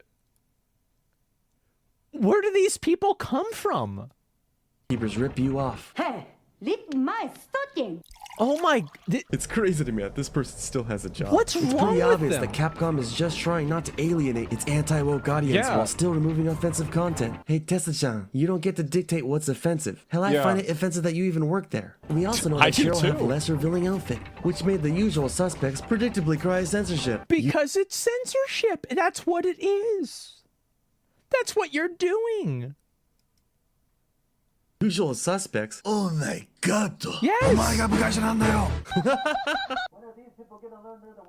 Sorry about that. When are these people gonna learn that they're the weirdos? Anyways, this article was made just to try to... Thank you. Yes, they're the ones that are weird. I guarantee you that, like, with a lot of these people, these are the people that make 87 tweets a day. And it's not their job. These are the kinds of people that... They're the freaks. Yeah, they're the freaks. They're the ones that didn't have friends in high school. They're the ones that didn't get invited to birthday parties when they were a kid. They're the ones that couldn't figure out how to make friends in daycare. They're just perpetual, socially awkward, weird fucking losers that now want to rewrite the rules to society that everybody was pretty much fine with because we all know it's a video game. And now they want to change everything. Says you? What do you mean? I never had problems. This is the thing. No, it's not an issue at all. It's a fucking game. I never had these issues at all. I remember the people that did, though. And they're fucking losers. And you know what they're doing now? Being fucking losers. Complaining about Donald Trump. Oh, wow. Let's make another tweet and virtue signal about the current popular thing. Absolute fucking losers. That's it. They need hobbies. They do. Yes, they're making games. Yes, I don't know how we've let the inmates take over the asylum, but these are the people that are the most socially awkward, the most annoying, the most disagreeable, the most I can't get along with anybody, and they're now trying to write the rules for the way everybody else should act. And it's exhausting. It's so exhausting to have to deal with a person like that. Go ruin something else, please. Just keep ruining your own life. Yeah, they don't know how to behave, so they gotta make it everybody else's problem. Well, yeah, exactly. Well, there's no asylums anymore. That's the problem. Is we do have an asylum. It's called social fucking media. bully Capcom into making more changes that fit their weird agenda. Man, I'm so sick of these people keeping our community at war with each other, using propaganda and bully techniques to divide us. Now I know we gamers lack self-control, so it looks like you got two options here, dudes. Either not buy this shit or treat it like a fatty. Get it used and don't tell your friends. Like you got two options here, dudes. Either not buy this shit or treat it like I didn't even know they had cat emojis like that. like a fatty. Get it used and don't tell your friends about it. Why don't you love me, V? Oh god. And shame on you, Capcom, for bending the knee to these weirdos. It's cool. You can do whatever the hell you want with your games. But remember, we'll keep doing whatever the hell we want with our money. Also, thank you for the free footage. Peace. Man. Man. Holy shit, I completely... Oh my god. Please don't buy it, send a message. I never planned on buying it, honestly. Yeah, because like anytime that I see a game that gets censored a lot, I assume that the reason why it's censored is because the people that are making the game don't have respect for the source material. And if I think the people making the game don't have respect, excuse me, for the source material, I also assume that the game will be bad, and the social politics are not the only thing that's going to be bad, because they just don't care about the game wholesale, right? Yeah, this guy's great. I watched one of his videos while he's got over 12,000 subs now, which is great. I'll link you guys this video. Yeah, give him a sub, give him a like. This one's really, really good. He's funny. Yeah, yeah, I love it, man. His videos are fire. Yeah, they're really good. They waste dev time on pointless stuff. Yeah, I think so too. Super work. Just give anti-woke fuel to be a piece of shit. They're making a problem. They think they're fixing worse. I think that these are people who just like complaining and have problems with everything because they're disagreeable, annoying people that nobody likes.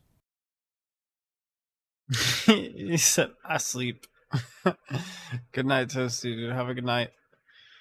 I feel that way. I think I'm about to go after this video. That's the reason. And I think that if you actually had to spend time with these people in real life, like here's one of the things like I've noticed is that a lot of these people never post like casual photos with like their friends. Like they very rarely interact, it seems like, with other people that they're friends with. Like they're just basically complaining retards that nobody likes. That's really what they are. And so, is it on both sides? Not really. I mean, like, I'm sure it is to an extent, sure. But, like, that's one thing that I think does matter a lot. Recreative, yeah. And the same with anti-woke people? I don't know. I feel like it's more one-sided. You guys, did you see this this shit ending? Do you see the shit ending? Yeah, I do. I do. I think that the more... Because the problem is that... So, here's the reason why it has to end. Is because people like this will never be satisfied with the current level of appeasement that they're receiving. Because if they become satisfied with what they're getting, that now they lose their power, right? Because like these people wield power through grievance.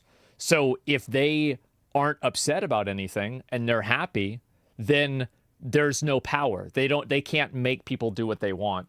So what do they have to do? Well, what they have to do is they have to figure out a new way that they can complain, a new problem that they can invent, a new issue that they can solve.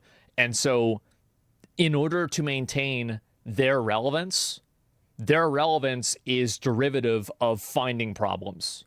So if your relevance is derivative of finding problems, then you don't want, you will continuously find new and new problems until you eventually alienate enough people to where there's a pushback. That's what's going to happen. And you're already seeing that happen. You see kind of what I'm saying here? And like, yeah, it's so generalized. It is. It is generalized. And like, here's a great example of it, right? It's a completely separate example. But like, you know, like how a lot of social media websites about like every 6 months or a year, they redesign their whole website and it makes it hard to use and generally worse than it originally was. Like, for example, the Twitch app right now. Why does that happen? I'll tell you why it happens. It happens because the people that are in the graphic design department need to figure out a reason for the CEO to not fire them. And so these people are creating a problem and then becoming the solution for the problem. They're trying to justify their job. And so in the same way that you see these remakes of, you know, the websites like YouTube or, you know, Twitch, the mobile app, this is the same thing. And so they're looking for problems and they're trying to figure out what they can do to like, oh, wow, I can complain about this. I can fix this, right? Not really. That's sometimes the product department. Well, either way, then the product department is doing it, right? Because they're like, oh, well, we need to identify a new thing that we need to work towards, right? Basically, people are inventing work for themselves so they can pretend like they're adding value to the company.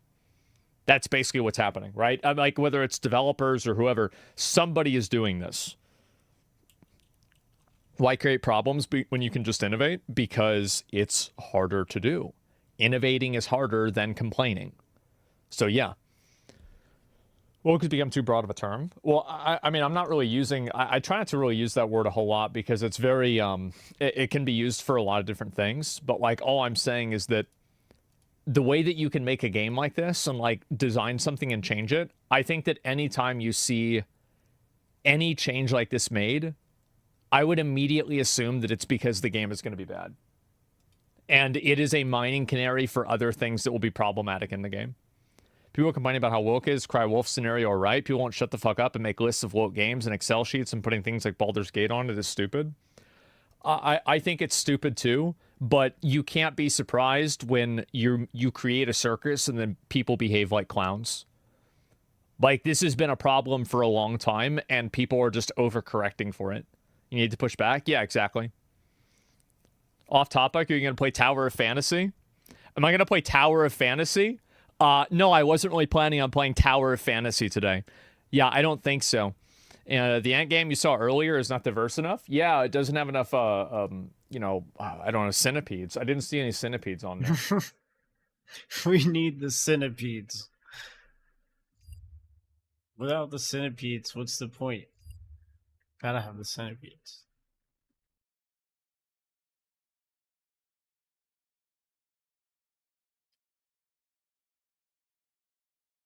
All right, I'm going to bed. Thanks everyone for watching. Hope you have a good night, good morning, good whatever you are. You're amazing and wonderful, and I hope you have a wonderful day or night or whatever, and you're awesome and loved. Okay. See ya. Peace.